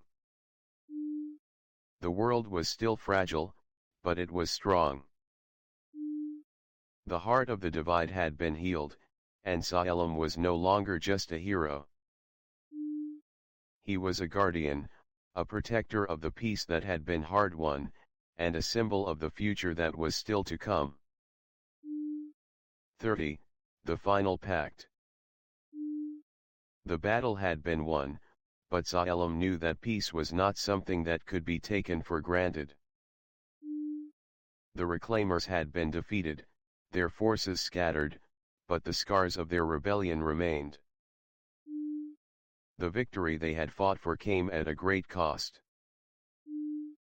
The city, once full of hope and promise, was now a reflection of the struggle they had endured. Saelim stood on the balcony of the council hall, his eyes scanning the horizon. The world was quiet now, but beneath the surface, there was a tension, a restlessness that Saelim could not ignore. The people had chosen peace, but the forces that had once sought to tear them apart were not gone. They still lurked in the shadows, waiting for the right moment to strike again. The council had gathered once more, the leaders of the world standing together in the great hall, their faces a mix of resolve and uncertainty. Saelim had led them through the storm, but now they faced the hardest part of the journey, maintaining the peace they had fought so hard to create. He turned to the council, his voice steady but filled with the weight of the moment. "We have won the battle," he began. "But the war for peace is never truly over. The world we've fought for is fragile. It is not enough to defeat our enemies. We must ensure that what we built can withstand the test of time. We must protect it with all that we have." The council members nodded, their faces grim. They had seen the forces of division, the shadows that threatened to tear them apart, but they had also seen the strength of unity. The question now was how to protect that unity, how to ensure that the peace they had worked so hard to build would not crumble in the face of fear and greed. "We have learned that peace is not the absence of conflict," Oren, the elder council member, said, his voice full of wisdom. "It is the presence of understanding, of cooperation. We cannot afford to let fear rule us. We must stand together, or we will fall apart." Salem nodded. "We must forge a new path forward. One where power is not held by the few, but shared by all. One where the voice of the people is heard, where division is not an option." He paused, letting the weight of his words sink in. The council members exchanged glances, their faces filled with determination. They knew the path ahead would not be easy. There would be more battles to fight, more challenges to overcome. But they also knew that the path forward was the only way to ensure that the world they had built would endure. "The time has come to make a final pact," Salem continued. "A pact that will ensure that peace is not a fleeting moment, but a lasting foundation for the future. We must unite, not just as leaders, but as guardians of the future. We must protect this peace, not with weapons, but with love, understanding, and mutual respect." The room was silent, the weight of the moment pressing down on them all. This was the moment that would define the future. This was the choice they had to make, to stand together, to protect the future they had worked so hard to create, or to allow the forces of division to tear it all down. "We must bring the people into this pact," Salem said, his voice growing stronger. "We must involve them, empower them. They are the heart of this world. Without them, there is no peace." The council members nodded in agreement. This was not a decision to be made by a few powerful leaders. This was a decision for everyone, for every person who had fought for peace, for every family who had lived through the darkness and hoped for a better future. "Then let us create the final pact," Ilian, the warrior who had been by Salem's side through every trial, said. "A pact that will bind us all together, that will ensure peace not just for ourselves, but for every generation that comes after us." And so, the council set to work, drafting a pact that would bind the people together, a pact that would ensure the peace they had fought for would be preserved for generations to come. It would not be an easy task. The forces of division were not easily defeated, and there would be those who would resist. But Salem knew that the only way to protect the future was to make a commitment to unity, to peace, to love. As the days passed, the pact took shape. It was a document, yes, but it was also a symbol. A symbol of their commitment to one another, to the future they had built. The pact was not just about political power. It was about the heart of the people, the will to stand together and face whatever challenges came their way. When the pact was finally completed, Salem stood before the council, his heart full of pride. This was their legacy. This was the world they had fought for. He turned to the council members, his voice filled with resolve. "We have created the foundation of a new world," he said. "But it is up to each of us to carry it forward. This pact is not just a piece of paper. It is a promise. A promise to protect the peace, to protect the future, and to protect each other."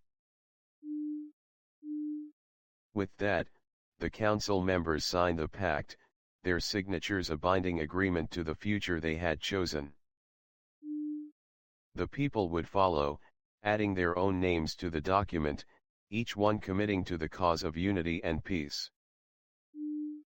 As the final signature was added, Salem felt a weight lift from his shoulders. The road ahead would not be easy, but he knew that the future was in good hands. The people had chosen peace, and now they had a pact to protect it. The council members stood together, their faces filled with determination and hope. The world had been through so much, but now it was time for the world to heal. And with the final pact in place, they had laid the foundation for a future of peace, love, and unity. Salem looked out over the land, the horizon stretching before him. The sun had set, but the future was bright. They had fought for this moment, and now they had to fight to keep it. But Salem knew they were ready. Together, they would face the challenges ahead, and together, they would build a world worth fighting for. With a final glance at the city, Salem turned and walked toward the future, his heart full of hope, his soul at peace. The trials had ended, but the journey was far from over. And as he walked into the night, Salem knew that the world they had built was worth protecting. The final pact was their promise, a promise to protect the future, to protect the people, and to protect the peace that had been so hard won. 31. The Shifting Sands of Trust. Salem stood before the council once again, the weight of the world pressing heavily on his shoulders. The world they had fought so hard to create was teetering on the edge of something new, something they could not yet fully understand. The final pact had been signed, the people had chosen peace, and the forces of division had been held at bay. But something was amiss. A deep, unspoken tension hung in the air, a feeling Salem could not shake. The winds of change had shifted once more. The world Salem had spent so much time rebuilding was evolving, and while that was natural, it had also created a new set of challenges. The people were united, yes, but there were cracks in the foundation, unseen by most. There were whispers among the leaders, subtle doubts and murmurs about the way forward, questions about the legitimacy of the peace, and more concerning still, the growing desire for control among those who felt their influence waning. The council had gathered once more, but this time, there was a sense of unease that none of them could ignore. Salem's once steady allies now seemed distant, their faces marked by uncertainty. The vision they had shared, the dream of a peaceful, united world, was beginning to fracture, not from external threats, but from the seeds of distrust being sown within their very ranks. "We've come so far," Ilian, the battle-worn warrior, began, his voice thick with worry. But there are murmurs in the cities. There are leaders questioning the pact, questioning the peace. They feel their power slipping away, and some among the council are no different. There are whispers of new alliances forming, alliances that would see the return of the old ways, a return to control, to a centralized power. I fear, Salem, that the cracks we've ignored may soon splinter the unity we've worked so hard to create. Salem's heart sank as he listened. He had always known that peace was fragile, but the realization that those he had trusted were now questioning the very foundations of their work was a bitter pill to swallow. The forces that had once sought to tear the world apart were not gone, they had simply transformed. The battle was no longer just for land or resources, but for trust. It was no longer about defeating armies but about convincing the world that their choice, their future, was worth fighting for. Ilian is right, Oren, the elder council member, added gravely. The final pact was signed in the name of unity, but now we see that unity itself is under threat. It's not the factions we face, but the doubt within the hearts of those who once believed in what we fought for. They have seen power shift from the old rulers to the people. The council, the leaders, the voices we thought were secure, are now questioning their place in the new world. Salem's mind raced as he absorbed the gravity of the situation.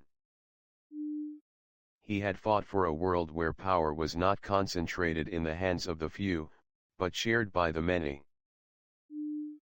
Yet now, it seemed the desire for control was creeping back in. The people, the leaders, were afraid of the unknown. They were afraid of what the future might hold.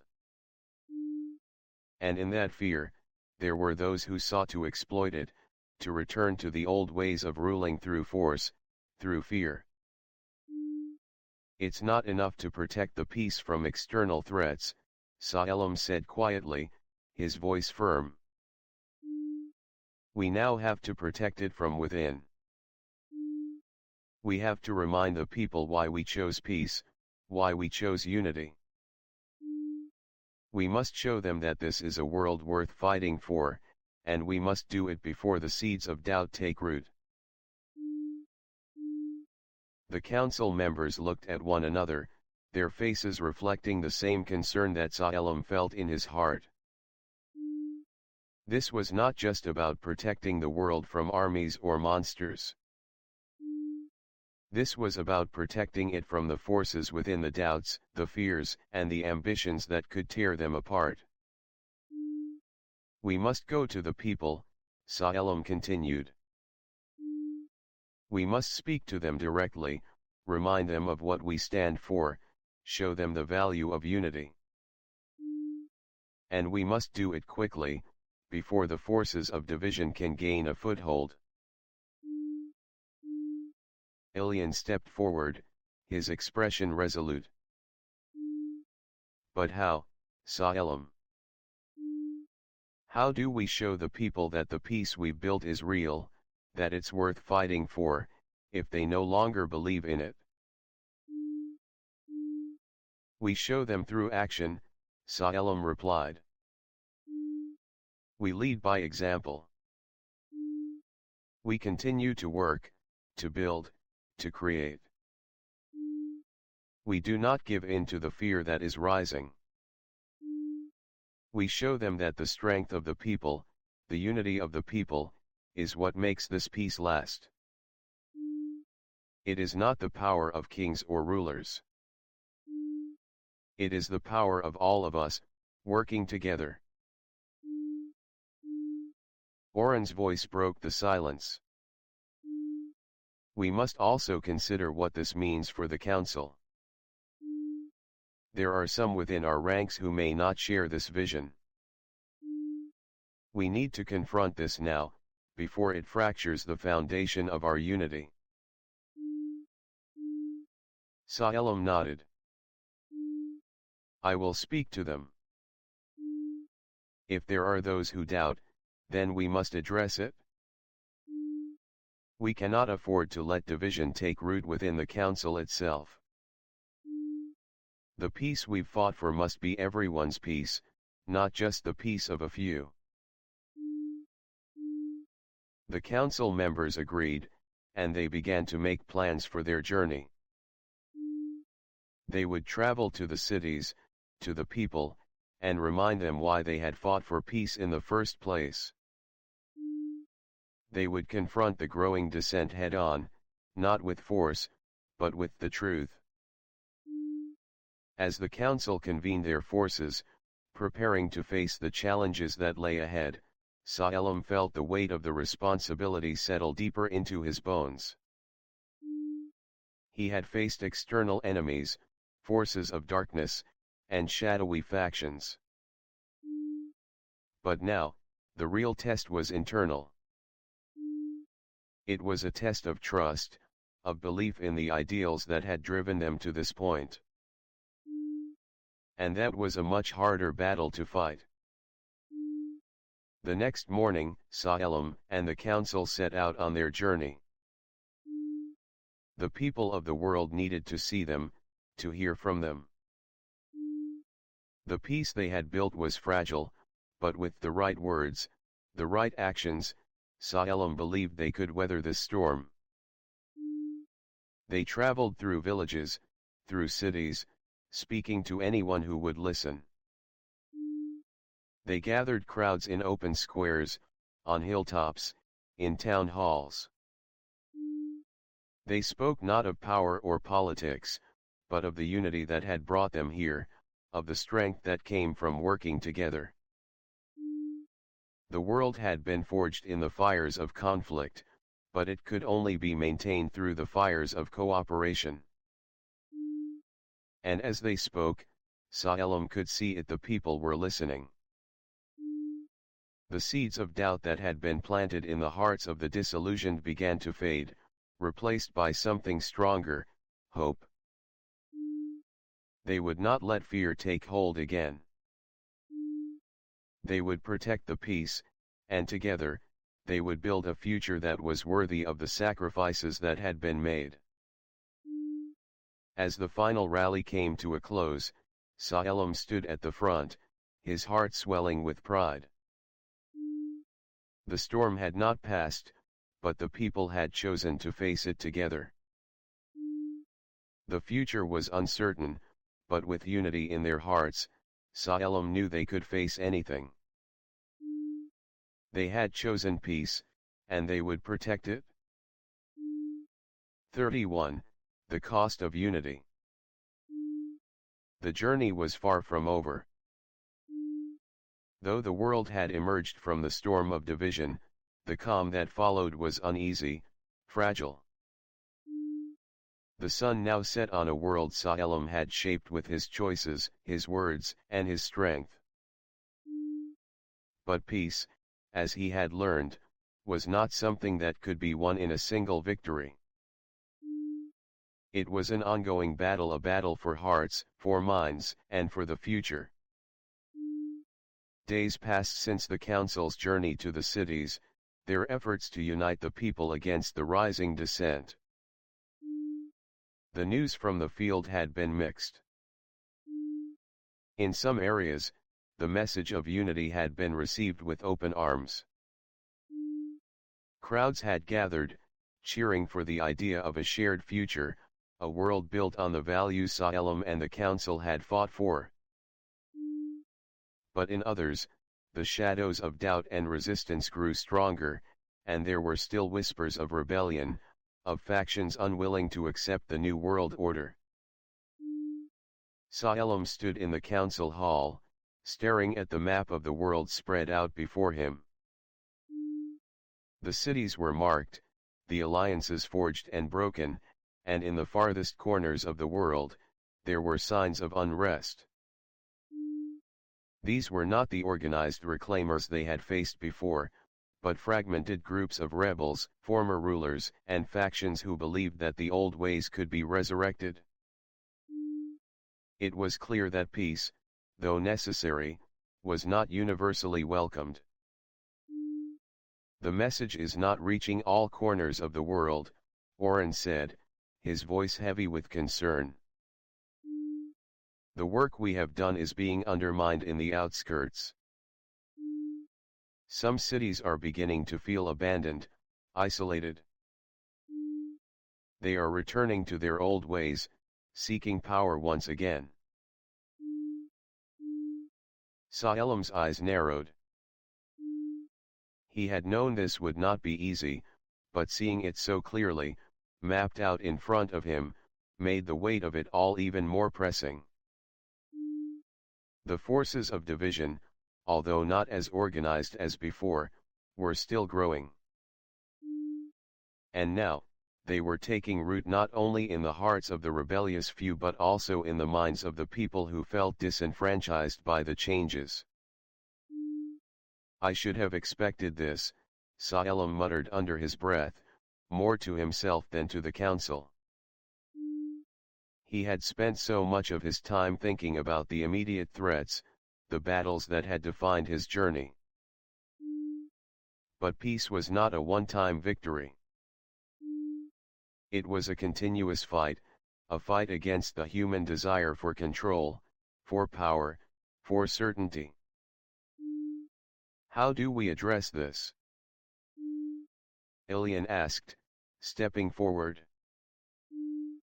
His armor gleamed faintly in the candlelight, a reminder of the warrior he had once been. These groups won't be swayed by words. They're entrenched in the old ways, in the belief that strength alone will keep them safe. How do we convince them to believe in the future we built? Saelim took a deep breath. We show them the cost of their choices. The council members exchanged confused looks, but Saelim continued. If these factions believe they can simply destroy what we built, then they must learn what happens when unity is shattered. The people need to see the consequences of division. We have to make them understand that the path they want to return to is not just a path of power, but a path of destruction. Ilian's brow furrowed. You want us to make an example of them? To show the people what happens when they choose division over peace? Saelim's expression hardened. No. I want them to understand that peace is not a fragile thing. But it is not something that can be imposed by force. The people must choose it, over and over again. And if these factions are not willing to choose it, then we must give them a choice. They cannot ignore the choice between unity or chaos. The council remained silent, absorbing the gravity of Saelim's words. This was not the gentle, diplomatic peace they had envisioned. This was the final test, a test of resolve. They could not allow the world to slip back into the old ways, into the chaos they had fought to escape. They had built something worth protecting. And now they had to protect it not through force, but through the strength of their will, the strength of their ideals. We will need to send a message, Saelim said, his voice unwavering. But it will not be through violence.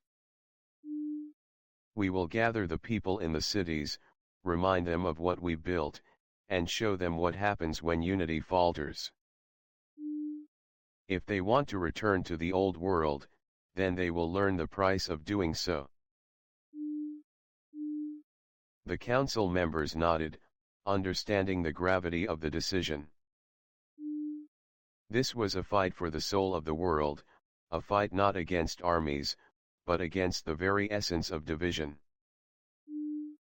They would have to confront the forces of fear, of power, and of isolation, and show the people that peace was not just an ideal, but a necessity. Salem turned to leave the council chamber, his mind heavy with the responsibility ahead. He had chosen peace, and he would fight for it not with swords, but with the strength of his heart, the power of his vision. He could not allow the sacrifices of so many to be undone by those who refused to see the value of unity.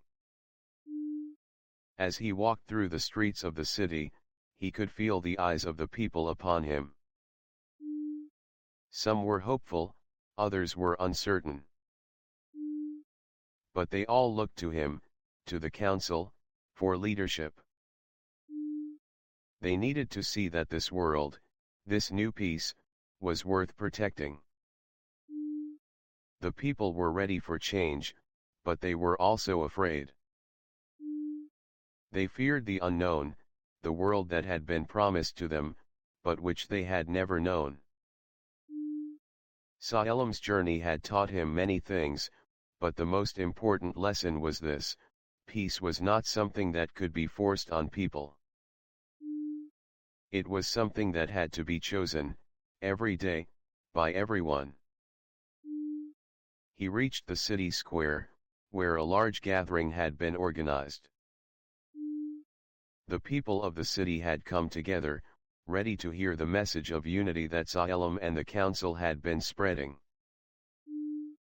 As Salem stepped forward, the crowd fell silent, their eyes filled with hope and uncertainty.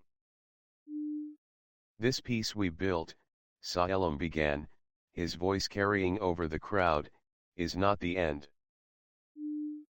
It is the beginning. The path we've chosen is not easy, and it will not be free of challenges.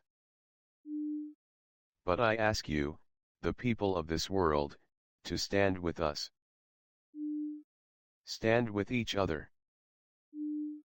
Together, we can face the forces that would tear us apart. Together, we will protect the peace we've fought so hard to build." The crowd was silent for a moment, but then, slowly, a murmur spread through them. The people began to clap, their applause growing louder. It wasn't the loud cheer of victory, but the quiet, determined applause of a people who had made their choice. They had chosen peace. They had chosen unity. Salem smiled, his heart swelling with pride. The journey had been long, and the road ahead was still uncertain, but for the first time in a long while, he felt that the world was on the right path. The storm had not passed, but it was no longer as threatening. The people had chosen, and now they would face the future together. With that, Salem turned and walked back to the council hall, knowing that the work was far from done. The people had chosen peace, and now, it was up to all of them to ensure that peace would endure. 32. The Eternal Flame. The world had been rebuilt, the forces of division defeated, and peace had taken root, but as Salem walked through the streets of the city, he couldn't shake the feeling that something was still wrong. The people had chosen peace, but the shadow of fear, of doubt, lingered. The threat wasn't external now, it was internal, a growing unrest that threatened to unravel everything they had worked for. Salem had done what was necessary to bring the world to this point.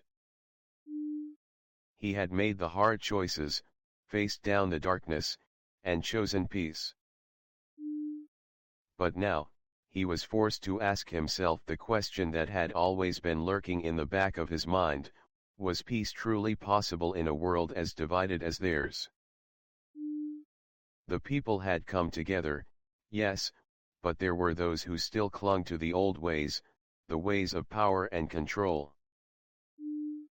They had never truly embraced the unity Salem had fought for. And as the whispers of rebellion grew louder, Salem knew that the peace they had created could be shattered in an instant if they weren't careful. He turned to the council members, who had gathered once again in the heart of the city. Their faces were grave, their eyes heavy with the weight of the decision ahead. They had worked tirelessly to protect the peace, but now they faced the most difficult challenge of all, ensuring that the world they had built would not fall apart from within. "We've come so far," Ilian, the ever-watchful warrior, said. "But now the greatest test lies before us. We cannot rest on our laurels. The forces of division are still lurking in the shadows, and if we are not careful, they will rise again. How do we protect what we built?" Salem nodded, his eyes scanning the room. "We must confront the fear that still exists within the hearts of the people. The fear of change, the fear of the unknown. This peace, this world we built, is not perfect. But it's worth fighting for. And we cannot allow fear to tear it apart." One of the council members, a wise and noble leader named Oren, spoke up. "Salem, we have fought so hard for this peace. But we know that peace is fragile.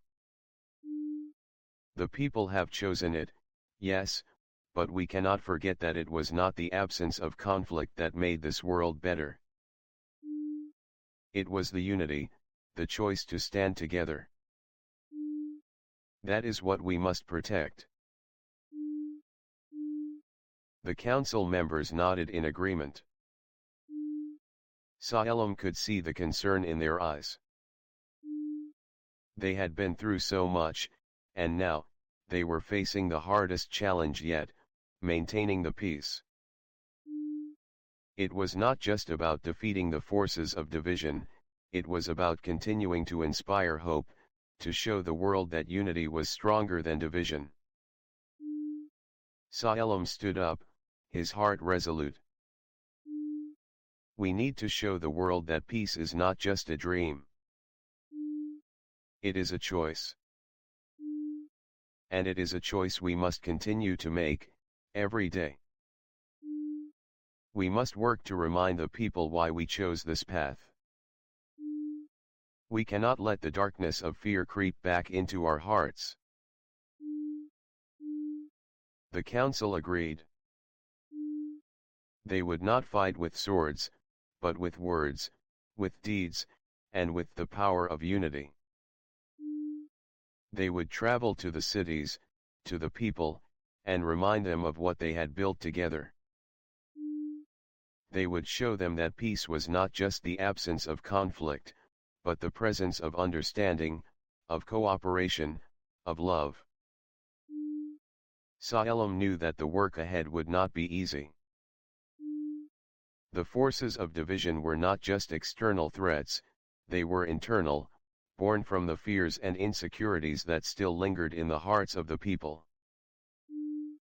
But he also knew that the road to peace was a long one, and it was a road they would walk together.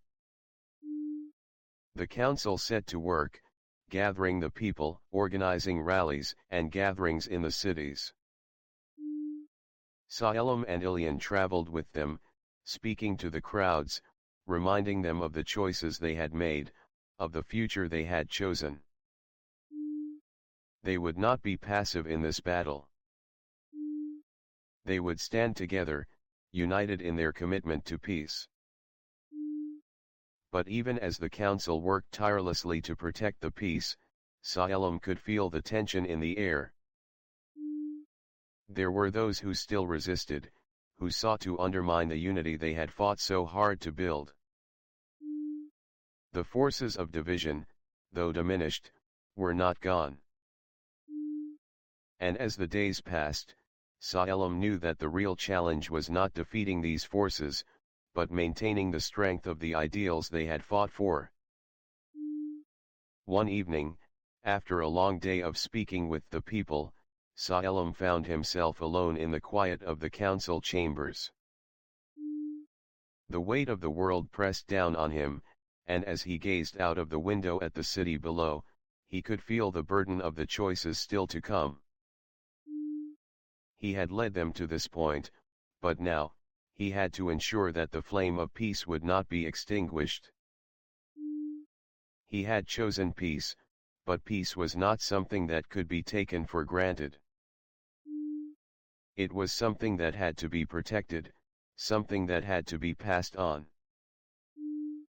Salem knew that the true legacy of his journey was not in the victories he had won, but in the hearts of the people who had chosen peace alongside him. The world they had created was not his alone. It was theirs. And it was up to them to continue building it. As the night stretched on, Salem made his way through the quiet streets of the city, reflecting on everything he had learned. The trials had tested him, but they had also taught him something invaluable. The strength of peace was not in its ability to exist without conflict, but in its ability to withstand it. The next morning, as Salem walked through the city, he saw the people working together, rebuilding, living. The sun was rising, casting its light over the world. The city was thriving, and the people were not just surviving, but growing. Salem smiled. The road ahead was long, but he was no longer afraid. The world they had built was worth protecting, and he knew that as long as the people stood together, the peace they had fought for would endure. With a final glance at the city, Salem turned and began his journey once more, walking toward the horizon, toward the future. The flame of peace burned brightly, and it was his job to protect it. He was not alone. The world was with him, and together, they would continue to fight for the future they had chosen. The trials were not over, but the battle for peace had been won. And with that victory, Salem knew that the world would never be the same again. 32. The Call of the Forgotten. The days after the pact had been signed were filled with a quiet, unsettling calm. The world, once gripped by the shadows of conflict, had begun to heal, but it was clear that the scars were still there. Salem walked through the streets of the city, the sound of children playing, merchants peddling their wares, and the distant murmur of people talking filling the air. It seemed like a world at peace, yet something tugged at the back of his mind. The peace was still young, fragile, and the foundations that had been built could crumble under pressure if they were not maintained. Salem had learned long ago that peace was not merely the absence of conflict, it was the presence of understanding, the collective will to forge a future without the ghosts of the past. And yet, despite everything they had accomplished, the old divisions were not easily erased. Fear, uncertainty, and a hunger for control still lingered in places Salem could not always reach. It was during one of his routine visits to the council hall that the messenger arrived. The young man was breathless, his face pale and his eyes wide with fear. "Lord Salem, there is urgent news," the messenger said, rushing forward. "A disturbance on the outskirts of the city. A group of rebels. But these are no ordinary rebels. They are calling themselves the Forgotten. They claim to represent the voices of those who were left behind by the peace. They say that the council's decisions have only served to benefit the wealthy, the powerful. And now, they demand a seat at the table or they will bring ruin to the peace we've fought for. Saelim's heart sank as he listened to the message. The peace they had worked so hard for was under attack, but this time, it was not from a single faction. It was from the very heart of the people, those who felt left out, ignored by the very leaders who had promised them a better world. He had always known that peace would be a long, hard journey, but this was a challenge he had not anticipated. The forgotten, Saelim murmured, turning to Ilian, who stood beside him. Who are they? What do they want? Ilian's brow furrowed in thought. We've heard whispers of them, but this is the first time they've made their presence known so openly. They claim to represent the oppressed, those who believe they were overlooked in the peace that was built. I've heard their arguments. They say that the system you fought for still keeps them in the shadows. That peace, as it stands, is not real for everyone. They want change, not just words. Saelim walked to the window of the council hall, gazing out over the city. The streets were bustling, filled with life, but beneath that life, he felt a deep undercurrent of discontent. The forgotten were right about one thing: peace had not reached everyone. There were still those who struggled, those who felt unheard, unimportant in a world that was supposed to belong to them as much as anyone else. They have a right to be heard, Saelim said quietly. But their methods, if they threaten the peace we've fought for, we cannot allow it. Ilian nodded, his gaze firm. They have a right to speak. But if they think that tearing down the peace will make things better, they are gravely mistaken. We cannot let them return the world to the chaos it once was. Saelim turned back to face the council. We need to go to them. We need to understand what they want and why they believe they have been forgotten. Only then can we decide how to bring them into the fold, how to make them a part of this new world. The council members exchanged uneasy glances, but they knew that Saelim was right. The forgotten were not the enemy. They were a reflection of the very real struggles that still existed in the world. The peace they had built was not perfect, and they would need to confront these flaws if they were to maintain it. Within hours, Saelim and a small group of trusted council members set out to meet the forgotten. They traveled to the outskirts of the city, where the people who had been left behind by the rapid growth of the cities had gathered. These were the ones who had been displaced, the laborers, the farmers, and the homeless, those who had never felt the benefits of the peace. And now, they had come together under a banner of defiance. As Saelim approached the gathering, he could see the anger in their eyes, the frustration, the feeling of betrayal. They had been promised a better life, but for them, nothing had changed. They had been forgotten, left out of the peace that was being celebrated in the cities. They had no voice, no power. And now, they were taking matters into their own hands. The leader of the forgotten stepped forward. She was a woman of fierce eyes and a strong presence, her hands clenched at her sides as if ready for a fight. She wore simple clothes, nothing like the rich garb of the leaders Salem had met. She was a reflection of the people she represented, hard-working, tired, and desperate. "You've come to hear us, finally," she said, her voice sharp. "But don't expect us to bow or beg. We're done being ignored. We want a place at the table. We want a voice. If not, we'll take what's ours."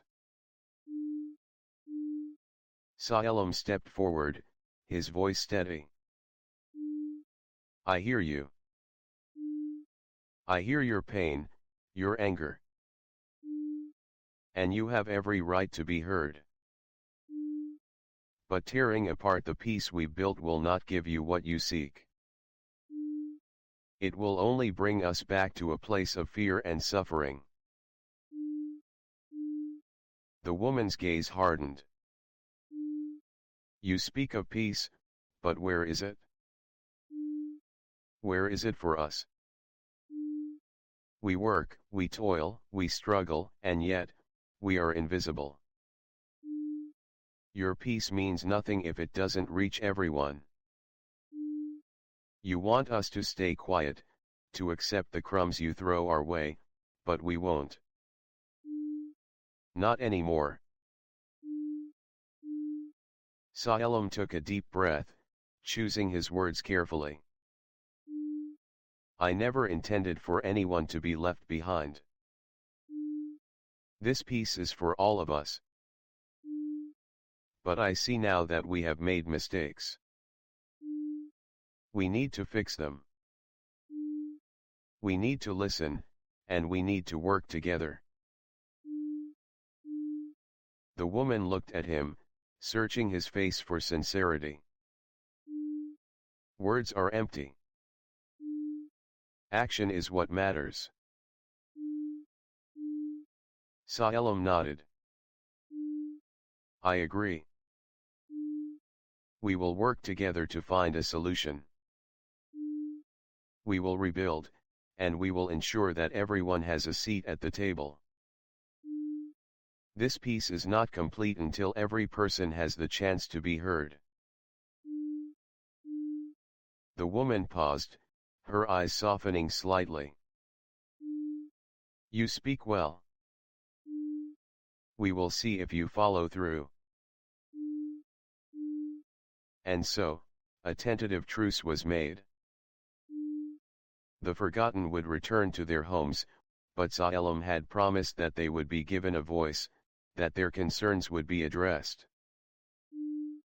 This was not the end of the journey, but the beginning of a new. Salem knew that the road ahead would be fraught with challenges, but he was determined to keep walking it for the people, for the future. As he returned to the city, the weight of the decision hung heavy in his chest.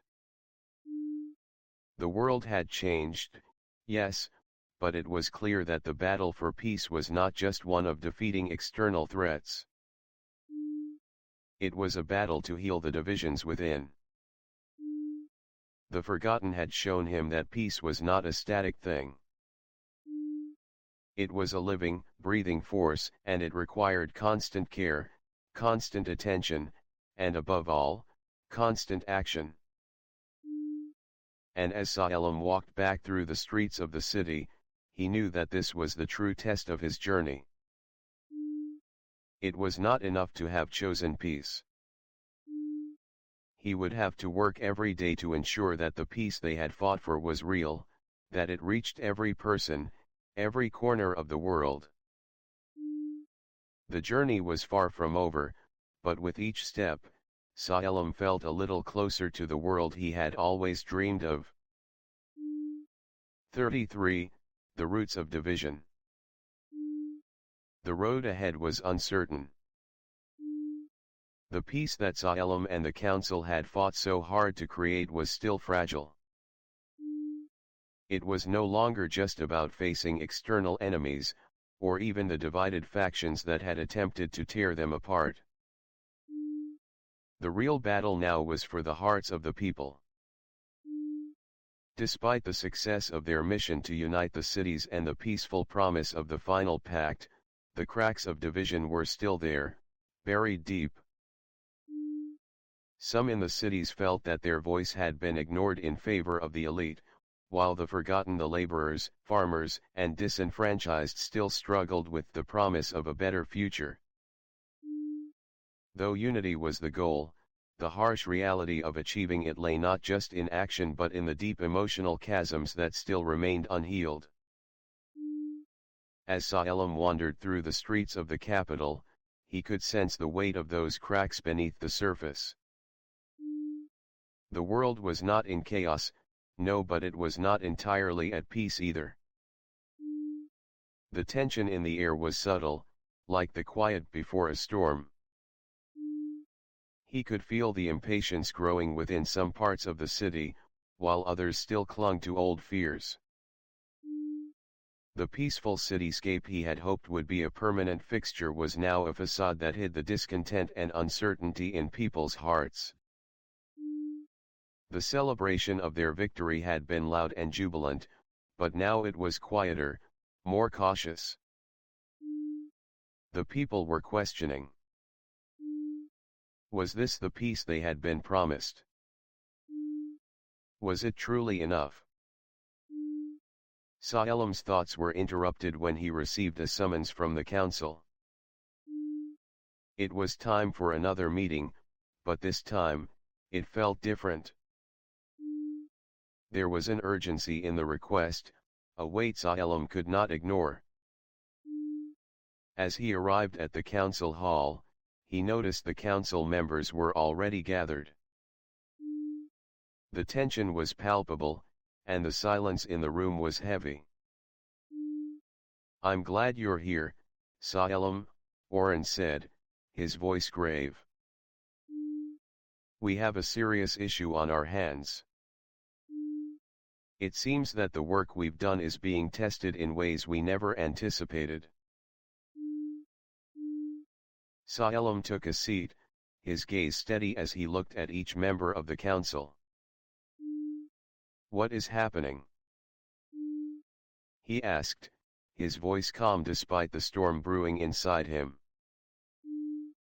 "There are rumors spreading across the land," Ilian spoke up.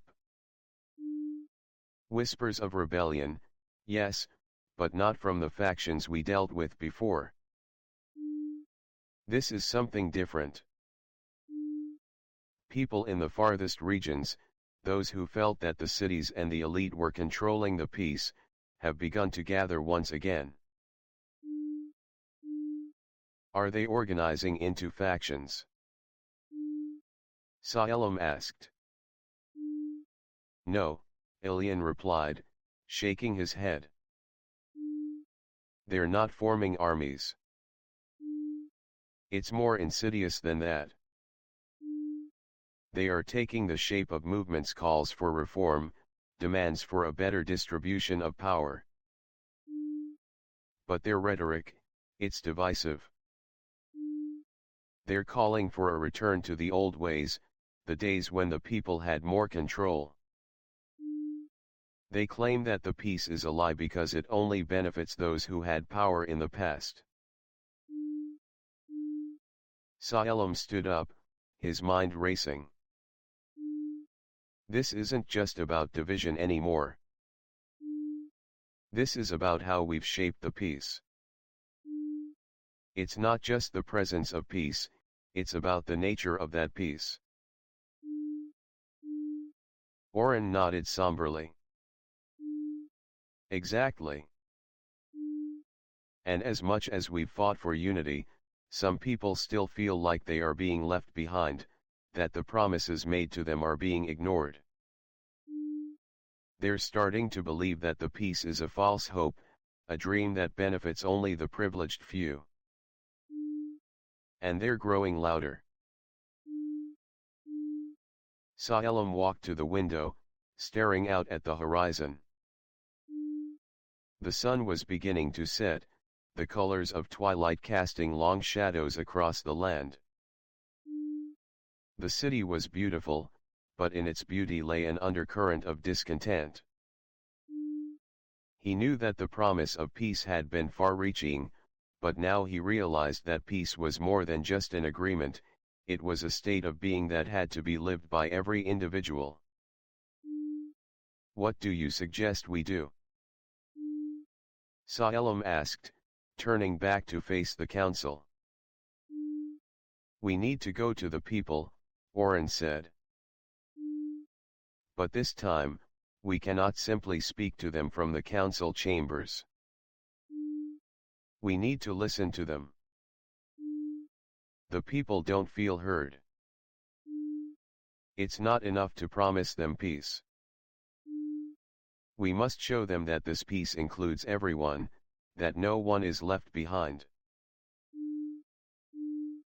Salem nodded, his resolve clear. "We have to rebuild not just cities but hearts. We have to show them that we stand with them, all of them. And we must do so before the forces of division get the chance to manipulate their fears." The council members agreed, and it was decided that they would take the message to the farthest regions, the ones that had been left behind, those that felt excluded from the peace. They would not simply issue decrees, they would meet the people, listen to their stories, and show them the value of unity. In the coming weeks, Salem and the council set out on their journey.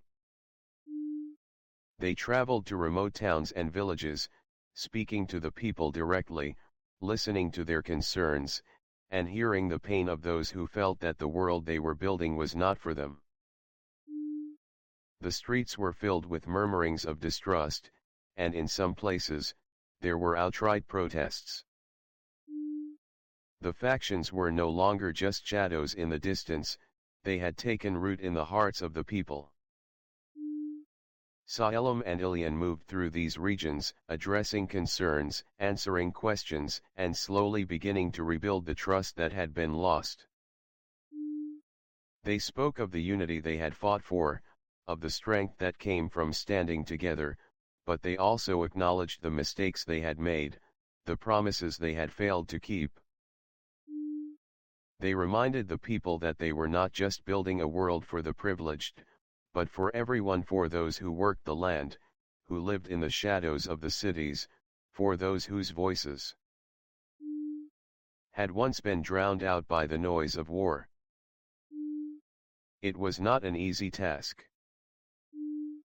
The people were angry, disillusioned. Some of them had seen their lives unchanged, and they were starting to question whether peace was worth the sacrifice if it did not benefit them. But slowly, as the council continued to speak with them, as Salem listened to their grievances and promised action, something began to shift. The seeds of division were still there, but they were being met with the power of truth, with the strength of unity. One day, as Salem stood before a large crowd, he saw a familiar face in the front row, a young woman who had once been a part of the faction that had rebelled against the council. She stood there, her arms folded, her eyes filled with skepticism. She had been part of the rebellion, part of the group that had claimed the peace was a lie. But now, as Salem spoke, she was listening, truly listening.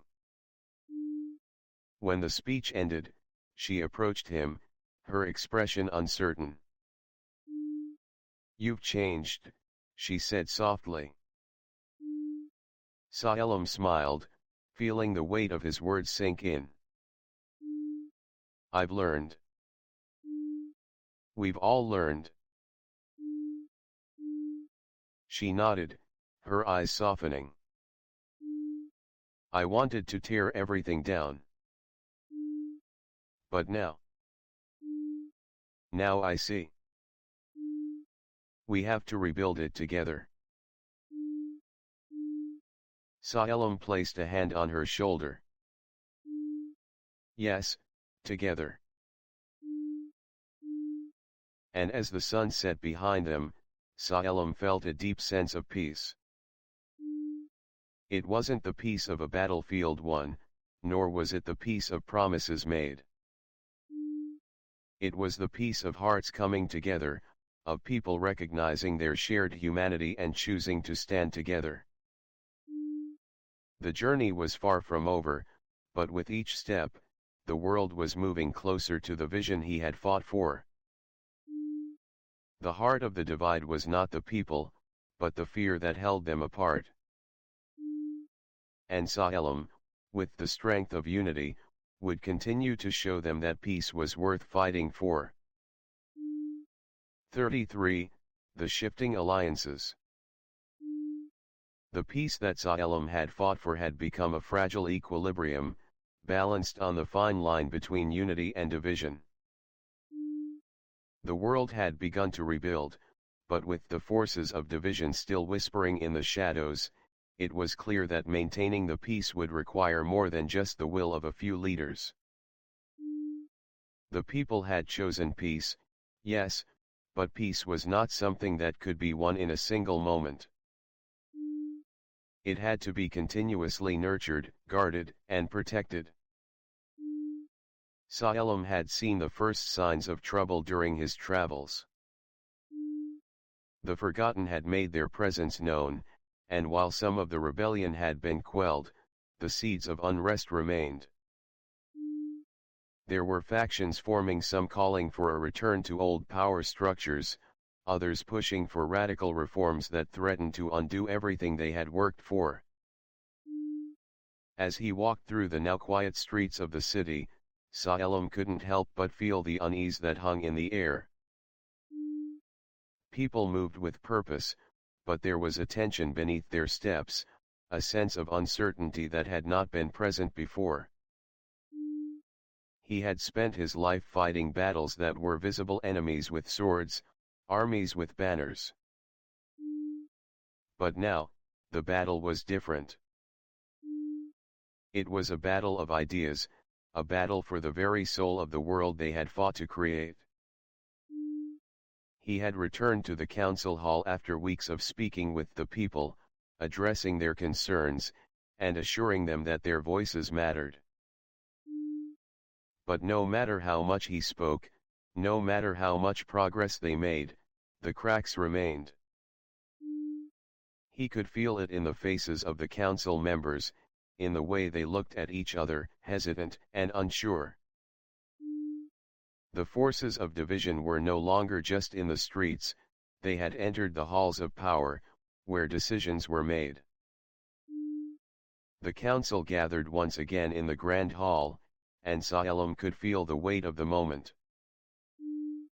The air was thick with tension, as the members took their seats. The light from the high windows cast long shadows across the room, as if even the light was hesitant to touch the truth that lay in the room. Sa-Elam looked around, his gaze settling on each of the council members. They had been his allies, his friends, his partners in this struggle. But now, there was something else in their eyes: doubt. The same doubt he had seen in the people's faces. "It's happening," Ilian said, his voice low and serious. "The reclaimers are not the only ones stirring things up. There are others, people who feel left out, people who want more power, more control.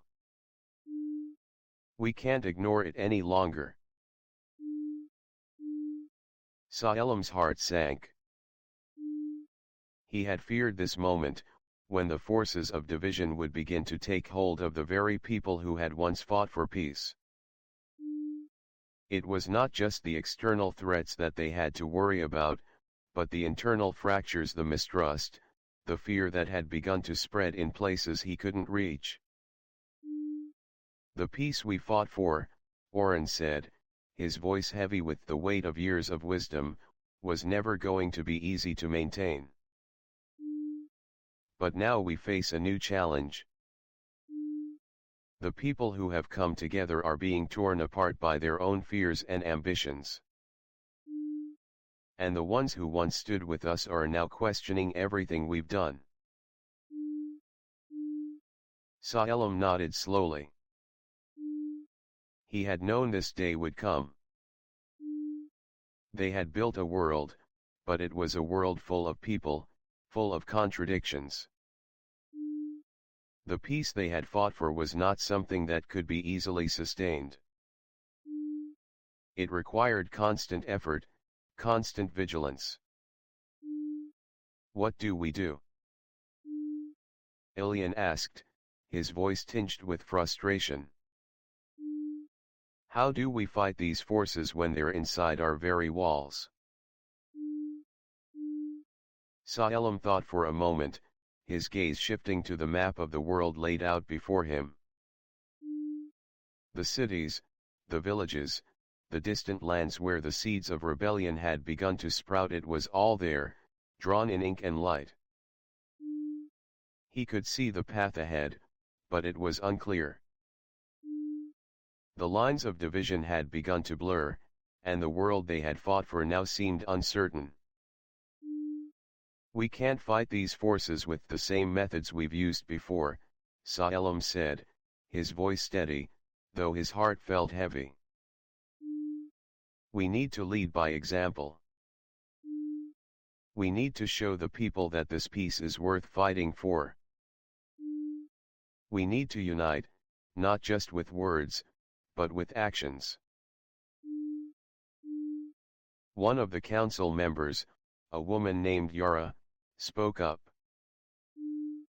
What kind of actions are you suggesting, Salem? The people want more. They want change, and they're not getting it from us. Some of them are turning to factions, some of them are turning to their own interests. They're demanding control. Salem took a deep breath, steadying himself. This was the moment he had been dreading. The world they had built was at a crossroads, and the path forward was not clear. The idea of unity, the very essence of what he had fought for, was being tested in ways he had not expected. We go to them, Salem said, his voice resolute. We don't just speak from the council. We go to the people. We remind them of what we've built, of the sacrifices we've made. But we also acknowledge the challenges ahead. We have to be honest with them. They are not just followers, they are partners in this journey. Yara raised an eyebrow. You want us to walk into the very heart of the unrest. You want us to face them head on.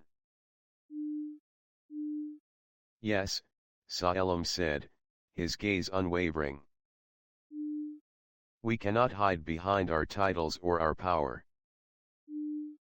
We must stand with the people, walk with them, and show them that we are all in this together. We must remind them of the strength that lies in unity, and we must show them that we can face the challenges together. The room fell silent as the council members considered his words. They knew that this was the only way forward. The road ahead would not be easy. They would face resistance, perhaps even violence, but it was the only path that could ensure the peace they had fought for would last. We'll do it, Ilian said, his voice firm. We'll go to the people. We'll show them that we believe in this peace. We'll stand by them, and together, we'll rebuild the trust that's been broken. Salem nodded, a sense of relief washing over him. This was the moment he had hoped for, the moment when they would stand together, united in their commitment to peace.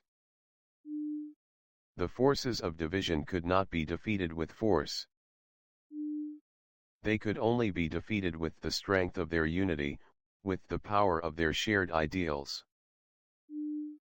And so, the council set out, traveling to the cities and villages, speaking to the people, reminding them of the promises they had made. They acknowledged the flaws in their system, the mistakes they had made, but they also reminded the people that they were not alone. Together, they would rebuild the peace they had fought for. The journey was long, and the challenges were many, but Salem knew that they could face anything as long as they stood together. The world had been broken, but it was being rebuilt, one step at a time. And as long as the people believed in the future, as long as they chose unity over division, Salem knew they would prevail. The road ahead was uncertain, but with each step, Salem felt a renewed sense of hope. The future was theirs to shape, and together, they would protect the peace. 34. The price of peace. The days following their journey into the heart of the unrest were tense. Salem and the council had made their presence known, addressing the people and reminding them of the unity they had fought for. But despite their best efforts, the world they had built was still fragile. Unity was a delicate thing, and even the smallest crack could bring it all tumbling down. As Salem sat in the council chamber, he couldn't shake the feeling that the peace they had won was slipping away. The people had rallied behind the ideals they had shared, but there was something beneath the surface, something that Salem couldn't put his finger on. The unrest had not disappeared, it had merely changed form, evolving into a new kind of threat. The council was once again gathered, their faces heavy with the weight of the situation. The room was quieter than usual, the atmosphere thick with concern. "I've heard the whispers," Ilian said, his voice filled with frustration. "There are those who are still unhappy, those who still believe that peace is a lie, that we've sold them a dream that doesn't exist. They are gathering in the outskirts, Salem. We can't ignore them anymore." Salem's heart sank. He had known that the road to peace would not be easy, but he hadn't expected this, not after all they had done. "What do they want?" he asked. "They want more," Ilian replied. "They want control. They want the power that was promised to them. And they want it now. They believe that the peace we've built is a sham, that we've only made things worse for them. They say that they've been left behind, that their voices haven't been heard. They're rallying under the banner of the true path, calling for a return to the old ways, a return to a world where power was held by the strong, where the people were ruled by those who controlled the land." Salem stood up, his eyes narrowed in thought. He had seen this before: the hunger for power, the fear of losing control. But this was different. The forces of division had taken on a new face. It was no longer about armies or external enemies, it was about people who had been left behind by the very system they had fought to create. The council members exchanged uneasy glances. They knew the dangers of what Salem was saying. The question was no longer whether they could protect the peace. It was whether the peace was worth protecting if it meant turning their backs on those who felt betrayed by it. "We can't ignore them," Oren, the elder member, spoke softly, his voice filled with experience. But we also can't afford to let this fracture the world we built. If we give in to their demands, we risk undoing everything we've fought for. But if we refuse to listen, we risk losing the trust of the people. Salem paced the floor, his mind racing. He had chosen peace, but what good was peace if it meant ignoring the very people who had fought for it? He couldn't turn his back on them, not when they were so close to losing everything they had gained. But he also couldn't allow the peace they had fought for to be undermined by those who sought to manipulate it for their own gain. We must show them that peace is not a lie, Salem said, his voice steady. But we cannot do it by force. We cannot impose our will on them. We need to listen, to understand their grievances, and show them that the path forward is one of unity, not division. The council members nodded, but there was hesitation in their eyes. The world they had fought for was now under attack from within, and they weren't sure how to respond. But Salem's resolve was clear. He had seen the consequences of division before, and he knew that the only way to protect the future was to show the people that the peace they had fought for was worth preserving. We will go to them, Salem said, his voice firm. We will meet with them, listen to their concerns, and show them that their voices matter. We will remind them that the peace we've built is not a luxury. It is a necessity. And if they are willing to fight for it, then we will fight alongside them. The council members exchanged glances, and then, one by one, they nodded in agreement. They knew that the road ahead would be difficult, but they also knew that Salem's vision of peace was the only way forward. And so, they set out once more, this time not to fight against an external enemy, but to confront the very forces within the world they had built. They traveled to the outskirts, to the heart of the unrest, where the true path had taken root. They met with the people, listened to their concerns, and spoke of the peace they had fought for. But as they spoke, Salem could see the anger and fear in their eyes. These were not enemies to be defeated, but people who felt left behind, abandoned by the promises that had been made. The leader of the true path, a man named Rygar, stood before them. His eyes were filled with anger, his voice filled with conviction. You speak of peace, he said, his voice rising. But what good is peace if it doesn't reach everyone? What good is peace if it leaves some of us to starve while others grow fat on the fruits of that peace? You've built a world for the privileged, Salem, and you've ignored the rest of us. You've built a world that is still controlled by the powerful, the wealthy, and the elite. Where is our place in that world? Salem took a deep breath, steadying himself. He had expected this, but hearing it from Rygar's lips still struck a chord in his heart. I never intended for anyone to be left behind, Salem said, his voice calm but firm. The peace we've built is for all of us. But I see now that we have failed to include you. We have failed to listen to you. And for that, I apologize.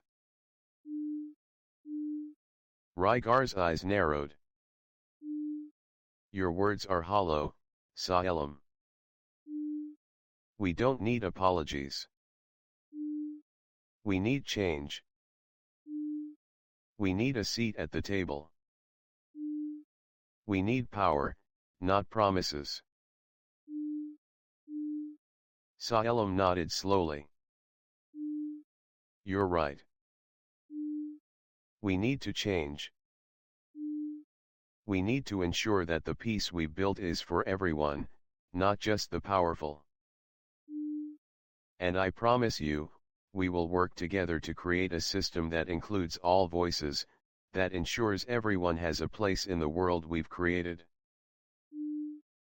But I cannot do it alone. We need to work together. We need your help. Rygar's expression softened slightly, but his eyes still held doubt. And if we don't? What happens then? Saelim met his gaze, his heart steady. Then we will work to find common ground, but if we cannot, I will stand beside the people. Peace is not just a choice for the few. It's a choice for all of us. The room was silent for a long moment, and then Rygar spoke again, his voice quieter, but still filled with defiance. We will see, Saelim. We will see if your peace is as strong as you say.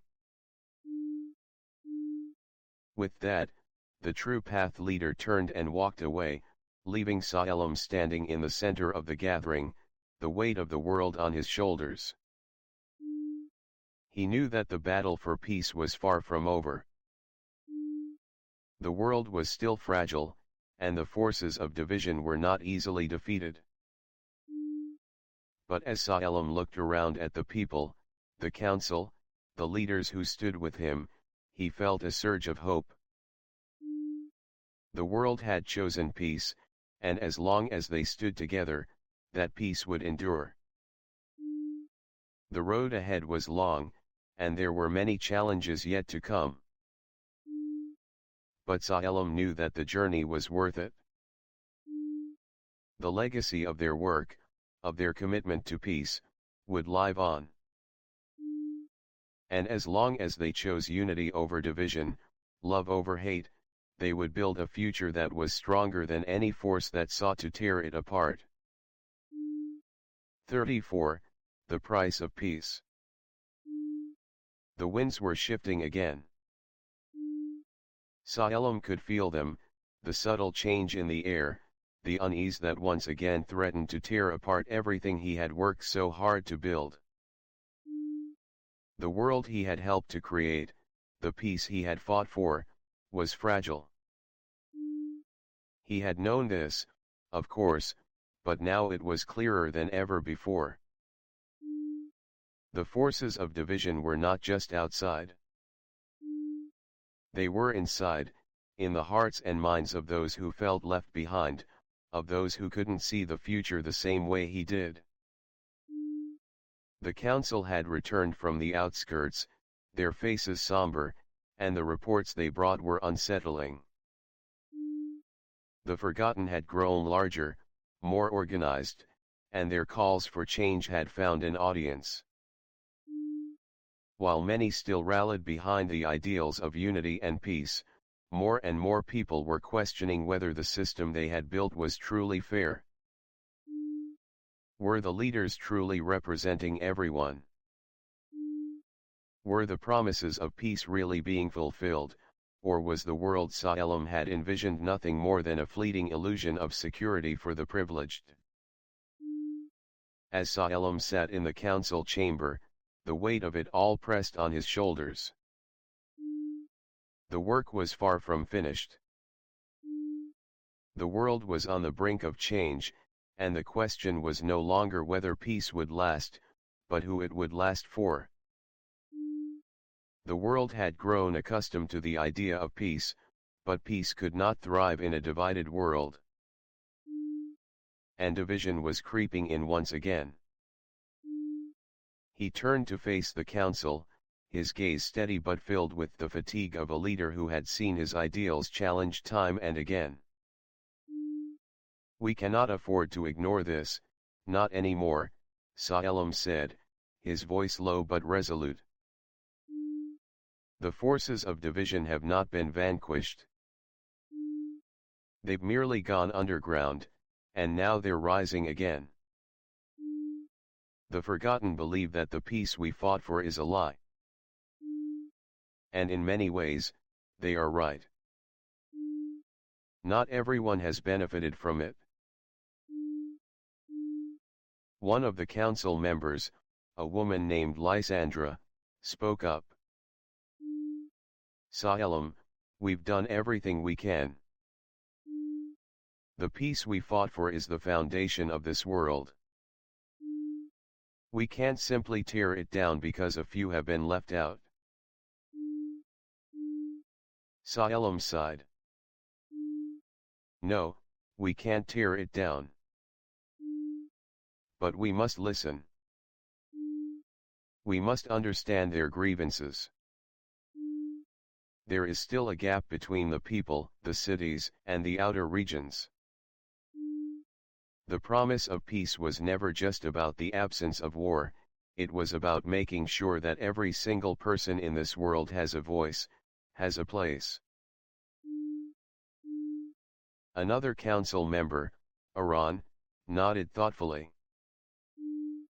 We need to make it clear that we are all part of this new world. The forgotten aren't just a group of rebels. They're the forgotten ones, the ones who feel abandoned by the system we built. If we don't act now, if we don't show them that their voices matter, the peace we've built will crumble. Salem rose from his seat and walked toward the large map of the world that stretched out on the wall before him. The cities and villages were marked, with lines drawn across the map showing the tensions and the unrest. The forgotten had taken root in the farthest reaches of the world, in places where people felt left behind, where the promise of peace had never truly materialized. These people don't just want power, Salem said, his voice filled with conviction. They want recognition. They want to be seen, to be heard. If we cannot give them that, then we will lose them. The peace we've built was never meant to be an exclusive peace. It was meant to include everyone, no matter their station or their background. Ilian, the warrior who had fought by Salem's side, spoke up with determination. So, we go to them. We show them that the peace is for everyone, not just the cities or the elite. We show them that we care. We listen. Salem nodded. Yes. We will go to them. We will speak with the leaders of the forgotten. We will hear their concerns, and we will bring them into the fold. The world is too fragile to be divided by this. We need to unify, not through force, but through understanding. The council members agreed. They knew this would not be an easy task, and it would take time, but the alternative was worse. If they didn't act, the world could easily slip back into the same chaos they had fought so hard to escape. The forces of division were not to be underestimated. But they also knew that peace was not about appeasing everyone. It was about finding common ground, about ensuring that the world they built was just, fair, and inclusive. And so, the council began preparations. Salem, along with Ilian and several trusted leaders, set out for the outer regions, where the forgotten had taken root. They would meet with their leaders, hear their grievances, and offer them a chance to work together for a better future. The road ahead was uncertain, but Salem knew that he had to try. The journey was long and difficult, but Salem remained resolute. As they approached the outskirts of the city, he could feel the tension in the air. The Forgotten were not just fighting for power. They were fighting for their place in the world. When they arrived, they were met by a small group of leaders, their faces hard and their eyes filled with suspicion. The leader of the Forgotten, a woman named Dara, stepped forward, her expression guarded but determined. "You've come to speak with us, Salem," she said, her voice strong. "But I warn you, we've heard enough promises. We've heard enough talk of peace and unity. We've lived without it for too long." Salem stepped forward, his gaze steady. "I'm not here to make promises. I'm here to listen. We've built a world that is meant to include everyone. But if we've failed, if we've left anyone behind, then we need to fix it. We need to make sure that every voice is heard, including yours." Dara's eyes softened for a moment. "You don't understand. You've never had to live like we have. You've never had to fight for every scrap of food, every inch of land.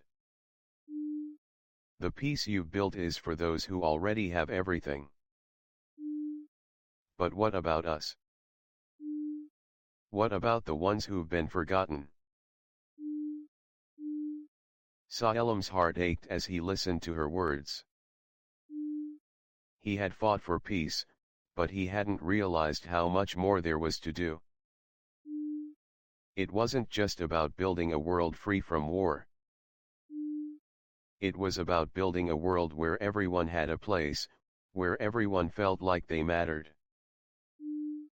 "We've made mistakes," Salem said quietly.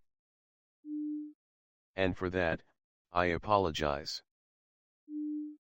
But I'm not here to ask for your forgiveness. I'm here to ask for your help. This peace is not just mine. It's ours. And if we want it to last, we need to stand together. We need to work together." Dara looked at him for a long moment, her gaze piercing. "And if we don't? What happens then?" Salem met her gaze, his voice steady. "Then we all lose." For a long time, there was silence. But slowly, Dara nodded. "All right, Salem. We'll listen. But don't think for a moment that this will be easy." And so, Salem and Dara, along with their respective people, began to work together. The peace they had fought for was not without its challenges. But together, they could build something greater than they had ever imagined. 35. The Threshold of Change. The winds had grown stronger as Salem and the council continued their journey, and he could feel the pressure mounting with each step. What had once been a journey of hope and unity was now a delicate dance between the forces of change and the foundations of peace they had worked so hard to establish. The Forgotten, who had once been distant and divided, were now on the verge of becoming a powerful force. They had not only awakened the skepticism in the hearts of those who had been left behind, but their message was spreading peace, they argued, was a luxury for the privileged, and they would not be left to live in the shadows of the new world. The negotiations with Dara, their leader, had been difficult. They had made small progress, but her people's demands were high, their expectations even higher. The forgotten felt betrayed, as if the peace had come at their expense. Their communities, once the lifeblood of the land, had been displaced in the process of building the city Salem had dreamed of. The question now was not whether the peace was possible, but whether it could hold together long enough for all people to truly feel included, heard, and valued. Salem could not simply offer more words. He knew that the people needed action, the same kind of action that had fueled the movement for peace in the first place. But how could he make everyone see that the future they had fought for belonged to them all, not just to those with power or influence? The winds of division began to blow harder, swirling through the chambers of the council hall. Salem and Ilian had returned from their journey to meet with Dara and the Forgotten, but the cracks in their unity were now even more apparent. The city was still reeling from the aftermath of the Reclaimers, but now the unrest was coming from within. There were murmurs of revolt in the cities, in the very heart of the peace Salem had worked so tirelessly to create. "We can't ignore this any longer," Ilian said, his voice grave as they sat in the council hall. "We've already lost ground to the Forgotten. Their influence is growing. We need to act quickly." Oren, who had been quiet for most of the meeting, spoke up. "Ilian is right. The movement is growing stronger by the day. We're facing not just a rebellion, but an ideology. We're not just fighting for control of land or resources. We're fighting for the very future of the world we built." Salem ran a hand through his hair, his mind racing. He had known that this day might come, but it had arrived faster than he had expected. The divisions within the council were becoming more apparent. Not all of them shared his vision for the future, and that was a problem. He had hoped the peace they fought for would be enough to unite the people, but now he realized that peace alone was not enough. "We need to take a step back," Salem said slowly, his voice filled with a quiet intensity. "We need to bring the people back into the fold. The forgotten, the outcasts, the ones who feel forgotten in this new world. We cannot afford to ignore them." But Salem, Yara, one of the council members, interjected. "They are rejecting the peace we've fought for. They're not just demanding a seat at the table. They're demanding a revolution. How can we give them that without tearing everything down?" Salem's gaze turned hard. "We don't give them a revolution. We give them a chance to be heard. But we also show them that the peace we've built is not the enemy. It is the only way forward." There was a long silence in the room as the council considered his words.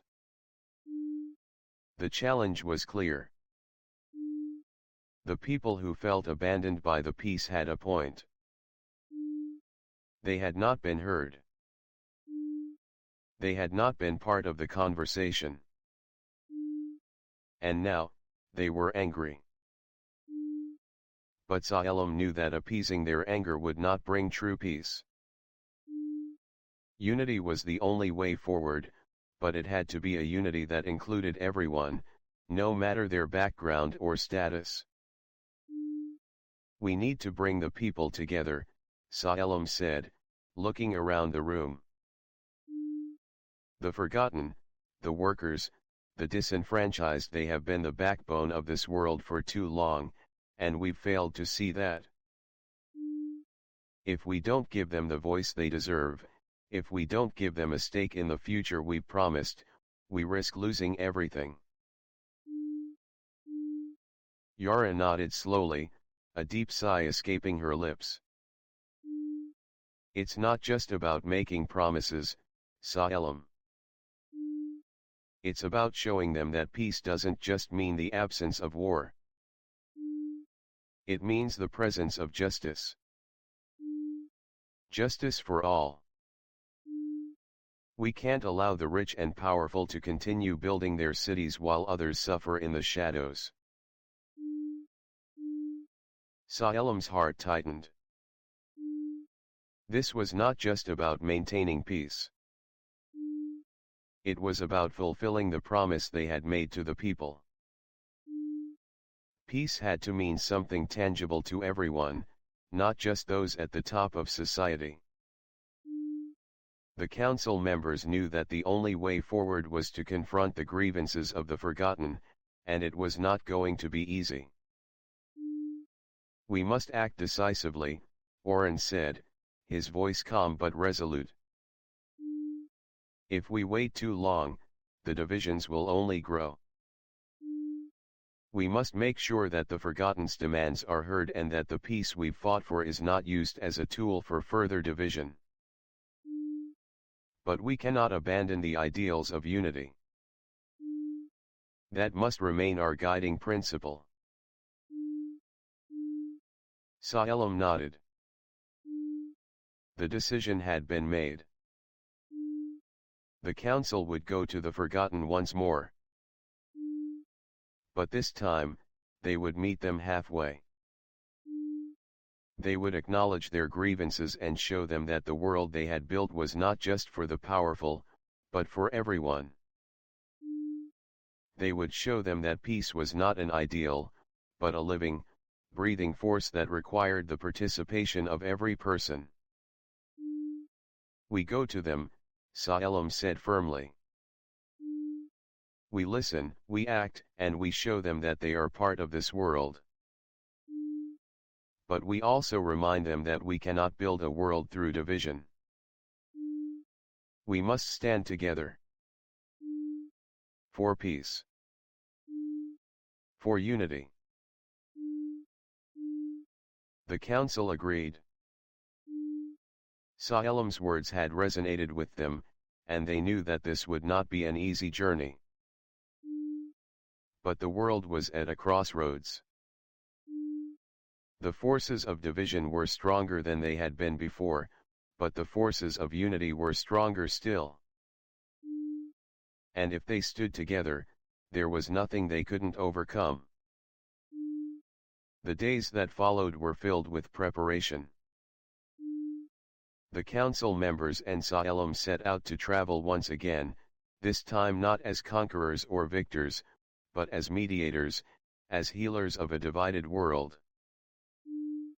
They would face the forgotten, not as enemies, but as partners in the future of peace. As they traveled to the outskirts, Salem reflected on the journey. The world had come so far, but it was clear that the battle for peace was not over. There would always be those who sought to divide, to conquer, to control.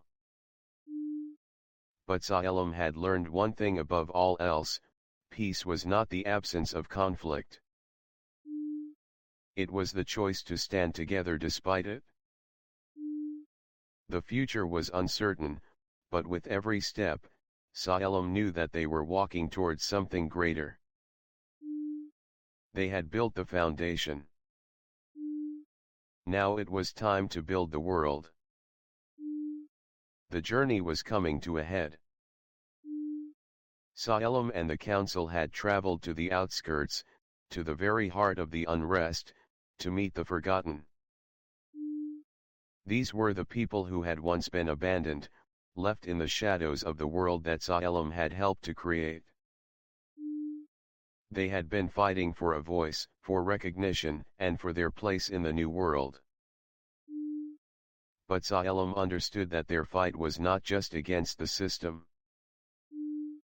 It was against the belief that the world they had built was not meant for them. Salem stood at the front of the gathering, the wind stirring around him, as he faced the leader of the forgotten, Dara. The people had gathered, waiting for Salem's words. The council had traveled far to meet them, to bridge the gap between the people and the leaders, to heal the wounds of division. The tension was palpable. There was a sense of uncertainty in the air, a feeling that the future of their world was hanging in the balance. The forgotten had suffered long enough, but the path forward was unclear. Dara stepped forward, her gaze unwavering as she looked at Salem. "You came, Salem," she said, her voice filled with a mix of defiance and hope. "But words are easy. It's what happens next that matters. You've promised us a voice, but we've heard too many promises broken in the past. What makes you think this time will be different?" Salem met her gaze, his voice steady. "I'm not here to make more promises, Dara. I'm here to listen. And I'm here to act." The crowd stirred, the murmurs of doubt and anger rippling through them. But Salem remained calm. He had spent so much of his life fighting battles on the battlefield, but now, he was fighting for something much more powerful: unity. "Peace is not just the absence of war," Salem continued, his voice carrying over the crowd. "It is the presence of justice, of fairness, of recognition. The world we built is not perfect, and I will never claim that it is. But we cannot allow division to tear us apart. We must work together, and we must lift each other up. That is the only way forward." Dara's eyes softened slightly, but her expression remained guarded. "And how do you propose we do that?" she asked, the skepticism still heavy in her voice. "We listen," Salem said. "We take action, together. We create a world where no one is left behind, where the power is shared equally. We rebuild, not just cities, but hearts. We make sure that every person, no matter their station, has a place at the table." The crowd fell silent. The words hung in the air, heavy with the promise of change. For a moment, Salem thought he saw a flicker of hope in Dara's eyes. It was not much, but it was enough. "We can't undo what's been done," Salem added, his voice quieter now. "But we can move forward. We can create a new future, one that is built on the strength of unity. I know it won't be easy, but I also know that we have the power to make this work." There was a long pause as Dara considered his words. Then, she nodded, slowly. "I'll hold you to that, Salem," she said, her voice softer. "But this isn't just your fight. It's ours too." Salem nodded. "It always has been." And with that, the divide began to heal. Slowly, the forgotten joined in the effort to rebuild, not just the cities, but the connections between them. It was a slow process, a difficult one, but it was the beginning of something new. The people had chosen peace, but now, they had to live it. They had to work for it, and they had to keep choosing it, every day. The city was alive with the sound of progress. People were working side by side, rebuilding what had been lost, creating something new from the ruins of the past.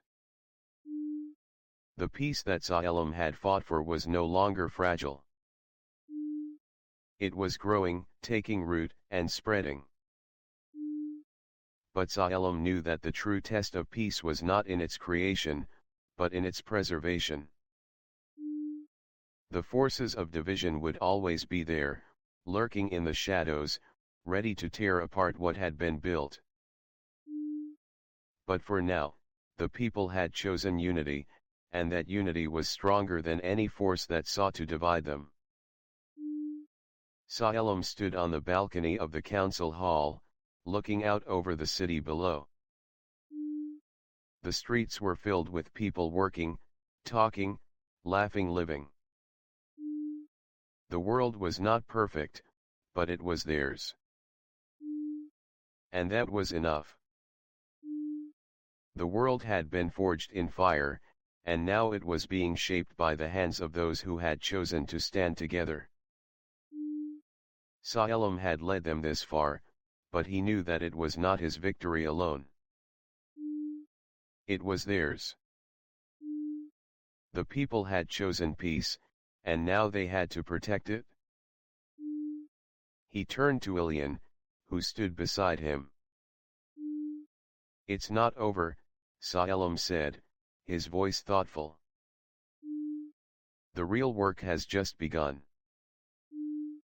We built something beautiful, but now we have to keep building it. We have to make sure the people remember why we fought for this peace." Ilian nodded, his gaze steady. "We will. But we can't do it alone. We have to make sure the next generation understands what it means to choose peace. It's not enough to simply live in it. They have to carry it forward." Salem smiled, a deep sense of pride filling his chest. "And they will. The future is in their hands now. We've given them the tools. It's up to them to use them." As the sun set on the horizon, casting a warm glow over the city, Salem felt a deep sense of contentment. The journey had been long, and the road ahead was still uncertain. But for the first time, he felt that the future was bright. The world was ready to stand together, united, in peace. He turned back to Ilian, his heart full. "We've done it. We've built the world we dreamed of.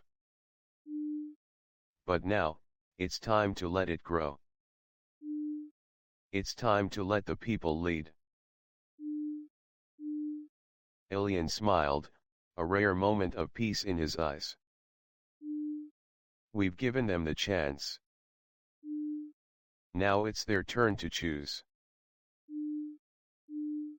And with that, Salem walked into the night, ready to leave the world in the hands of those who would protect it long after he was gone.